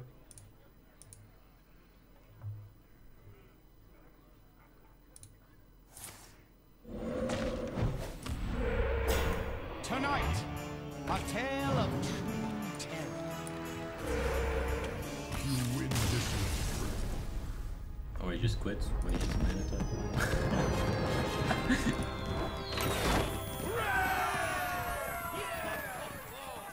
Man, Fatigue Warrior crushing it, dude. We even beaten Shaman. It's pretty cool. Alright, we having a good win rate with the Fatigue Warrior with the combo thing. That was a good suggestion from Twitch chat. Whoever suggested that deck, raise your hand, and I'll then type in chat that you suggested, and I'll name it after you, man. That's pretty cool. Anyway, be right back.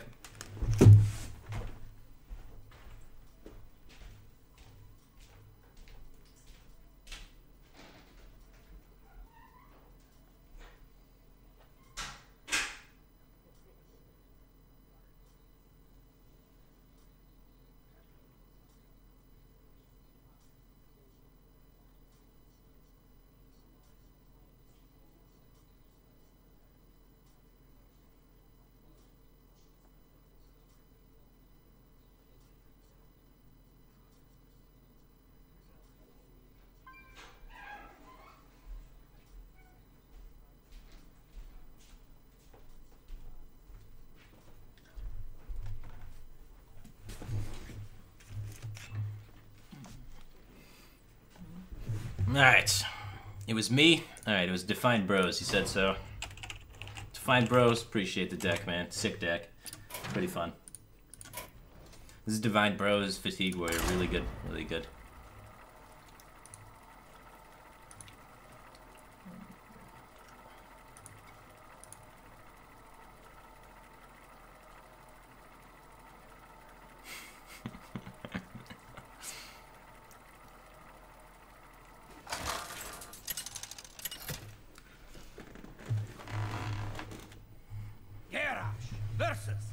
The Mage.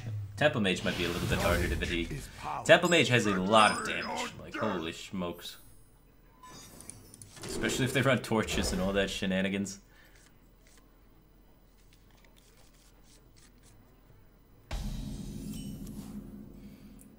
We got a good hand, though.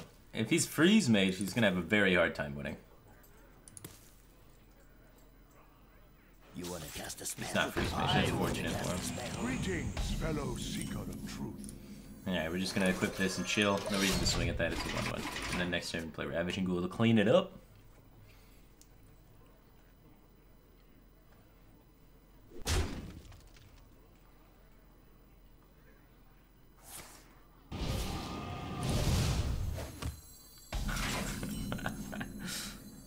Mom beats me, Dad beats me. That's why I watch Firebat. He never beats anybody.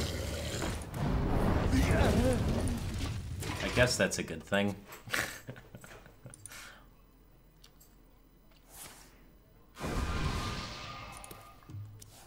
9 cards. Get Cold Light overdrawn. I win sometimes, though. We won twice in a row, man. We're actually doing okay.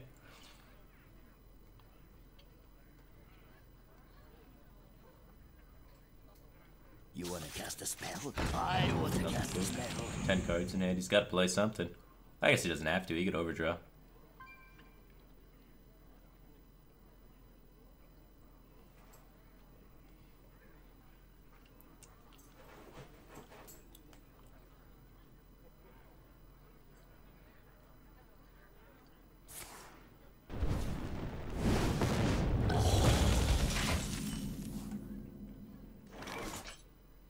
We have a lot of weapon charges, so I guess I might as well start swinging. Swing armor. Could have played Fool's Bane, but I would only play Fool's Bane there if I wanted to play Emperor's Horus Hand next turn, which I don't think I do. Because then they would set up so I can get an empty board Emperor, which is pretty dirty. But if I play Emperor, then I can't get my combo off. I want to get my wand up.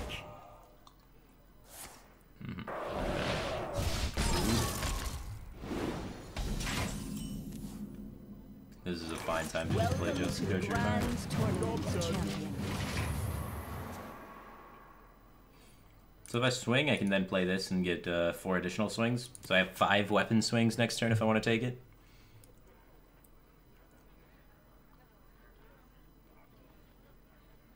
I mean, these are not...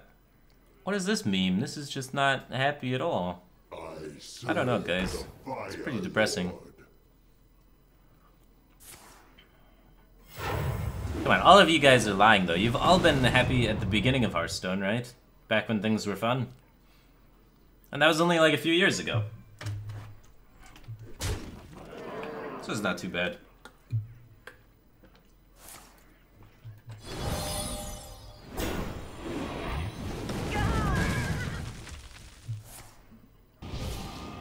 I guess we can kill the Flame Waker.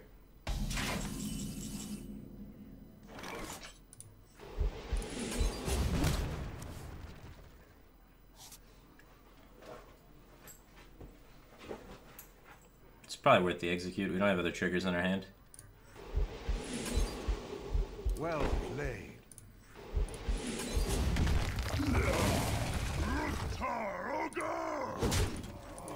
Could go through this the hard way, I guess. Next turn I can swing and equip Fool's Bane and 5 additional charges to be able to clear things.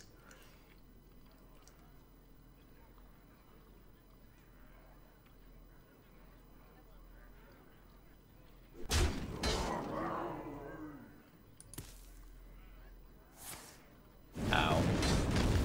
They'll never know what.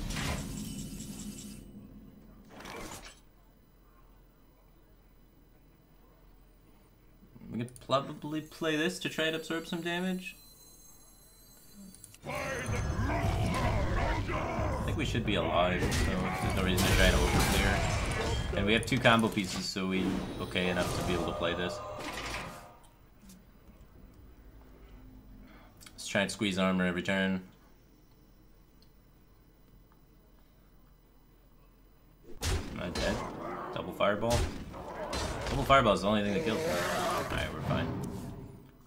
Well, I mean, fine, all things considered, but pretty dead. We need Violet Illusionist right now, man. Just want to do this in case I brawl.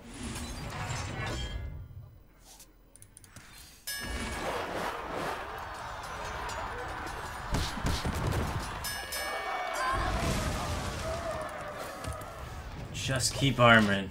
We'll survive.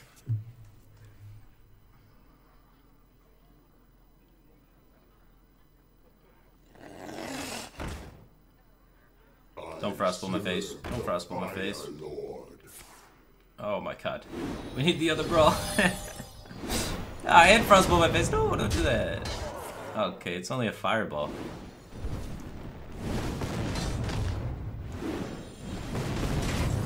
Fuck.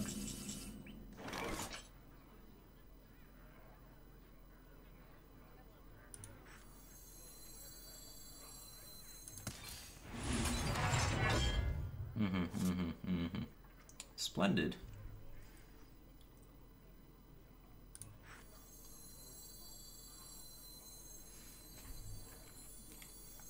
We can cycle an acolyte.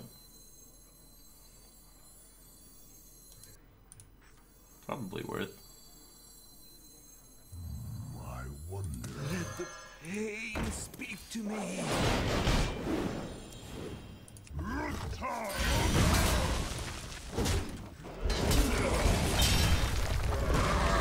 15 life. Still only dead to double fireball, so we're in a good spot.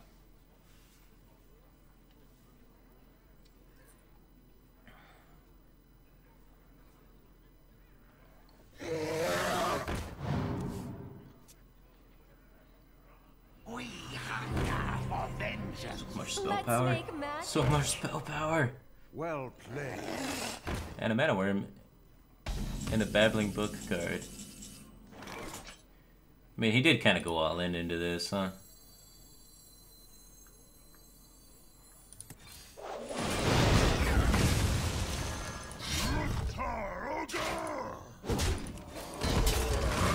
And we're still dead to double fireball if he has it.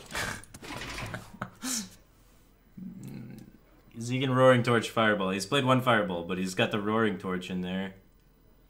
And he's got a Babbling Book card. That could be something deadly. Oh my god.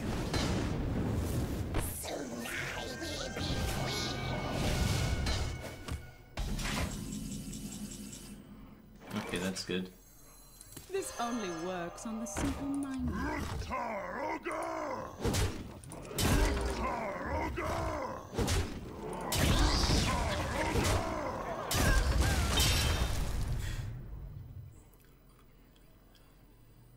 I don't think we need the combo anymore, so I'm gonna play Brand for tempo. We've broken up the combo.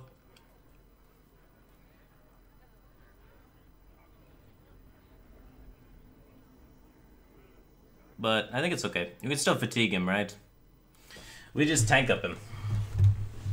As long as he doesn't have Antonitis. Observe and reflect.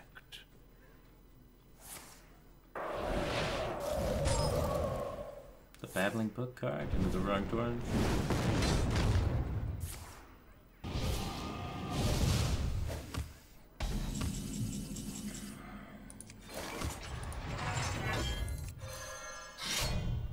Alright, we don't want to give him additional cards here. We want to just Gorehowl his minions down 1 at a time while tanking up, trying to extend our life as much as possible. He's played double Azure Drake, double Firelance Portal, so his like top end stuff is starting to get kind of hazy.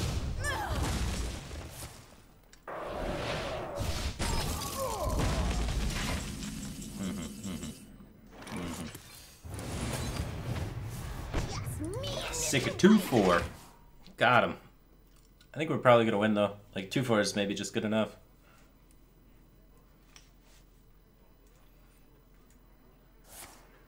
Wow, he's going in. So he's got one Forgotten Torch, one Roaring Torch left for burn. Maybe Antonitis.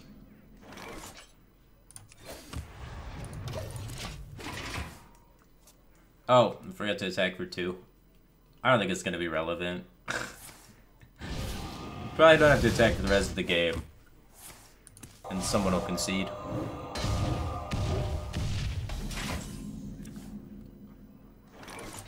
Alright, play the Iron Forge Portal first, just in case we get an Inspire card. More Gorehowl swings, this is pretty good.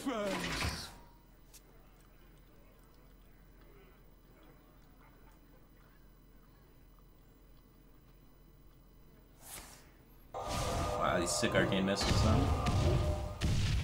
Rip Dragonling mechanic.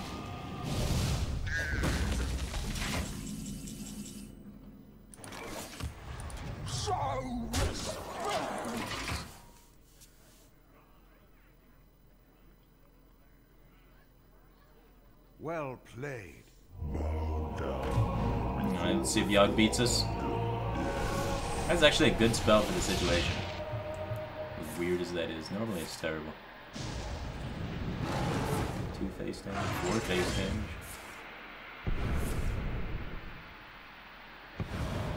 Big Yogg. Oh, that could be insane. If that hit Forgotten Torch, we could lose. Because he's got a Forgotten Torches, actually. That, Thistle T had 1 in 5 that hit in Forgotten Torch. Wait, and he just did the change class thing. Maybe that changed things.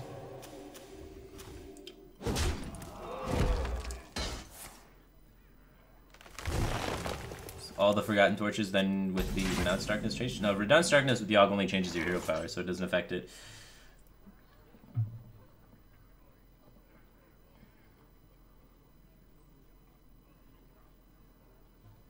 I guess in the instance it's a minion, I might want to save the Brawl.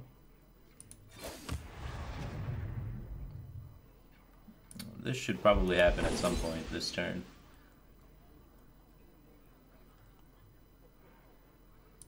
I think this is okay. I don't think I need the minion. And we don't need to draw a card. Drawing a card's fine. I don't think we need to. Alright, so we can just slam here, play around counterspell. Spellbender.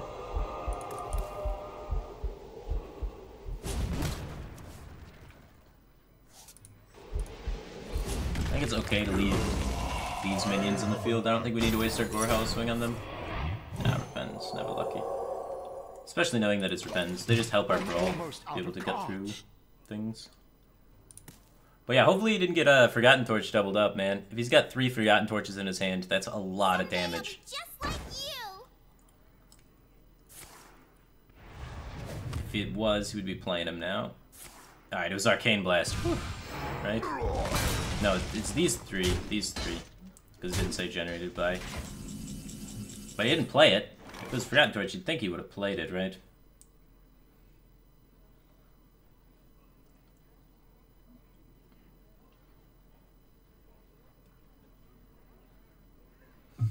Alright, so he's got another Arcane Blast in his deck. He's got an Arcane Intellect. He's got a Forgotten Torch. And he's got a Roaring Torch. And those are... Then there's one more.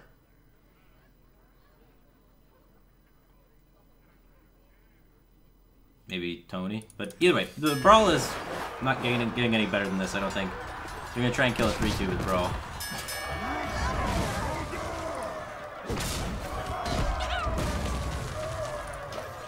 I'm out of cards. They're not warrior cards, Bex. They're still mage cards. When Yogg gets Renounced Darkness, it only changes your hero power. It doesn't actually change your cards. I thought so at first, too. I looked at it and I was like, oh no, warrior cards. And then I was like, never mind. That was my first thought as well.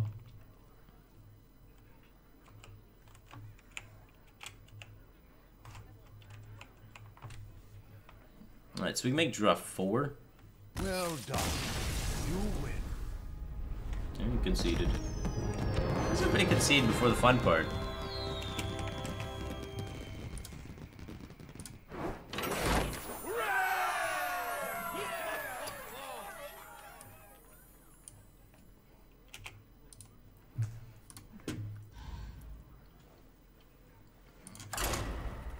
We're killing it, man. What's that, 3 or 4 in a row with this deck? Pretty sweet.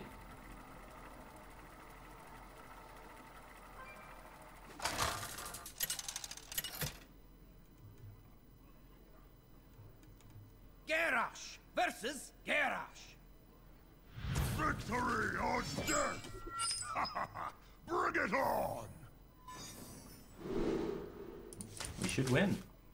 It's full mulligan for Justicar.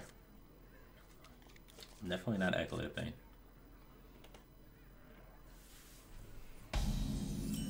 Fireworks isn't terrible still. If he's Dragon Warrior, you know, it's really good, but...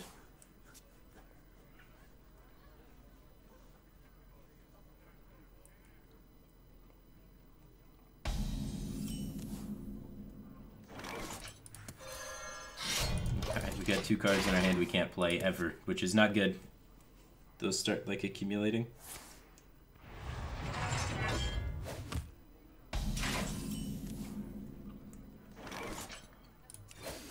Armor Pass for life.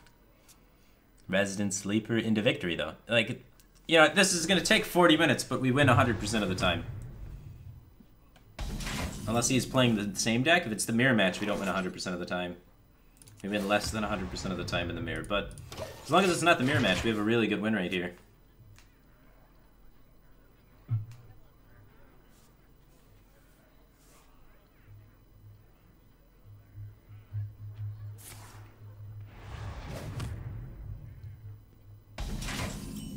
Now, we don't want to draw any cards. We want to coast to the end of the game while drawing 0 cards and just armor passing every turn.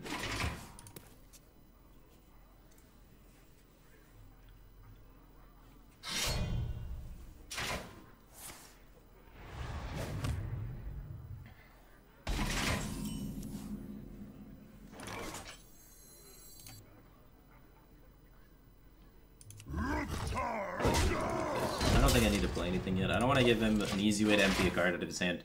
So he's at 10 cards now. Now he's got to do something kind of weird a lot of the times. Especially if he's got, like, ghouls and stuff in his hand. Things that he could get extra value out of in other situations. But because his hand's full, just kind of has to throw it out there. So yay. That's why I didn't play the Bloodhoof Brave that turn. And why I'm also not going to do it this turn. Trying to give my opponent awkward hand size issues, so he plays cards for lower value than he could potentially get them for.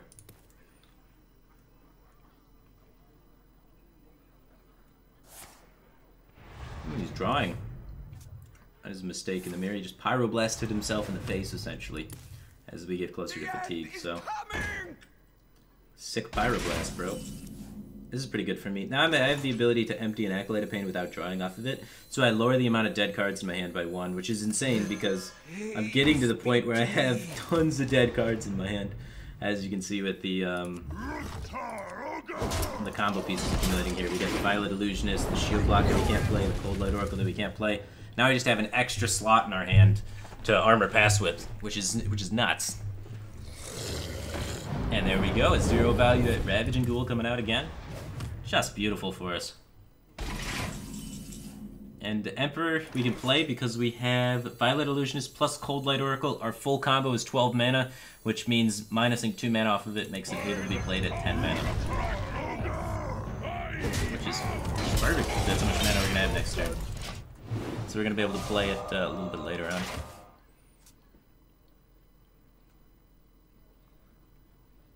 I'm running 1 or 2 Fool's Banes. I'm only running 1. I think 2 is a bit excessive, but I have 1 and a Gorehowl, which could also be kind of excessive. I could run 2 Fool's Bane instead of the Gorehowl, but I like the versatility of the Gorehowl, so I like them mixed up. Fool's Bane plus Violet Illusionist is nuts against aggro, and then the fatigue game plan is nuts against control. So the deck sort of has 2 different modes and 2 different angles that it goes in, which I like a lot.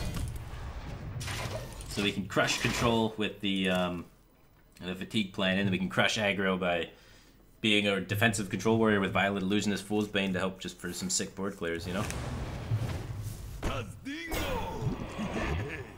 He runs ooze.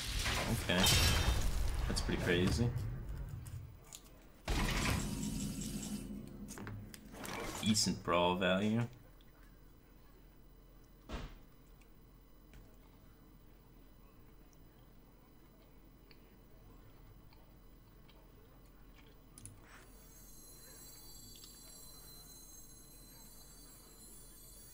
What now? I have an axe. I have an axe to grind. Who runs ooze, man?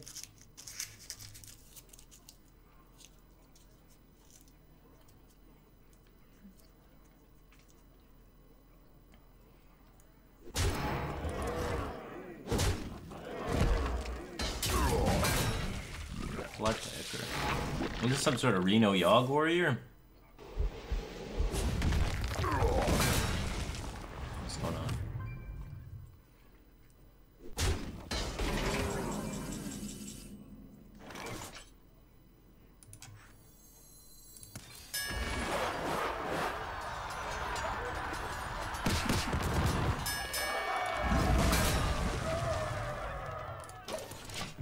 Yeah, we're in a good spot still.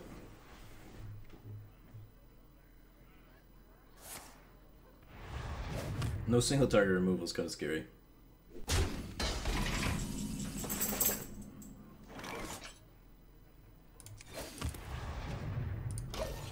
Still, it's probably better to be taking a bunch of damage than it is to be drawing a card, just because of how much damage drawing a card turns into at the end of the game.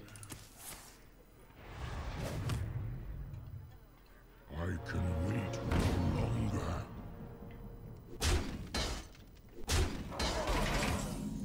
Two shield slams, two executes, man. Don't hit either.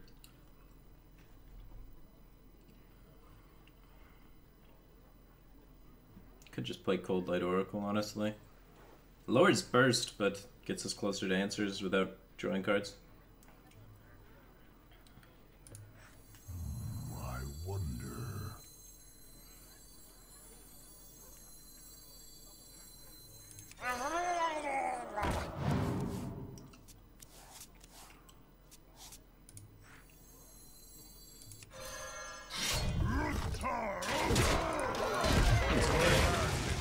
Oh, no Justicard too, that's sick. Is lowering the burst worth it?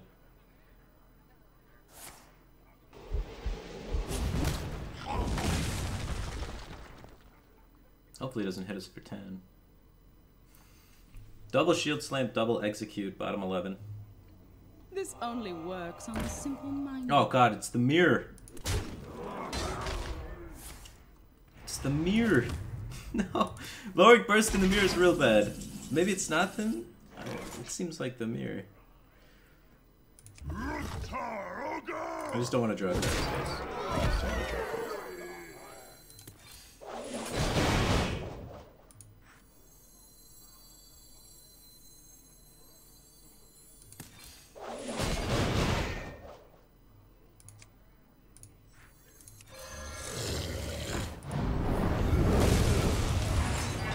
Job's done.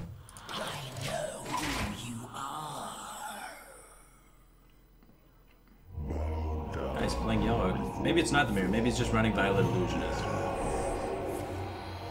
Yogg draw card, please. He's just playing Yogg Reno Control Warrior, man. Just rocking that. Oh, Brawl's good for me. Sick! I've actually never seen Yogg cast Brawl before. I've seen a lot of Yoggs in there. Didn't draw any cards with his Yogg. But he did kill his own board, so that's fortunate.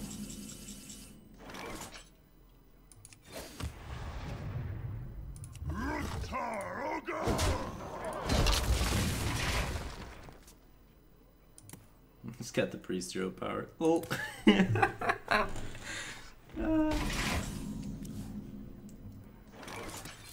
Feels bad to be a priest, bro. Knowledge is power, and I learn a lot. How great is that? The Yogg did like 30 damage to him by changing his hero power to Priest. That's pretty crazy.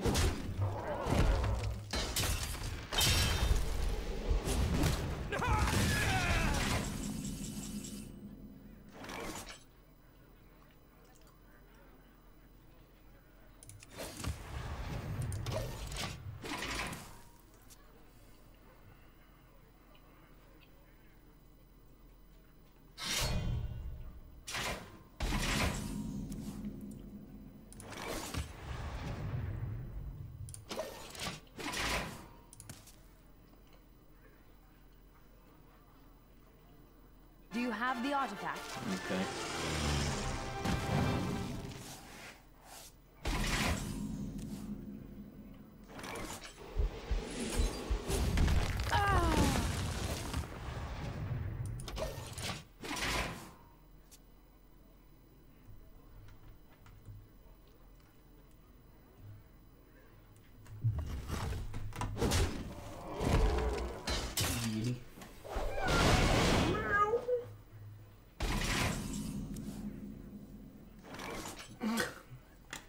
Don't want to cuddle.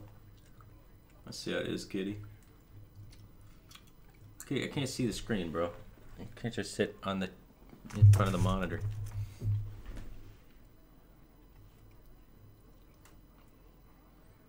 What now?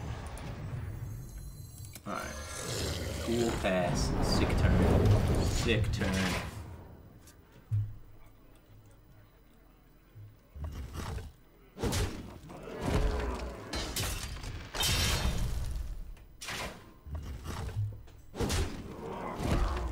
If you're running a normal control warrior against a fatigue warrior, what game plan would you go for? Play all your cards as fast as you can, draw as many cards as you can, and try and YOLO kill him with Grom. I think that's your highest win rate, and I think it's less than like 5% to win. With 10 cards. What now? Do we need any additional cards to win this game? We've already played one Cold Light, so we have the second Cold Light. So we have Brand, Cold Light, Violet Illusionist, and that's all we need to win the game. So I think at this point, in this stage of the game, Justicar drawing for it is actually more damage than having Justicar being played all of those turns. I could be wrong on that. If we go for the draw and try and hit Justicar and miss, we would hit either Execute or Shield Slam, which we also can't empty from our hand this turn, which means if we miss the Justicar, we're just going to be drawing a card and taking tons of additional damage. I think we win 100% of the time if we armor up and just pass. So I'm just going to pass.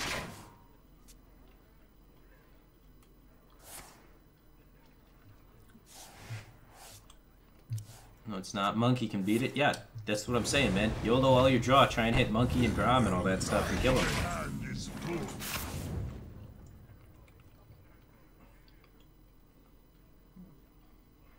Ruttar Ogre! I think I'd rather take 7 than draw a card. I'm almost out of cards.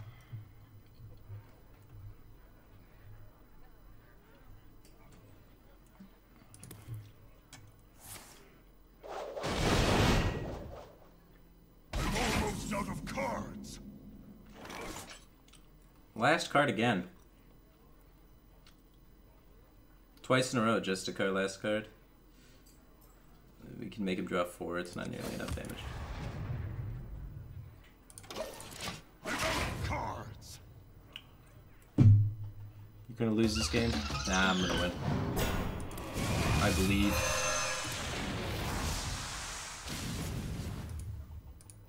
I have no time for games. That's he did that.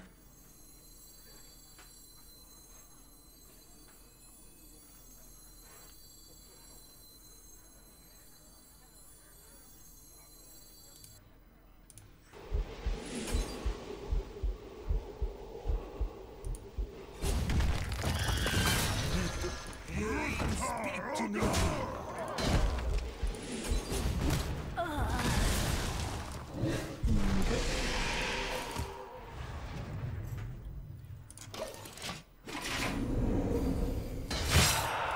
So we can make him draw 4.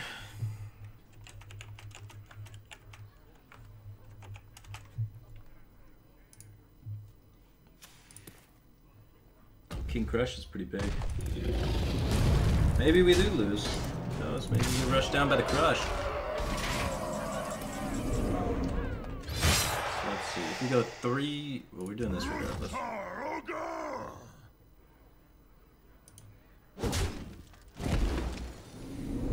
Takes 2, then he takes 3, and then...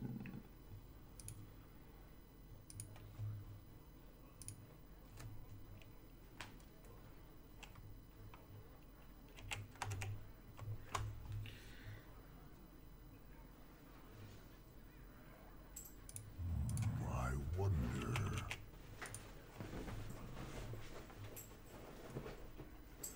Yeah, I think we're dead.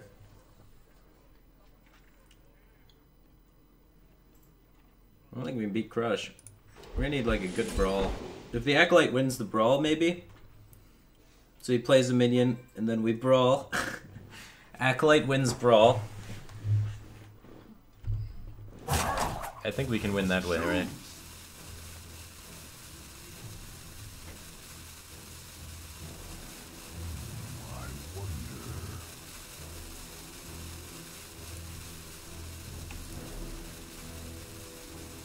Maybe we just win this way. It saves 1 life, but lowers... We definitely want to make him draw it, so like I don't think we need to risk the Acolyte going into the brawl. So next turn we have 35 damage. So we need to win. We need to survive 1 more turn, basically. If we survive 1 turn after this, then we win. So we just survive 1 turn here, then win the game. So hopefully brawl doesn't take us. The supreme. And hopefully he doesn't have another King Crush. If he does not have another King Crush, because we take +3 from fatigue, so hopefully something small. Okay, that is most likely the best outcome for us.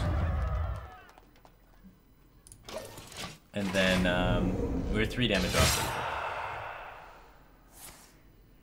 So now we hit him for...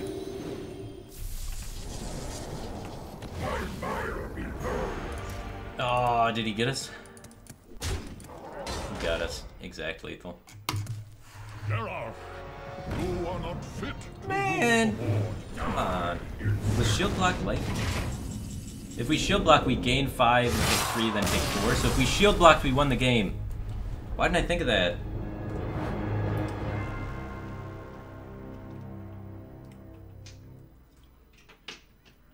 If we shield block, we win no matter what.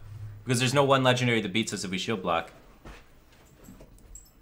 Right? If we shield block, he needs 9 damage instead of 8 to be able to kill us, and we win. Because then we have lethal next turn with the Brand Violet Illusionist Cold Light.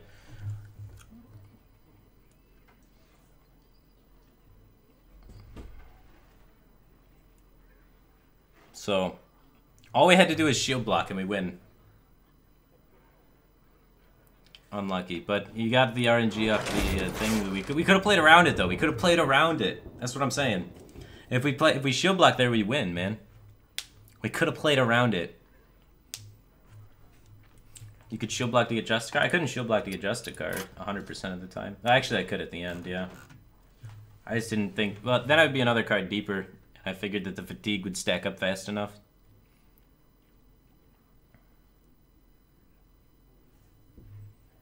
Weren't you off lethal? No, I was not off lethal with the combo. I was 3 off that turn, and then we get another 10 by waiting a turn. So, we would have gotten there. It was close. It was close.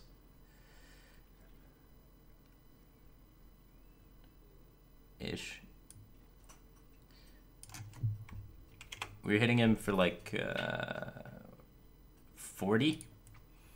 So the previous turn we were hitting him for 35, and he was at 38, and then the next turn we hit for 40.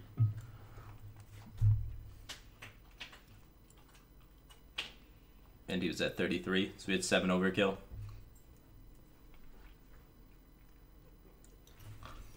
Sure, shield blocked. Play around the rag off of the guy.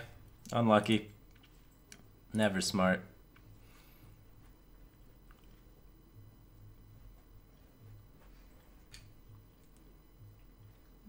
Am I counting his next draws? Of course I'm counting his next draws. Counting all the draws. You would kill yourself? There's a violent illusionist, man. You can't kill yourself. It's impossible.